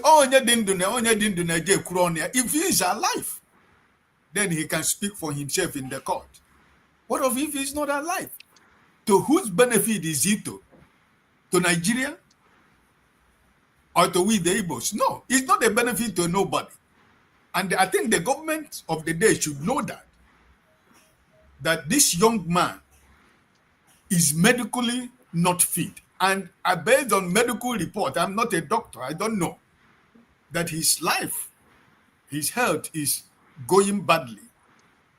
I was shocked this week when the lawyer was saying this, that the Nigerian Medical Association said he can start the trial without any test, taking blood test, taking urine, or your speed. There are so many things doctors, depending the kind of case you have, doctors will tell you bring this, bring this, bring this. But nothing like that happened. And at the end of the day, they said he's strong enough to stand trial. I'm only appealing to the federal government what I said last week. I've said here, and I keep repeating it. There is no amount of emotion that any Nigerian who supported Nnamdi Kanu, including myself, will put into it that this government is going to release this man. It's going to be a political solution. But my problem is that even before you talk about that political solution, let this young man go for medical. He's saying we have medical hospital in Abuja. Even if it is private or government hospital, let him go to treat himself. Let him be okay. Give him medication. Let him be all right. Like he can stand trial if you want. If he said that he has to stand trial, he has to stand. And at the end of the day, whatever the court decide, then we can move on with our lives. But the sympathy now is growing too much because of the health of our brother and the fellow Nigerian Nnamdi Kanu, because his health is not good. And everybody that have visited him has always said, this young man needs medical attention. So my part in this case is my human nature, humanity, because none of us can give life. If this young man sleep one day and didn't wake up, it is going to be story. We are not going to have another Nnamdi Kanu. So my appeal to federal government of Nigeria is, please allow Nnamdi Kanu to go for medical help. Nobody is telling you that you should release him tomorrow if you don't want to release him. But if you also release him tomorrow for us, it's okay. The family and friends can take him to medical treatment anywhere they decide. But if you don't want, can we use government hospital to make sure that whatever that this young man is suffering is treated in the hospital? God bless you. All right, thank you, Ike. Jefferson, welcome to the show. Yeah, hello, good morning, good afternoon, and good evening, everyone. It's thanks for having me on the show. First of all, I would like to say that Nigeria, if many of you have watched this DC comic movie called Batman, Nigeria is officially what they call Gotham City as a country. And the person ruling the city is Tinubu, who happens to be Joker in that Batman movie. Everything has to do with criminality. Everything has to do with criminality. That's what that guy is. That's what he upholds. So, without mixing words, a lot of things are just happening real fast. Now, with the planned protest, you can see that the IG, the Nigeria police force, with with the so-called court injunction, they were able to get that one real quick to prevent the protest. And it means but other court cases regarding Nnamdi Kanu have been ignoring it, and holding him down. So it just tells you the kind of people we are dealing with here, And let us face the facts. Let us face the fact. We have a serious problem. We need to deal with, of course, our tribalism problem, our religious problem. Is becoming a menace on the national scale and international scale. Sometimes we try to pet it and make it look like it doesn't matter. It does matter, And this our generation, it is now on us to do the right thing. Unfortunately, with the way things are going politically, everybody is trying to be on the good book and join the current APC because it has seemed all hopes are lost. The lives of Ben Bruce and all these other people. It's fine. Everybody is free to do whatever they want to do. But the truth of the matter is that justice just needs to prevail. And my own opinion again, finally, let me conclude, is that the more they keep on holding Nnamdi Kanu, the more it's going to generate into something else. And how I put it, is a ticking time bomb, because as it is, don't forget to next year, they want to do this issue of tax. and the tax that they want to do, unfortunately, Nigeria has abused the likes of us that are here, who has been in Nigeria, who is even abroad. They have abused us so badly that we don't even know the difference of good governance in African countries versus wherever we are on a global scale.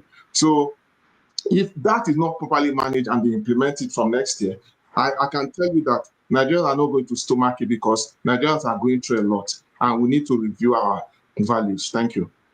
All right, thank you, Jefferson. There's a comment on the comment section that said a political solution would have been possible if the Southeast governors made Nnamdi Kanu's release a condition for them to join the APC, but they have all joined Tinubu without asking for Kanu's release. I think that's an interesting take. All right. Well, I think leave at that. 2 Nigerias, 1 brain cell. Welcome to the show. How you doing, Widow? Okay. Let me start off by asking you, with everything we've heard today, what is your position on the topic? Which topic? The topic we're presently speaking on. No, I don't share my positions here. I will record a video. I'm coming back because I've not done my show in a long time, but I'm going to do that. So I don't. All right, fair enough. Interrupt what you guys are saying. Yeah, go ahead. That's beautiful. I respect that. I'm only asking because I'm hearing basically 2 schools of thoughts, and I think at least one side is speaking based on emotion,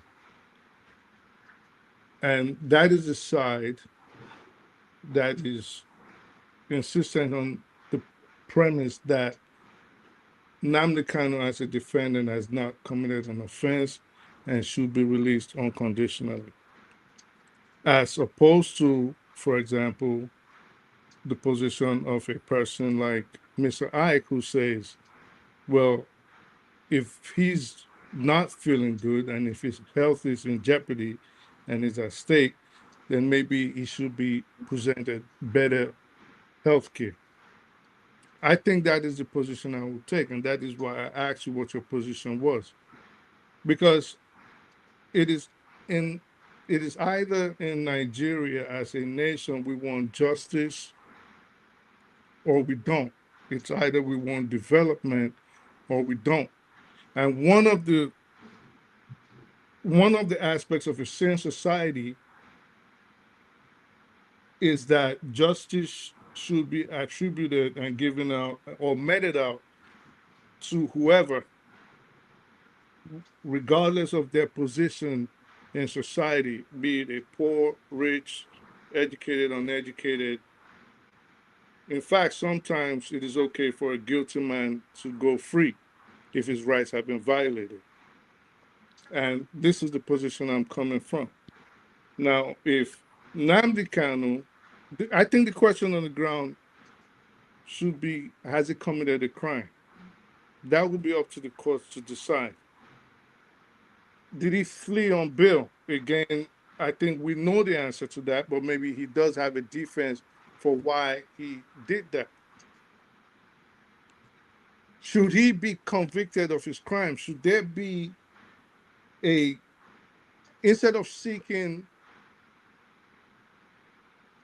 a custodial sentence, should there be a political resolution to the case at hand?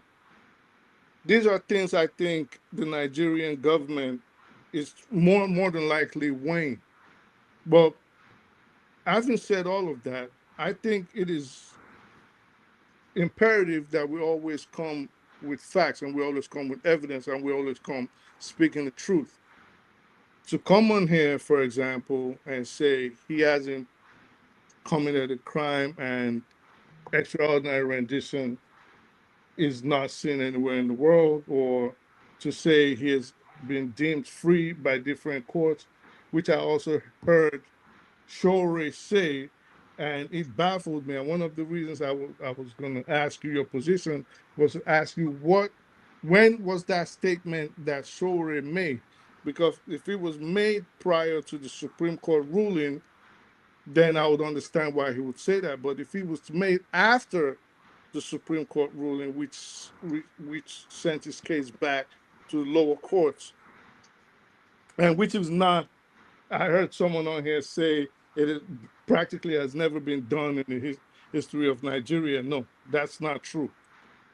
Every time, anywhere in the world, the Supreme Court rules on the lower court's position, they usually send it back to the appeals court, or they send it back to in Nigeria's case, the high court, or in the United States, we call it the district court. So these are the things I'm saying. We have to be careful. The Supreme Court never deemed him free to go. What the Supreme Court did say, they did find some faults in the rulings of the higher court, which was actually appealed to the appeals court. Then the government, since the appeals court ruled over them, they appealed to the Supreme Court, and the Supreme Court now sent it back down. So in what I'm just saying in essence is there are a lot of variables. It is okay for justice, for everybody to seek justice, but we cannot be hypocritical with it. We cannot look at a situation, for example, Simon Ekpa is in Finland right now. Practically the same situation, but he was found guilty. Basically the same thing with Nnamdi Kanu, but he was found guilty. Nigeria's situation is different. Our justice system is different. Agreed. Again, like I said, a political situation could be found. But are we now saying just because we feel an affinity to an individual, the court process must not take place? I think it should. Now, as his right being violated, well, if Nigeria, like I've said here several times, if Nigeria has a Speedy Trial Act which tolls the clock, right? If the clock was not tolled and he's been held way longer than necessary or way longer than the potential sentence would be, then I think he has a leg to stand on. But outside of that, I think personally right now, I think the main thing should be, is his health in danger? Let him seek his welfare, let his attorney seek his welfare, and then let justice carry on. But to just say, well, because I feel a certain way to an individual, then he cannot be, if he's guilty, let him be found guilty. If he's innocent, let him be found innocent, and let's move on with this. Yeah. All right, thank you. Before I come to you, the last person speaking, Revolution Now, let me play this. This is from the National Association of Northern Nigerian Youths to His Excellency President Bola Ahmed Tinubu concerning Chief Nnamdi Kanu. From the north, we are saying, set Nnamdi Kanu free. Let Nnamdi Kanu be pardoned. If Boko Haram will be pardoned, kidnappers who have been giving people sleepless nights, terrorists who have been terrorizing a lot of people in different parts of Nigeria will be pardoned. Why can't you pardon Nnamdi Kanu? This is our request. This is our plea from the north. Your Excellency, President Bola Ahmed Tinubu, we believe you can do it. You are our president. We voted for you, and we believe you can do this for us. Free Nnamdi Kanu. Let there be justice in Nigeria. All right. There've been many voices in this conversation. Let's welcome Revolution Now. Doctor, thank you very much for this clip. I think it's good for the last speaker. Thank you very much. Revolution Now. Thank you, Maazị Okpara. Yeah, good evening. It's been a while. I've been trying, but I've been roaming around trying to do my investigation, seeking the opinion of Nigeria in Africa. I just came back, and I think today I can be able to say my mind. Did you see Ekweremadu in your investigation? Not really. I don't look. You don't go jump on a and Rishi. Go ahead. Anyway, I chop for everything where I see for road, both bushmeat and all. Anyway, Dr. Damages, if you see, let me say hello to my friends and listeners and everybody. You see, the case of Nnamdi Kanu, at least everybody knows my opinion about those freedom fighters in Nigeria. First of all, Simon Ekpa, since he has been incarcerated, I've been very, very sad, but we just managed because we know where we come from. We know what played underground. Now, Nnamdi Kanu case now have come up. But if you know Nigeria well, doctor, you know that the problem of Nnamdi Kanu is the behavior of Nigerians.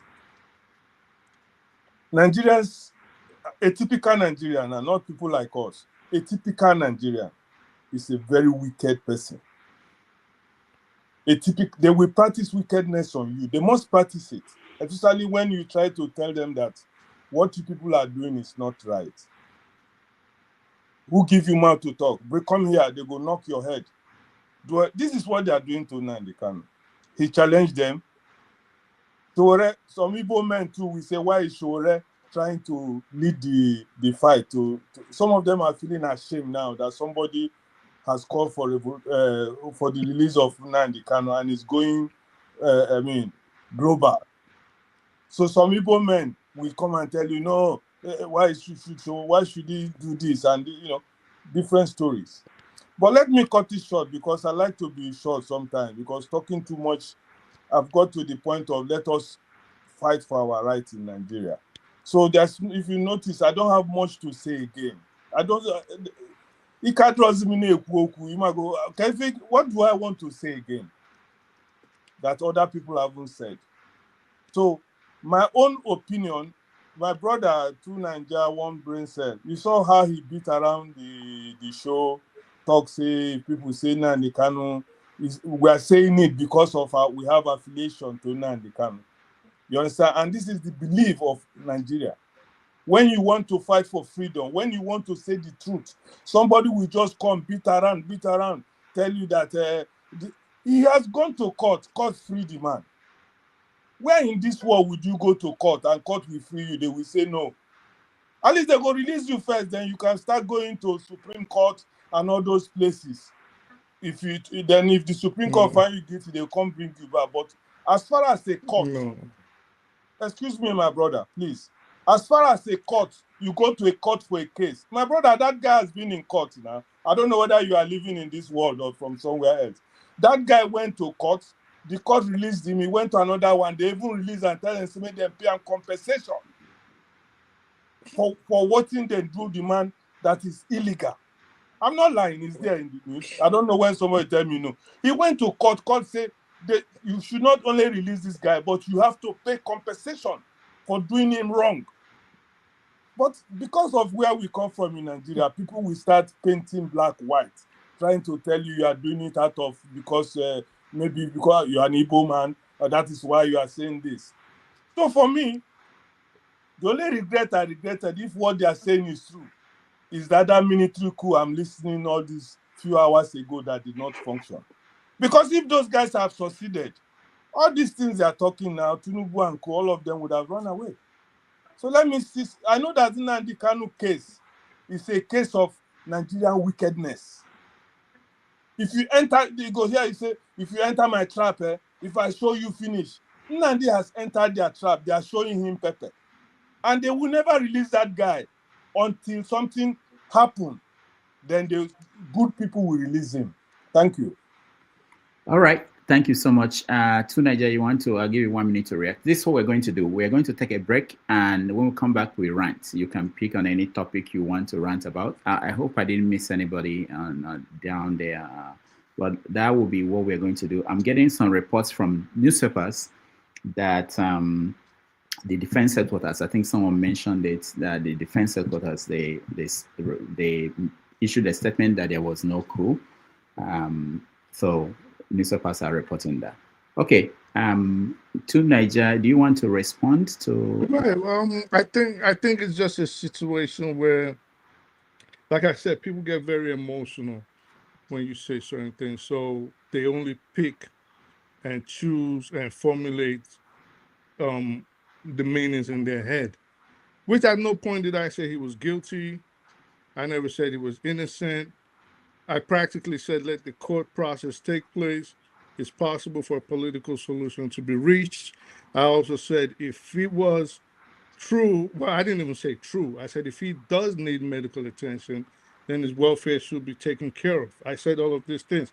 If his rights have been violated in achieving a speedy trial, that could be a reason why he could be set free, because verbatim I did say sometimes it is okay for a guilty man to be set free if his rights have been violated. I said all of these things. But of course, you're speaking to Nigerians where they only pick what they want to hear and then they misconstrue the rest, mischaracterize you, and point fingers at you.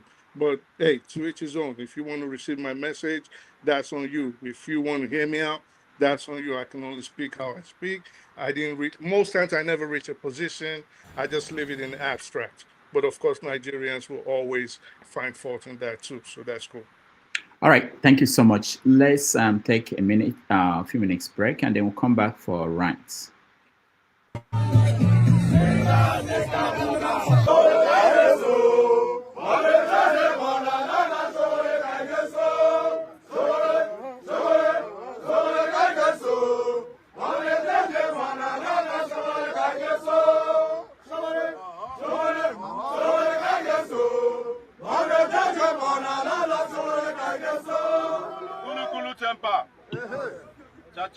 Cha igbo kwenu.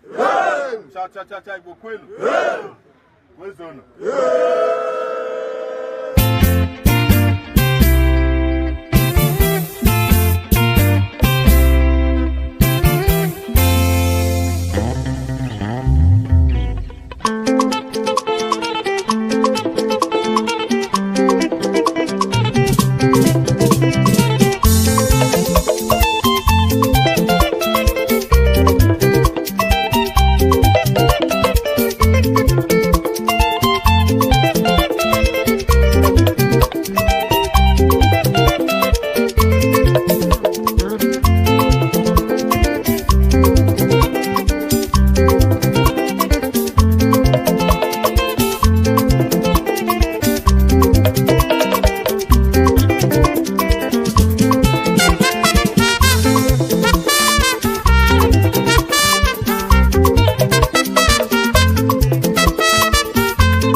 All right. agencies in Nigeria that are not up to 1 million. All right. Thank you. Thank you so much for being with us, and it's been a wonderful day. I appreciate all of you, those in the studio, those who are watching at home, and those in the comment section. I see all your comments. Thank you. We're going to go for rant. I will give everyone 2 to 3 minutes to rant about anything. It doesn't have to be a subject that we discussed. I will start. I don't know how to actually say this, but I discovered recently that every story that we touch on here has something to do with the media. And each time we talk on every story, we kind of have the media on trial. And I want to just reveal something about the media here for most people. There were 2 stories we didn't get to. One was at Abio. There was a video, I saw the video, I have it here. We don't have time to play that.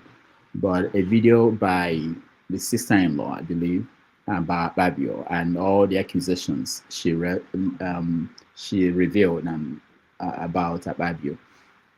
The other one was video of Reno or Bakary, where we saw the way he operated and certain things about him.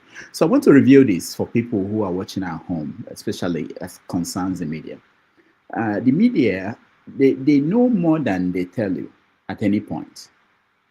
The reason that they don't tell you everything is that sometimes people don't want to come out publicly and say, this is my accusation, this is what I know. Somebody can tell me something about somebody. I'm not going to go and run out and talk about it. If the person is not going to give me documents, if the person is not going to come out and I will interview the person, they will say it openly. So there's so many things we know about actors in the Nigerian scene. It's the same thing around the world. And sometimes it baffles me when people come out and defend them, especially people who do not know these people. And what I believe, and I'm happy that, you know, they said there's no secret you can hide forever. A lot of these things are coming out, and more will come out about these characters like Abio and Reno. There are so many stories, and it applies to so many other people in the Nigerian political scene. So I want, as my own rant, that people should be cautious of, if you don't know personally, you be cautious about supporting whoever, whatever idea, whatever you are, is out there, because people are telling you. It's more than what they are reporting. Look at the story about the coup now. The military, the defense department just said, oh, there was no coup. Of course, all the newspapers they're kind of obliged to, they have to publish it. It doesn't mean it's still true. That they denied it does not mean it's true, but they have to publish it. So what you are going to do is to wait for the next 2 days. You ask yourself, when these guys did whatever they did and they were arrested, why didn't they tell the nation? Why did they wait until Sahara published the story before they felt, oh, we have to come down and say, oh, there was no coup? Why? When Wale Edu was sick, why didn't they say that he was sick? Why did they wait until Sahara published the story? Now they say, oh, he wasn't sick. No, it's a false story. He wasn't out of the country. He's in Abuja. 2 days after, oh, he's now in London. Look at him. He's alive. He didn't have a stroke. You see, transparency, openness, it's more important than anything else for us as a people. And then there's a responsibility for us, all of us. Somebody called me this week and said, how can I support Showere? How can I be part of this demonstration? At the point, we have to say, what can I do in whatever the issue is that you care about? That's the ultimate. Because we have to do something. Otherwise, it will be the same story. All right, that's it from me. Let me go to, let me see, somebody who doesn't like to rant, but I will get him to rant today. Mr. James, be honest.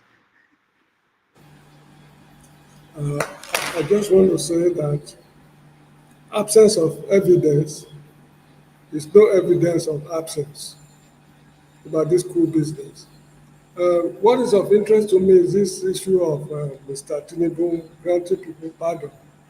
I think Lawrence Anini should be pardoned. George Yamu should be pardoned. Self-styled Shola Oyenusi, Dr. Oyenusi of those days should be pardoned. Sorry, what's his name? General I.B. Bisala, who was executed over Murtala Mohammed's Dimka school, should be pardoned. The Okotoko Six should be pardoned. Rambo should be pardoned. In fact, all the condemned armed robbers who faced the firing squad should be pardoned. I mean, it should be a blanket pardon. And surprisingly, he left out some people. And anyway, it's abracadabra.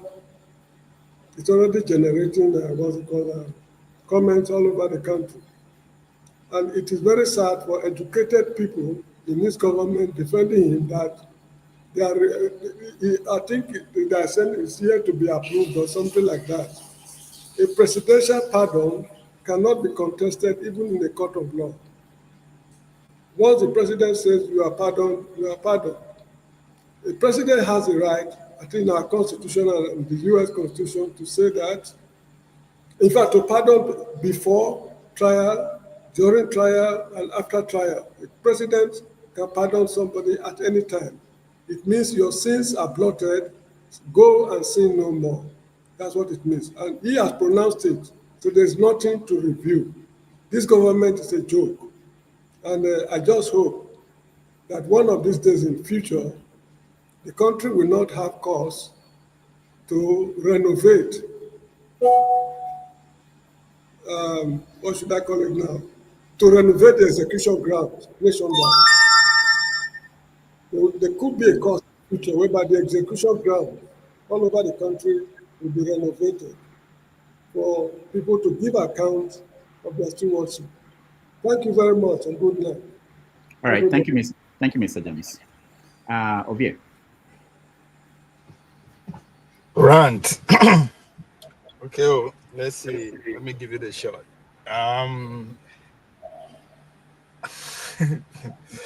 So let me narrate. Showore, I think so far since Bola Tinubu take office, he has organized about 9 or 8 protests thereabouts. None of them is centered around electricity.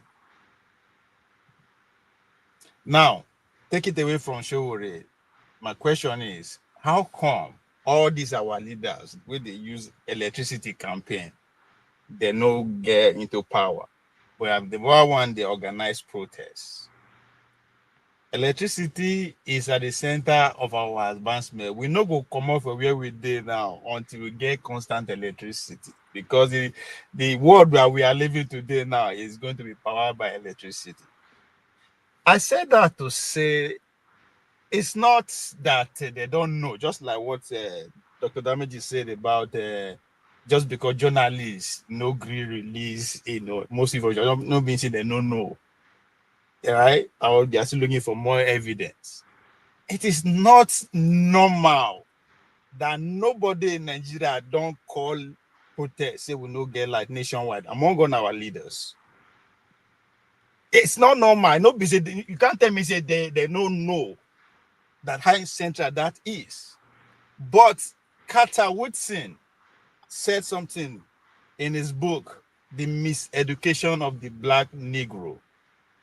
The center of his argument is, when you control a man's thinking, you don't have to worry about his action. If America can be investing billions and the other in our economy, they are not worried, and nobody is actually protesting, then something is wrong somewhere. What am I trying to say here? Despite the miseducators, all our leaders serve one purpose. How do we protect our interests? But most importantly, the outside investor first. Every other thing no matter. From the Showore to the sitting president to those who are coming, all are so. The fact that nobody is going, that means that we are all conditioned, as the open of them said, that not to look inward to solve our own problem.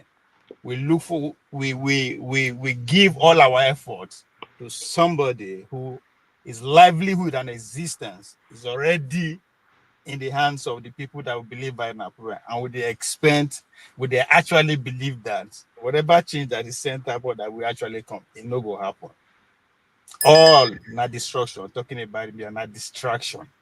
If nobody, any of, including me, I'm not saying talking about what can I do. If nobody can let the protest over our darkness, in fact, something is wrong with us. All right, thank you, Obia. Oh, Ovie, you have agreed that something is wrong with us. Wow, honestly. Yeah, but not that we are not intelligent. No, but if something is wrong with us, if you are not, if you are, it's not lack of, it's not lack of guys, intelligence. We don't want responses to the rant because that will mess up everything. Just let's keep going. After that, we can go ahead, Jefferson. So let me just rephrase. What are we ranting about so that I don't go off? You pick anything you want. If your great grandmother is not doing well, you can. All right, that's fine. No, of course, it's good to go back and forth so I can. All right, the bottom line is like, we as a people, right, we have the choice to take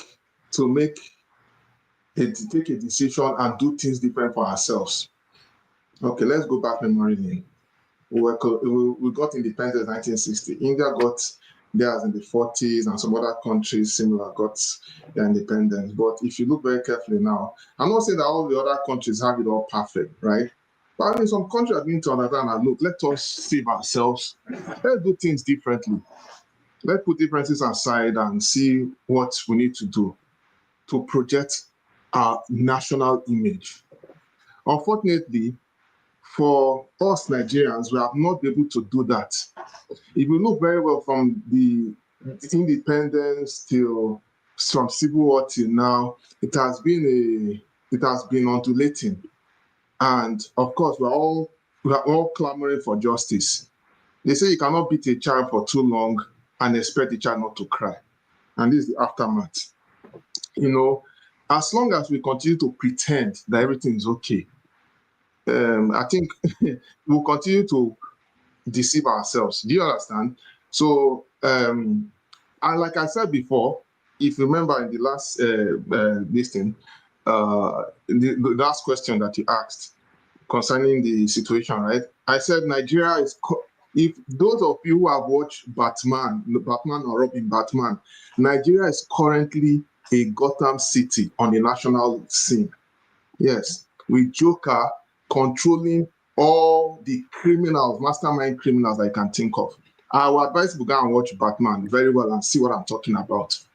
And unfortunately, that is what we have. Right? Is it the judiciary? Do we have judiciary in the country? No. The judiciary is going to the highest bidder, right? Then we are not even talking about security apparatus. We don't even have infrastructure. Average Nigerians are going on the road, private citizens bringing their attention to government that look, some of the roads in the southwest, some stretch in south, some stretch in south, and some other part of the country are having issues. But what do you know? As usual, they don't look into all those things. There's killings happening everywhere, insecurity. A lot of things are going wrong, but as usual, we don't pay attention. But let me round up very soon. But where they are paying attention is who is going to decamp to be in the ruling party and share money. And then, unfortunately for us, we citizens, we the common masses, we are concerned about what is trending on the social media, the next Big Brother Africa, and some other stupid things.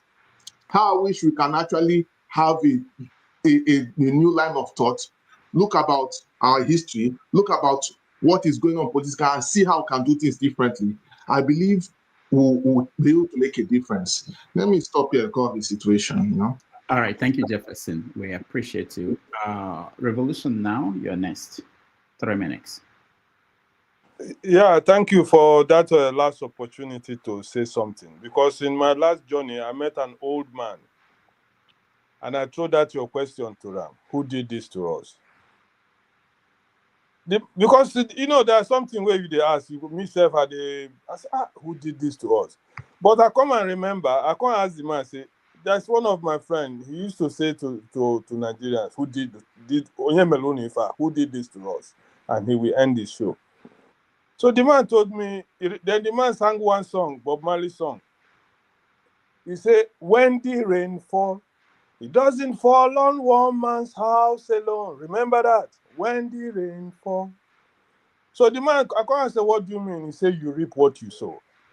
Nigerians are reaping what they've sown for years. Wickedness, class system. When we tell them, say, now the problem of Nigeria be that, people will go school, go argue, say, now them be the best. So what did happen for Nigeria now? Who will go complain to? Dr. Damages and friends. Who are we going to call? Didn't we do it ourselves? Now the rain, they fall, they reach everybody. Somebody go come tell you, say, they go twist the case. They go tell you, say, we are saying our statement because we have personal feelings, or because as an Igbo man, I'm trying to defend Nnamdi Kanu, for example. That's what somebody was trying to paint that picture. But anyway, no problem. When the rain falls, they miss, whether you be big man or you be poor man, the rain must reach your roof. Thank you. All right, thank you, Revolution. Now, when the rain falls, it doesn't fall on one man's house. Remember them. All right, Mazopar, next. Yeah, thank you very much. Nigeria was talking about Nnamdi Kanu run away from bail. That is, Nnamdi Kanu didn't run away. He didn't run away. He was at his home, and he was attacked. 28 people lost their lives. Few days before to attend the court process, he was attacked. And Nigerian press, Doctor, I love what you said about press.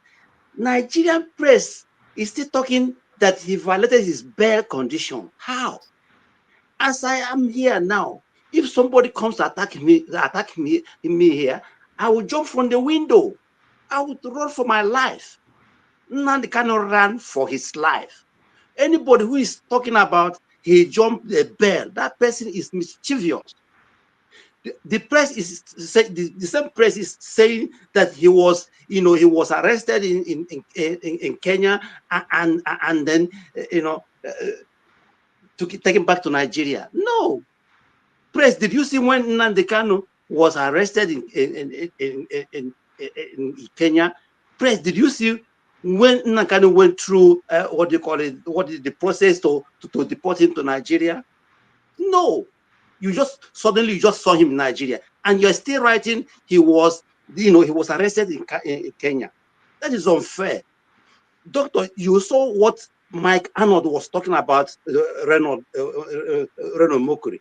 He was there. He was telling him exactly to his face. Assuming that man was a black man, he would be going here and there. But he saw that how the man said, no, you are misleading the public. In fact, he even blamed the press. He told the press, I know that you are not going to say what I'm saying here. That's what that man, listen to that clip. That's what I'm saying, that we black people, we are not honest people. We are not telling ourselves the truth. That is the problem we are having. Let me tell you, finally, 65 years after Nigeria got in high independence, 774 local government in Nigeria. None of these local government has running water. Because I am interested in this running water, because I know what my people are going through and what we are spending giving running water to my people. Government cannot provide a running water, a pipe running water to its people. The whole 774 there's no running water. And somebody is telling me that something is not wrong with us. Somebody is telling me that we are too intelligent, not providing ordinary water to our people. Something is wrong with a black man. When I say black man, sub-Sahara African people, something is wrong with us. Thank you. Thank you, Mahaz. I know that I said there is no response, but you kept on this topic. I want to let you know that in Senegal and in Kenya, they have running water. They have electricity that works, so it's not black people. If you have issue with Nigeria and your state, you have issue with Nigeria. Dr. Rudolph, that is how many percent? Sub-Saharan African. I'm talking about the places I've been to. Okay, where you have been to. Other places, yeah. Yes. But I'm telling you, there are places where it's 99%, right? Sub-Saharan, we have no running water. Okay. We are not intelligent to provide ordinary running water to our people. Thank you. Rudy, please, I beg your pardon. I have a guest. Let me rant, then I can exit for you. I just get out of the line before because somebody need to talk. So. All right, go ahead. All right. The issue is this. I understand the opinion and everybody have their view. But if we're going to have a justice system that work for us, we must share the view. The president will not pardon somebody that have never been committed. What is pardon on what is the language to use to pardon? The other thing is that we can come here and choose the way we choose. But if one Nigerian will work for us, then we'll speak in one voice to our crippled institution. And then the institutions, the judiciary, and all of that, police and everything that is not working. But the notions that there should be a free pass for somebody simply because he is fighting for justice. Power is not about being fair. It's about interest. The whole life we are living is about interest. And if people choose to pick on the case they choose to pick, as far as they have power, that is what it takes. But my brother here who think that, okay, everything now has to be because it's from so place, that's why it's like that. Well, they're entitled to the opinion like that. But then to say that Nnamdi Kanu should be pardoned, should be let go for free. Well, people can rant like that. But the thing is that let there be a fair hearing. I hear your people saying that he has been freed by so many courts and they're still keeping him. I think if we really understand the story, is that there was some case that say you are free of this, but you are charged of this and all of that. But for whatever reason, the freedom of everybody in Nigeria is that, or the prayer for everybody is that everything work for a common man. And for your brother or Fabio's story, I'm looking forward to hear more about the Senate president. I hope he can read the figure next time. After this, only in Nigeria such thing happen. The Senate president cannot read the figure of the budget. I hope he can know who is his accuser this time around. All right. Bye for now. Thank you, Janaba. Let's go to Niger. Where is to Niger? Okay, to Niger one is to Niger's one brain cell. All right, go ahead. Where are you? You can go ahead and rant. I think we're having it. We can't hear you. You're muted.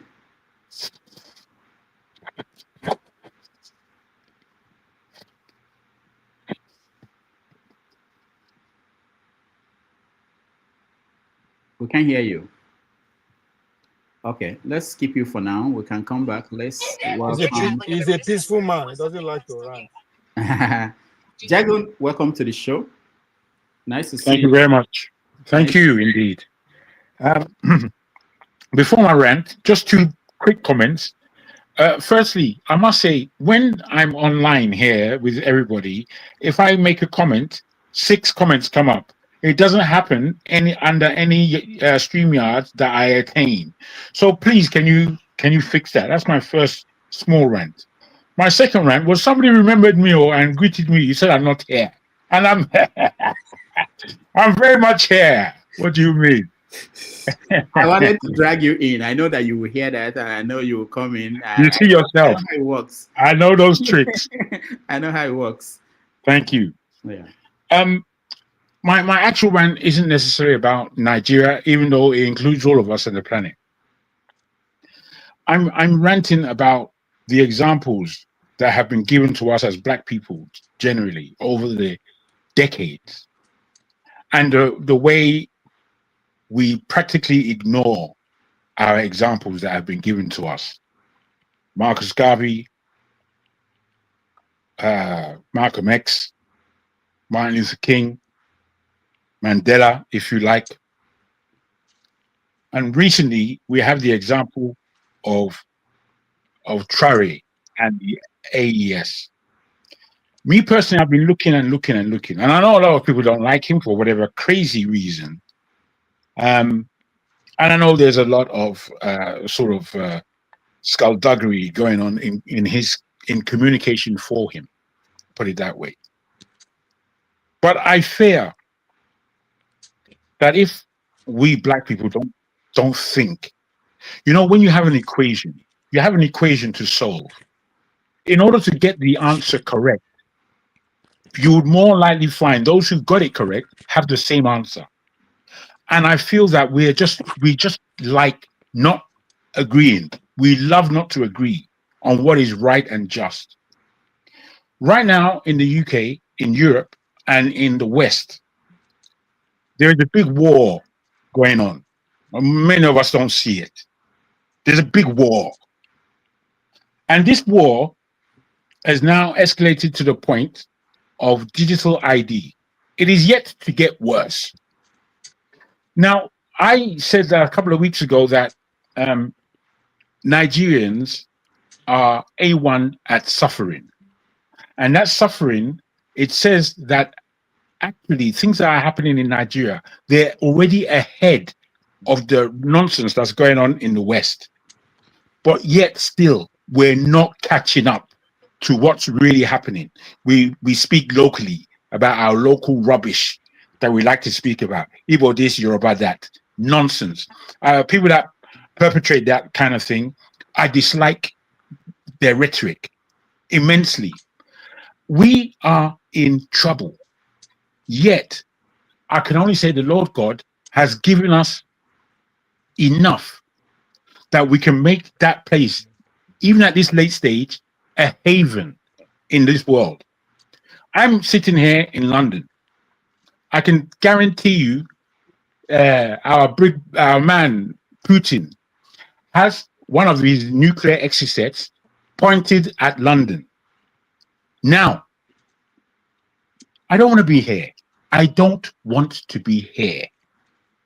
And, to be honest, if not for my recent illness, I would have been in Nigeria by now. And that in itself is terrible to say.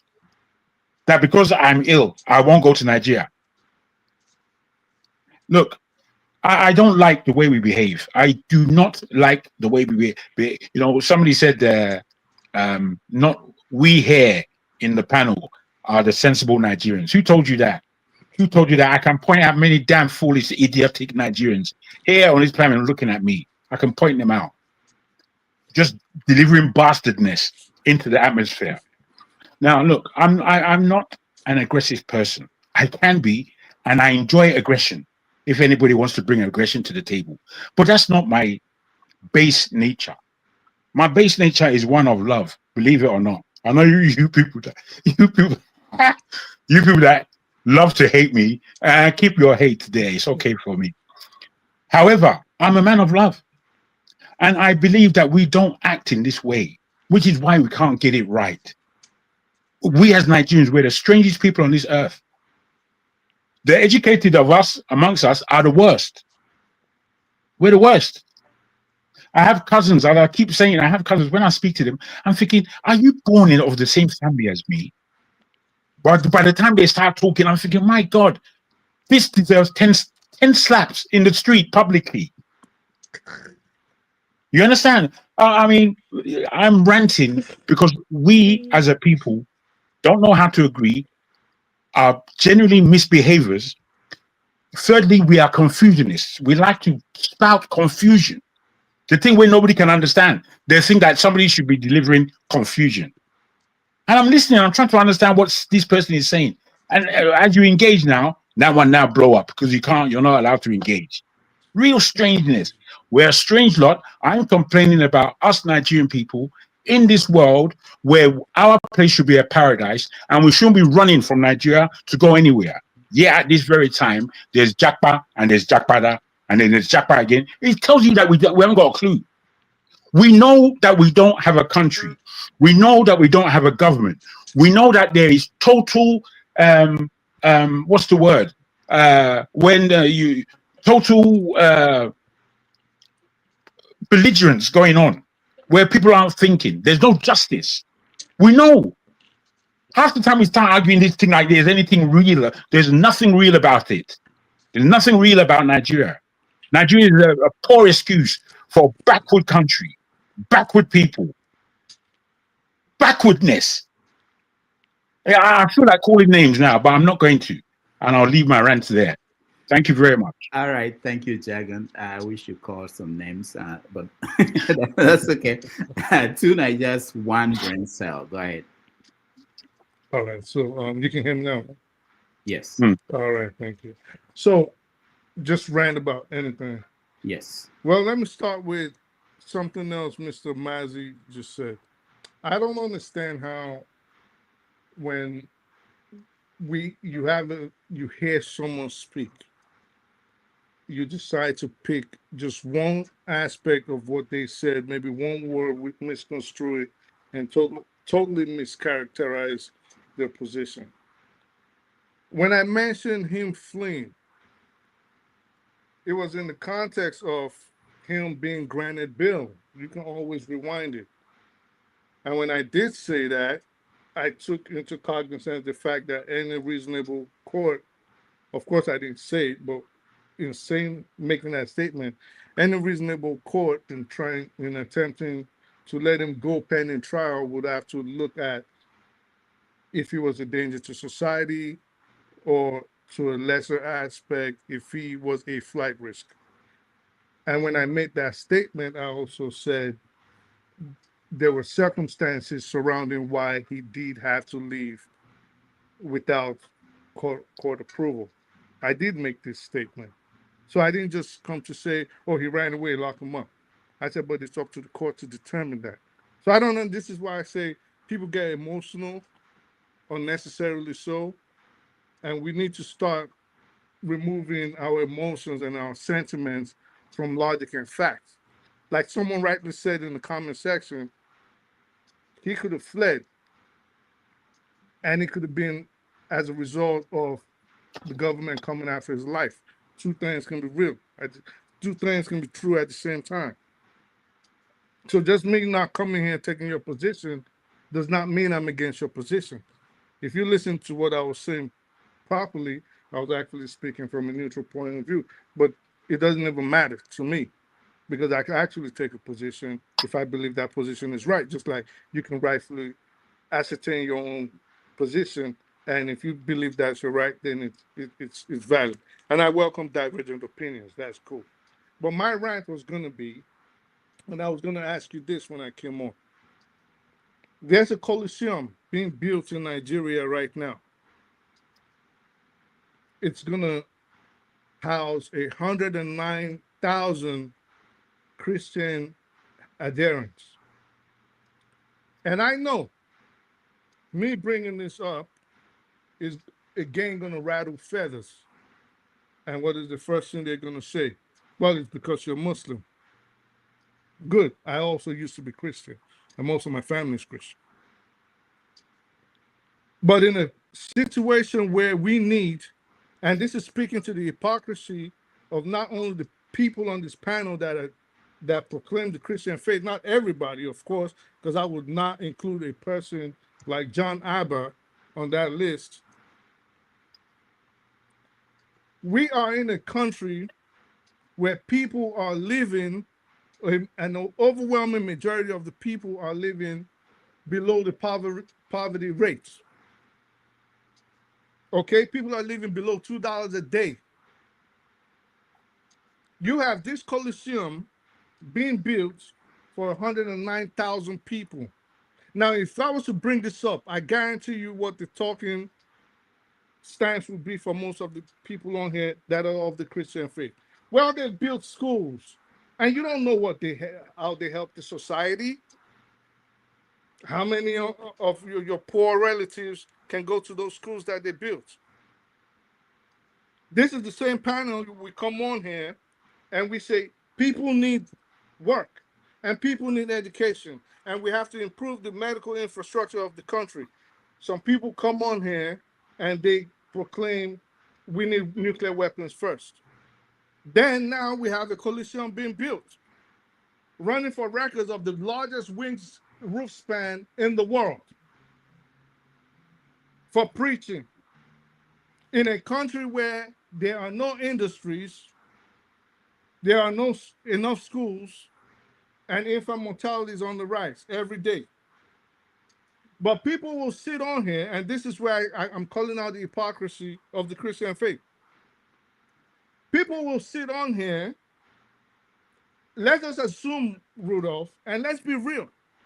Let's be 100% real to ourselves on here. If there was a Muslim sect in Nigeria today that was building a 109,000 capacity coliseum for adherents of the Islamic creed, what do you think Nigerian Christians would have been saying? They would say they want to Islamize Nigeria. But guess what? Throughout this show, nobody raised the concerns that maybe we don't need more churches, just like we don't need more mosques. Maybe we need more industry, more training schools, more business parks, and things that will advance the development of that country, at least fast pace it. We don't hear this. Throughout this show, I was waiting for one person to say, but I guarantee you, if Sheikh something Mohammed tomorrow was to start building a mosque of even 5,000 people capacity, I can count at least 3 people on this panel that would raise hell on tonight till next week. At what point, like even Jagon said here, at what point are we going to stop being hypocritical? The OV said the same thing. This people really, Dr. Damages, need to change the way they think. If you want to be real, be real. If you want to be fake, then let everybody be fake. It's a damn shame how Nigerians carry on. And I'll tell you something right now. And I was having that discussion earlier with my child, and Nigeria is not going anywhere fast. Nigeria is not moving anywhere if the current mentality of the people continues. It is a wicked lot, it is a hypocritical law, and it's a very diabolically minded law, and they really do not want progress. If anything, they usually run and seek the downfall of their fellow Nigerians. Let me end with this. Rudolph, I said last week, there were certain Nigerians on here that were willing to destroy Nigeria, encouraging an invading force over a lie. You did not mind that your fellow Nigerians would be killed insofar as they were killed just to satisfy your own evil and wicked intentions and beliefs. You believe someone like Ted Cruz, you believe someone like Peter Thiel, you believe someone like Eric Prince, confirmed and known racist.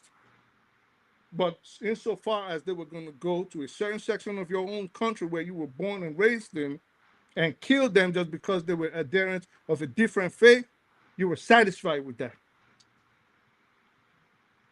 All right. Thank you. 2 Nigerians, 1 brand cell. KJ, welcome. You're next.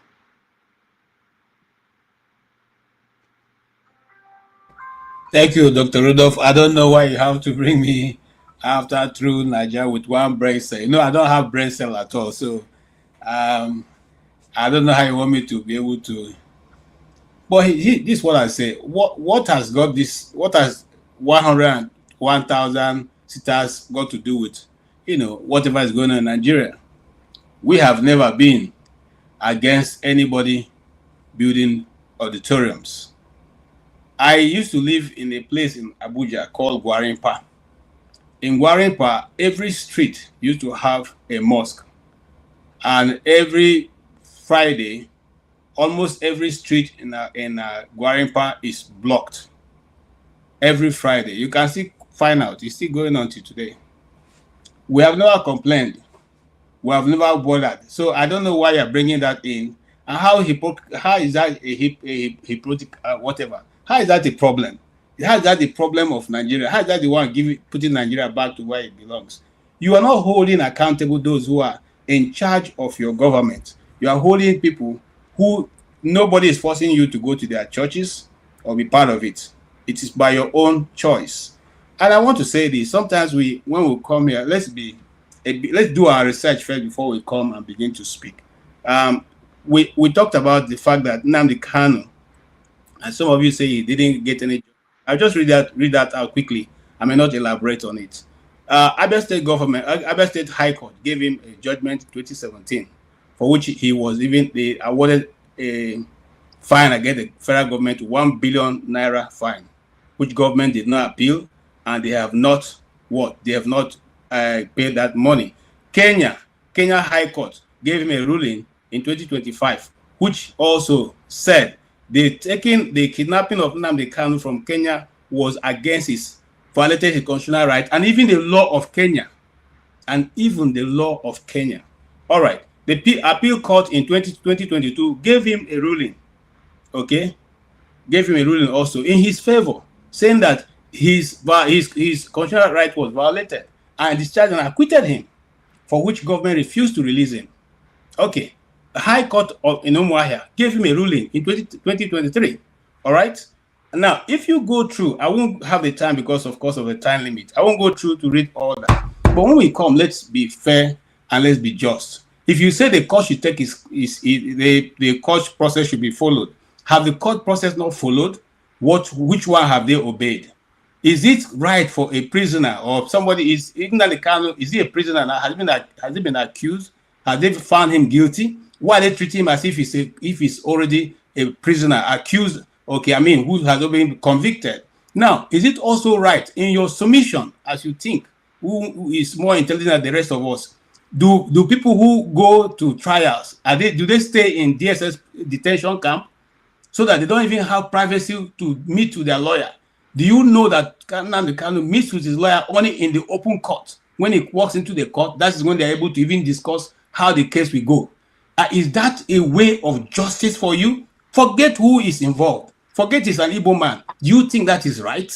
Okay? And if you think that is right, do you also think that his life is compared to what is going on now? If you were your brother in such a situation, will you be agitating that he should continuously to be in detention without getting medical treatment? In the same government hospital, people have gone to hospitals and their hands are chained to the bed. If you just think that they're going to run away and get treatment, he's saying, I need treatment. If he dies, are you going to bring his corpse to the hospital and then, to the court and put him in prison? We know where this is going to end, and I'm talking to you, Rudolph, so that you can mark it down. This is going to end after 6 days. Omotosho is going to rule that Nnamdi Kanu is guilty, okay, and sentence him maybe life imprisonment or maybe to death, since it's treason they're trying for. And then Tinubu will now pardon him, okay, to get political traction or whatever they think they're going to get. But the truth remains. The truth is out there, and all of us can see it. Okay, all they're trying to is to find a way to convict him, even though they don't have any form of evidence. The only one witness they called was on hearsay, and he was asked, "What did you find any weapon of terrorism with him?" He said, "No." What did you find with Nnamdi Kanu? He found a cell phone and a laptop and then a radio transmitter. Is that what you use to now carry out terrorism?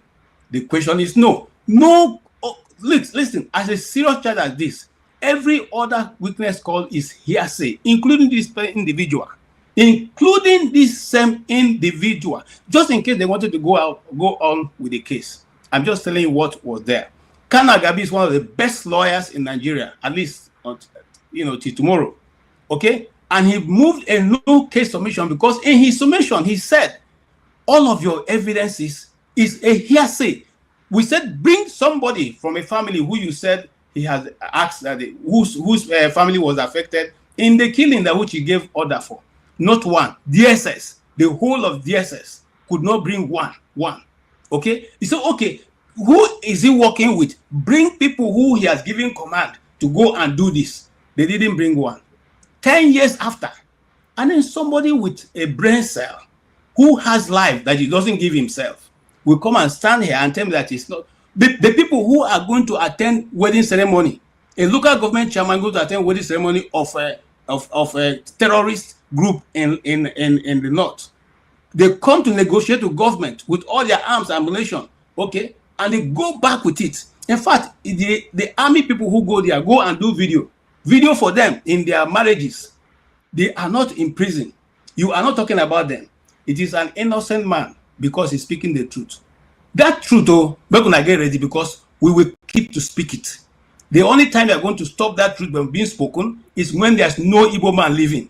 But as long as an Igbo man is living, we will keep saying that truth. And the truth is very bitter. Justice for everybody, not only for the Igbos, for every one single group of people in Nigeria. Equal right and justice is what we are looking for and what we are asking for. Thank you very much, sir. All right, KJ, thank you so much. Dexter, you are next, and Femi will be the last. Thank you, Dr. Damages. Why will Femi be the last? Just tell me why he's going to be the last. I'm sorry, Ike. All right, go ahead, Dexter. Yeah, just for a calibration. So, one thing I don't know, but Dr. Damages, is it possible that while we are doing all these things, you see, one of the, like I always say, one of the most important things that for people that come on this show, of course, there are people that are older. I think one of the most important things for what are we doing for the next generation? Because obviously, look, the change is not going to really come from us per se. Like what I mean by the change is not going to, many of us, even if Nigeria changes maybe in the next 20 years, it is not the change, we will not be the drivers of keeping that change in place. It's going to be the next generation. So one thing I think we should be doing here, I've always said we should be documenting and coming up with solutions. But also what we can do also is invest in the schooling. Because I mean, if you think about what is going on in primary and secondary schools in Nigeria, you cry. And it is also part of the problem of the poor education. You see, one of the problems we have in Nigeria here is that we have as Nigerians, especially people in this generation. I give you a typical example. I went for youth service in Ogun State, and my friend, somebody that was my friend from Kaduna State, Victor Zemo, he openly said that he was trained to hate Igbos. He openly said it. He was trained as a child. He was trained to hate Igbos. And it's not about religion. It's not a Muslim. It's a Christian. So education matters. And I think one of the best things that we can do, is to see how whatever we're doing here is supposed to be able to impact, especially the next generation, the children between the ages of 6 to 18.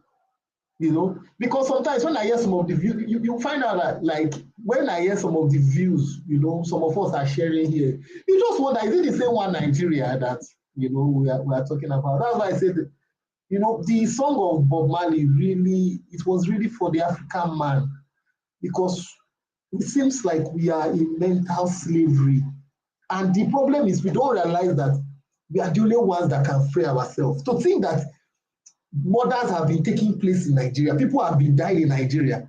And okay, whether the US mischaracterized it or not, but we start going into the argument of, they want to invade us, they want to do this, they want to do that. We have not thought about solving the problem of the murder. We have not talked about, people are really dying in Nigeria. What are we going to do to stop it? No. They want to invade us. These people are this one. These people are Christians. What is that? Does it stop the killing? Does it look, even if it was the Muslims that were killing, are they not human beings? Before, when they were born into this world, were they born Muslims or were they born Christians? They were born as human beings. And for us to now be, okay, if somebody in the US threw a political jab, is it for us to now carry it and now start trying to characterize it? What does it show of? What does it show of us? It's like a great gift. They toss the great gift to us, ate it up, and the thing now is choking us. Why? So my point is this. We people, especially people that come here, I'm sure there's the passion, but I think it's time that as much as we have to start documenting things that are the way forward, and it is one thing about dialogue, which is one thing the West have come to understand.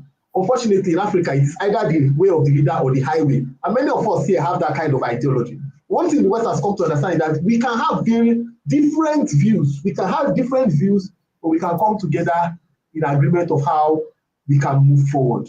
I think that is one thing we should start doing in this panel, because it's not just about people coming to throw rants and throw jabs at other people, and then, because this person said something, you throw jabs. That is not solution. That is not solution. So I think that's one thing we can do. And also, how we can impact the next generation of kids so that they don't come and live the same kind of rubbish, the same views. Imagine that the next generation of children, somebody that is 18 years old, in 20 years' time is going to be 38. And we're having the kind of primitive views that many of us here on this panel are having. It will not be right. So I think what we should also do is think of how we can positively, especially for people who have gone to the West and seen how development has taken place. It's like you go to somebody's house, you see it is fresh, it's smelling nice and fresh, but your house smells of shit. Your house smells of shit. Instead of you to think, this place that smells nice, you will prefer to be staying in that person's place that, my house is smelling. Go to your house and clean it up now, make it better. No. But you want to stay in the person's house that smells nice, and you'll be casting aspersions or, then the day maybe somebody pollutes in that place. This place is smelling, but your house smells of shit. Your house is a foul place, and that is the way it is. So if we cannot, especially people that go to the West, you are seeing how nice it is. Now we have to start thinking, how can we clean that place up? How can we educate the people that defecating on the road is not right? How can we educate the young child that urinating on the road is not right? How do we pass that across? Instead of us propagating some of our primitive ideologies of things, it is this one, it is that one. That is why I think in this panel, we should be able to come to that collective goal. And like I said, impact for the next generation. Because they are the ones that will live for. Look, the future is not us. If we don't realize it, if many people about it, the future is not us that are talking here. The future are the children. And if what we are doing, if a lot of things we are saying is based on think about it. In the next 20 years, what will technology be? What will things be? I think some of us are talking of views about our primitive ideology of 1980 or 1960, which obviously this present government is going in. And that means that we are not ready, because Africa should be thinking, in the next 20 years, what should it be? Those children that are coming up, what should be in their head? What do we want them to be thinking about? That should be able to drive our discussions, and the ideology will push to them.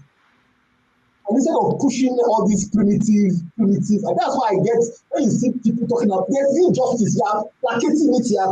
You talk on this side, you are turning here. Also, example, some people here, when you talk about Hamas, they will justify it. They will find every justification of that. But yet, it's now become right at your backyard. Right at your backyard. You have militants, people that are being killed, terrorists. Granted, somebody is coming here and say, you have to follow the court. No, injustice is right in your forefront. But the truth about it, like I said, I had a friend who had been trained to hate somebody. So even when he could see that this was injustice because of his training, his DNA had been encoded to hate a certain set of people. Whether we like it or not, some of us here, whether come from the east or from the west, some of us have been inclined. Like now, some people are being trained to hate Fulani people. Whether we like it or not, some people are being trained, coded into their DNA to hate Fulanis. That is how some people were coded to hate some other tribes in Nigeria. And the truth about it is, anything about that tribe, they cannot come with a clear and just mind. And I don't want that for the next generation. I think that is our focus. We should focus on how we can give the next generation, not people here, because many of us are old. We cannot unlearn. Many of us cannot unlearn some of the things we know. Thank you. Wow, thank you so much, Dexter. So let's go to Ike. Ike next, and then Femi will round up. I'm sorry, sometimes you. Anyway, let me not talk. Go ahead. I think you said after Femi, I can go. Oh, you don't want to go now? No. Okay. Femi was already there. So All right. Femi, go ahead. Thank you, Mr. Ike. So, Doctor, I'm not going to over-label what I contributed when it came to this topic last week. Thankfully, I listened to jargon as an example, and I speak the truth. And I'm basically clear in my mind that what's going on in Nigeria is not necessarily a genocide, especially the way it's being reported, and even with the theatricals that we saw from Reno and his former or current mayor of Blanco, that irrespective. Now, to the point of the underpinnings that are happening around the world, because I like to look at things, as much as I like to look at things locally, we just can't take away the fact that a lot of what happens globally has an impact on what's happening locally. On one hand, some of us may not want to agree when it comes to the issue of Gaza, the Palestinians, and whatever, because there's a lot of rhetoric going on depending on who you're listening to. And that's why I continually try to re-educate myself, especially when I listen to people who I think have yes, they may have their own biases in terms of the other example that can be comparable to, in a way, to what you see going on in Nigeria regarding the killings, either by headsmen or banditry or what have you. Nigeria's situation is a complex situation in any case. Now, again, just like I do the line last week, I begin to suspect whenever I start seeing Western powers operating a certain way. I don't know about, and I'm sure I'm not the only one. I have my suspicions because this thing about, oh, look here, don't look there. No, it is here I want to look. Don't distract me. Because why is it that you're trying to make me look here? When I see you doing some other things there and now trying to mock the entire scenery as if you don't have your own agenda. Yes, as much as I'm not necessarily going to blame the West for all our issues, but again, you can't rule out certain hidden agendas when it comes to this thing. And that's why earlier I also brought up the fact that part of the things I should have also added as part of what made headlines is what's going on in Venezuela as well.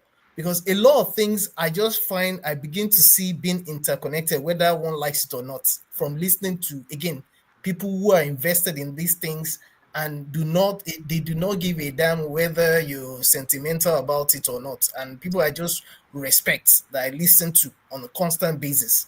Now, I have no other way to end than to say that if at the end of the day, because again, something sorry, just one more point because I round up. Keep in mind, Nigeria it's only recently that Nigeria has decided to start mining lithium and who knows what other things is going on. And of course, with the inroads being made by China and even Russia, depending on how you look at it, whether it respects to the what's going on in in Niger Republic, in Burkina Faso and Mali, as an example, and of course what's going on in the DR Congo region as well. There's a lot of dynamics to me that point to the fact that may it not be the case that now that we're at the point where we're being introduced to the fact that there's a lot of interests in the rare earth metals, because there's a lot of things that just come together. May it not be the fact that this is just a way to try to make inroads into Nigeria in form of another method? Because I don't trust a lot of the things that they're trying to show us anymore. So I'm just saying that we don't want to be the next victim of the war power play between the West and China and Russia. This is just the way I see it, and I'll keep it that way. So let's just find a way of solving our problems. All right, thank you, Femi. Finally, Ike. Thank you, Dr. Rudolph. I'm going to run to start like this, Dr. Damages, tomorrow. Probably I'm going to miss Dr. Ahmadi tomorrow, but I might send you my question to him through the WhatsApp. because I'm having the elderly people in the church in my house tomorrow. I'm hosting them in my house tomorrow. So I don't know how long it's going to be, but if I don't meet, I will send you one or two questions. Okay. Okay. My rant is that my brother Jagu said some of us are idiot and fools. I want to Yes, let so you know that I am not an idiot. I don't know why you included yourself. Why did you do that? No. I'm coming. Just allow me Very to funny. speak. Just allow me to speak. Yes, sir. I don't know the people you're referring to, but I'm part of this panel, and I come here almost every week. So I am not an idiot, and I am not a fool. So I just want to make that very clearly to everybody that is here. I find it difficult to insult people, and I find it difficult to use foul languages against people because I represent a people, because I am an image of what my life is to other people. I am like a mirror to people who are looking at me. I stand like a mirror. So if anybody feel that you are not impacting life, I am impacting life, thousands of lives. And I don't need people to help me to impact life. In my little way, I impact people's life positively. When you grow at a certain age, you make choices of what you want, how you want to live your life. Right? So I believe that I am not going to be part of those idiots and fools that are in this particular platform that I spend most of the time. Last week was my wife's birthday. After I left the birthday of my wife, I came to this panel. Today was my marriage celebration. And my marriage anniversary celebration. I am here in this panel. Happy anniversary. So sometimes when we are trying to generalize words, or you want to advise, or you want to use a certain word, you should also work that thousands and millions of people are watching us here. And I don't think I'm using the platform of Dr. Damages to impact life. Before I know this platform, I've been impacting life in my small way, positively. So please let us try to mind the languages we use. Sometimes we are trying to pass a message, but at times we laugh over it. But sometimes we should also try to choose the words that we use, because we might thinking that we are not. A lot of people say here, we are not doing anything. Let us find solution. Let us find solution. Everybody has a solution. The solution starts in your family. It starts in your community. It starts in your village. It starts in your neighborhood where you live.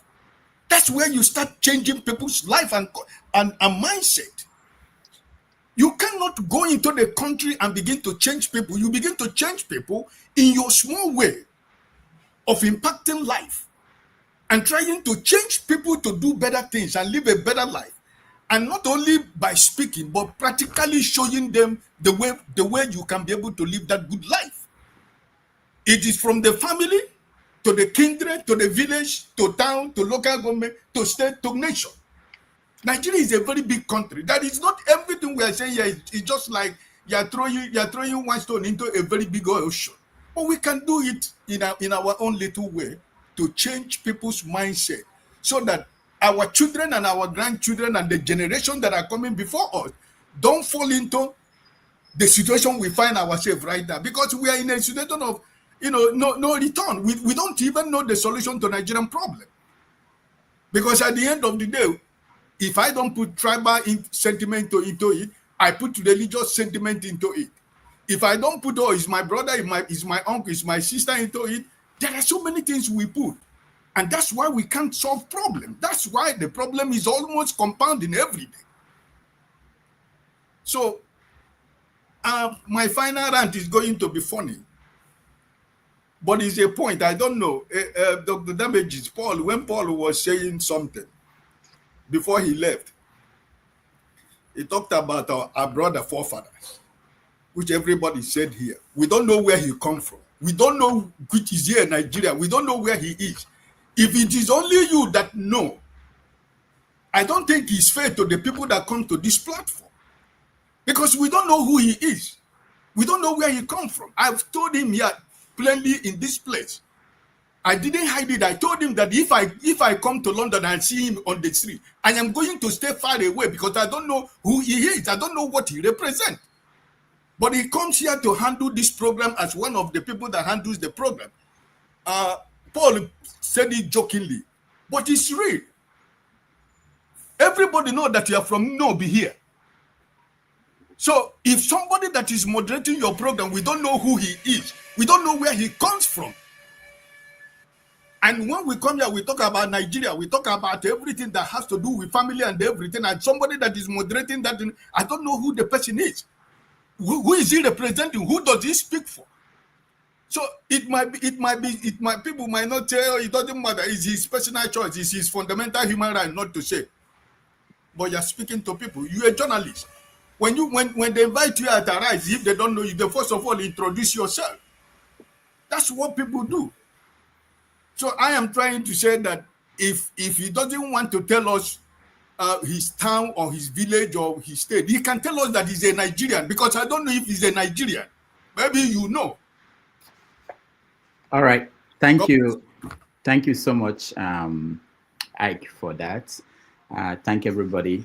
Oh, somebody joining us. Can I just say some 2 minutes? Even less. Hold on. Even less. Okay, go ahead.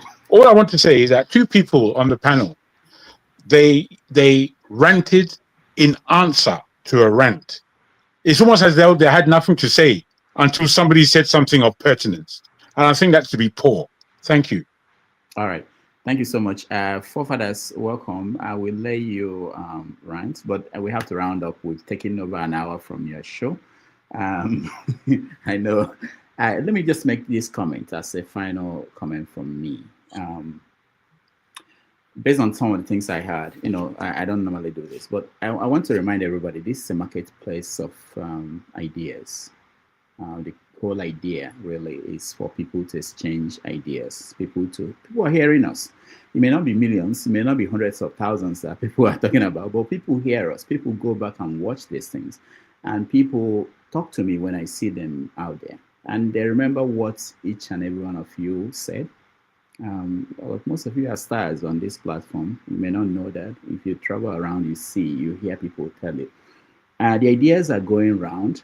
People know that forefathers, for instance, is always talking about security. They might disagree or agree, but that's getting there. It enhances the conversation about solutions. Dexter, I really like what you keep talking about, solutions. Maybe there are some kids who are watching us who will come up with solutions. I mean, maybe we are too old. I don't know. What the point is that what we do here is important. And everybody is valued, no matter your position, no matter your viewpoints. It becomes part of that conversation. This is what I tell people when people say to me, oh, I don't like this person because of what he's talking about. I said, that person represents thousands of people. There's nobody here, whatever your position is on any issue, that you don't have thousands, I don't want to use millions, but thousands of people who think like you. It doesn't matter what it is. You can think that there is no God. There are thousands of people who believe there is no God. There are thousands of people. So it's very important to respect and value every contribution. I do. And I like the interactions, the disagreements. It's part of it. Out there in the world, actual world where we live, there are this misunderstanding. There are disagreements. So I'm not expecting anything different from here. I just want to make sure that it's respectable, that people are watching and people can listen to us and learn. Make it a condition that they can learn and be part of it. About forefathers and his where he's from, I don't ask anybody where they are from. I don't ask anybody what is your real name. Most people here, if you don't have your real name, I don't know. It's not important. I can't stop anybody here from going anywhere and saying anything they want to say. That I believe and I want to share where I'm from and everything about me, it's my choice. It's not important. It shouldn't be important about the conversation. We are not planning a coup. I mean, some people, if we are planning a coup, I want to know who you are, whether you'll be part of this, whether you are from the... I'm not planning a coup here. We are just having conversations. All right? Okay, forefathers, go ahead. Yeah. Greetings and thank you for having me, Dr. Damages, and greetings to all the panelists. I don't know why Ike is always going on about my identity. I guess he's used to a certain way of communication with people. He has to know where they are from, and I hope he doesn't demand DNA test by the time to be able to trust everybody at this rate. See, we all have our own baggages, and I hope people don't take me personally seriously. Just take the ideas that I talk about seriously, because ideas change the world. That's the truth. You like it or not. When I espouse national security for our people, it's a common sense thing, but yet we struggle to even get grasp of it. When I say, okay, how much are you going to pay for national security so that your country, at least you have the space to be able to choose your leaders? People think that's a joke. Sooner or later, you have to do it. You can't escape it. You really can't escape it. Whether you like me now or not, sooner or later, it will have to happen. Otherwise, you will never survive. It's just simple arithmetics. And this is why I keep hacking back to it over and over again. When I tell people, okay, you have to do this. If you don't do this, you're going to keep having the same problem. Even if they see the example all over the world, they don't want to act. And it's dawned on me that the only reason why we are not acting because we think we have a choice. We think somehow we can trade our birthright, play big, and it's going to be all right. It will not be all right. You will keep delaying it, and your children will have to carry the burden of doing these things because we are not going to do it. And I don't think we are going to do it, no matter what I say right now, until something forces us to do it. That is human beings for you. It's not inherent amongst only black people. It's inherent with every other group. You have to be forced. Those Palestinians that are going through that hell right now, they will never make that mistake again. If they get a chance to escape the clutches of powerful people, they will never be in the same position again. Look at what the Israelis are doing today. They went through hell during Hitler's time. They will never put themselves, they are willing to sacrifice lives just to make sure they don't put themselves in that position again. We have not lived through that. So we think it's a kind of, it's up for grabs. Let's just keep playing around. It's going to be all right. Now the whole world is sharpening their knives and buying all kinds of weapons left and right. What are we doing? We are here talking about whether we know somebody's tribe or whether we don't know somebody's tribe. This is the kind of stuff that destroy nations. What else is it? Was it somebody that mentioned earlier on about mental imprisonment? We have imprisoned ourselves mentally. Sometimes I have to be generous. I don't think it's necessarily deliberate imprisonment. It's just a consequence of a chain of events. We are stuck here. We can't seem to move. Nobody's making a mistake of waking us up. So what are we going to do? We are going to be talking about this forever. All I can say is that if you want to change something, you start with generating resources. If you truly want to change something, if you don't have the money to do it, forget it. You're just talking. Because we have seen the example everywhere. Now, if you want to really change something, you have to put money behind it. Because there are a lot of people that have a lot of money everywhere. During the COVID-19 crisis, when I was complaining that, you know what, these people gave themselves $17 trillion worth of loans. They call it loans. They just print money and give it to themselves. That is a weapon. Money is at the basis of everything. If you have money now, if you give all of us $10 million now to do something, you'll be surprised how productive we'll become. Because we don't have to rely on anybody else. We have our own voice. If you see what is happening in America right now, it's because of money. So many politicians have been compromised. Candace Owen is fighting against the money influence. Charlie Kirk, the same thing. These things matter, and we should be learning from it. I'm watching them do it, and I'm thinking, that is how it works there. What are we learning from it? Me, I'm here to learn. Most of the stuff, if I come here, there's no day I have a conversation with people here, I don't learn something. You might not think so. I am learning stuff all the time. I really hope you all are open to learning stuff. And if you can make change without having to be forced to do it, do it. Because after all, you're coming here every Saturday. You are one of those few people that have the insight, passion enough to come here every Saturday. Many people don't come here. As a matter of fact, vast majority of people don't come here. So it means there's something that you see. There's a feeling that you have. You should be able to channel those things, seek the resources, and start making actual change. Maybe you never know. One man can change the world. You just never know who can do it. Thank you. All right. Thank you so much, forefathers. Whatever we do it to change the. Yeah, thank you. All right. Let me use this opportunity to thank those that supported us. Oriako Tobe, thank you so much. Kulata, thank you so much. Nana Bash, thank you so much. Oscar Blackbone, thank you so much. And Eddie, thank you so much. This support, they help us. This money that you see, they help us to put this show out there and take care of people who help us behind the scene. I want to thank those that helped behind the scene, those that sent me videos, my executive director, and all the other people behind the scene working to make sure that we produce a respectable show. I want to thank all those in the panel that came in today. Forefathers, thank you so much. Ike, thank you so much. Jefferson, thank you. 2 Nigerians, 1 brain cell. Thank you so much. Jagun, thank you so much. Mazapara, thank you. Revolution Now, thank you.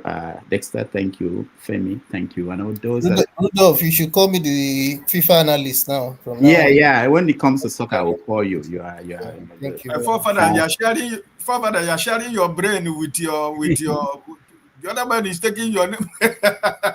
those that watched us, those on the comment section, thank you all for your comments. Shegun, thank you. I know I told you that we don't have time to go back and respond to everything people ranted about, but maybe next time we will address that issue. That's for you. 2 Nigerians, 1 brain cell. All right, those that watched at home, thank you. I appreciate all of you. Tomorrow on 90 Minutes Africa, we have Dr. Sam Amadi joining us. If you can be part of that conversation, we appreciate that. Again, thank you, everybody. Let's move over to Forefathers. Forefathers has a show coming up, which is about an hour or 2 hours late. See you guys tomorrow. Thank you, everybody. All the best. Thank you, bro. Thank you.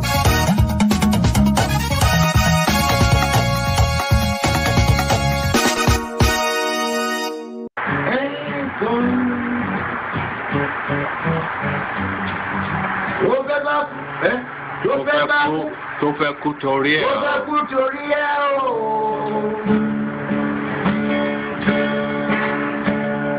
Ọwọ́ ẹni ó ti ṣàánú kọ́.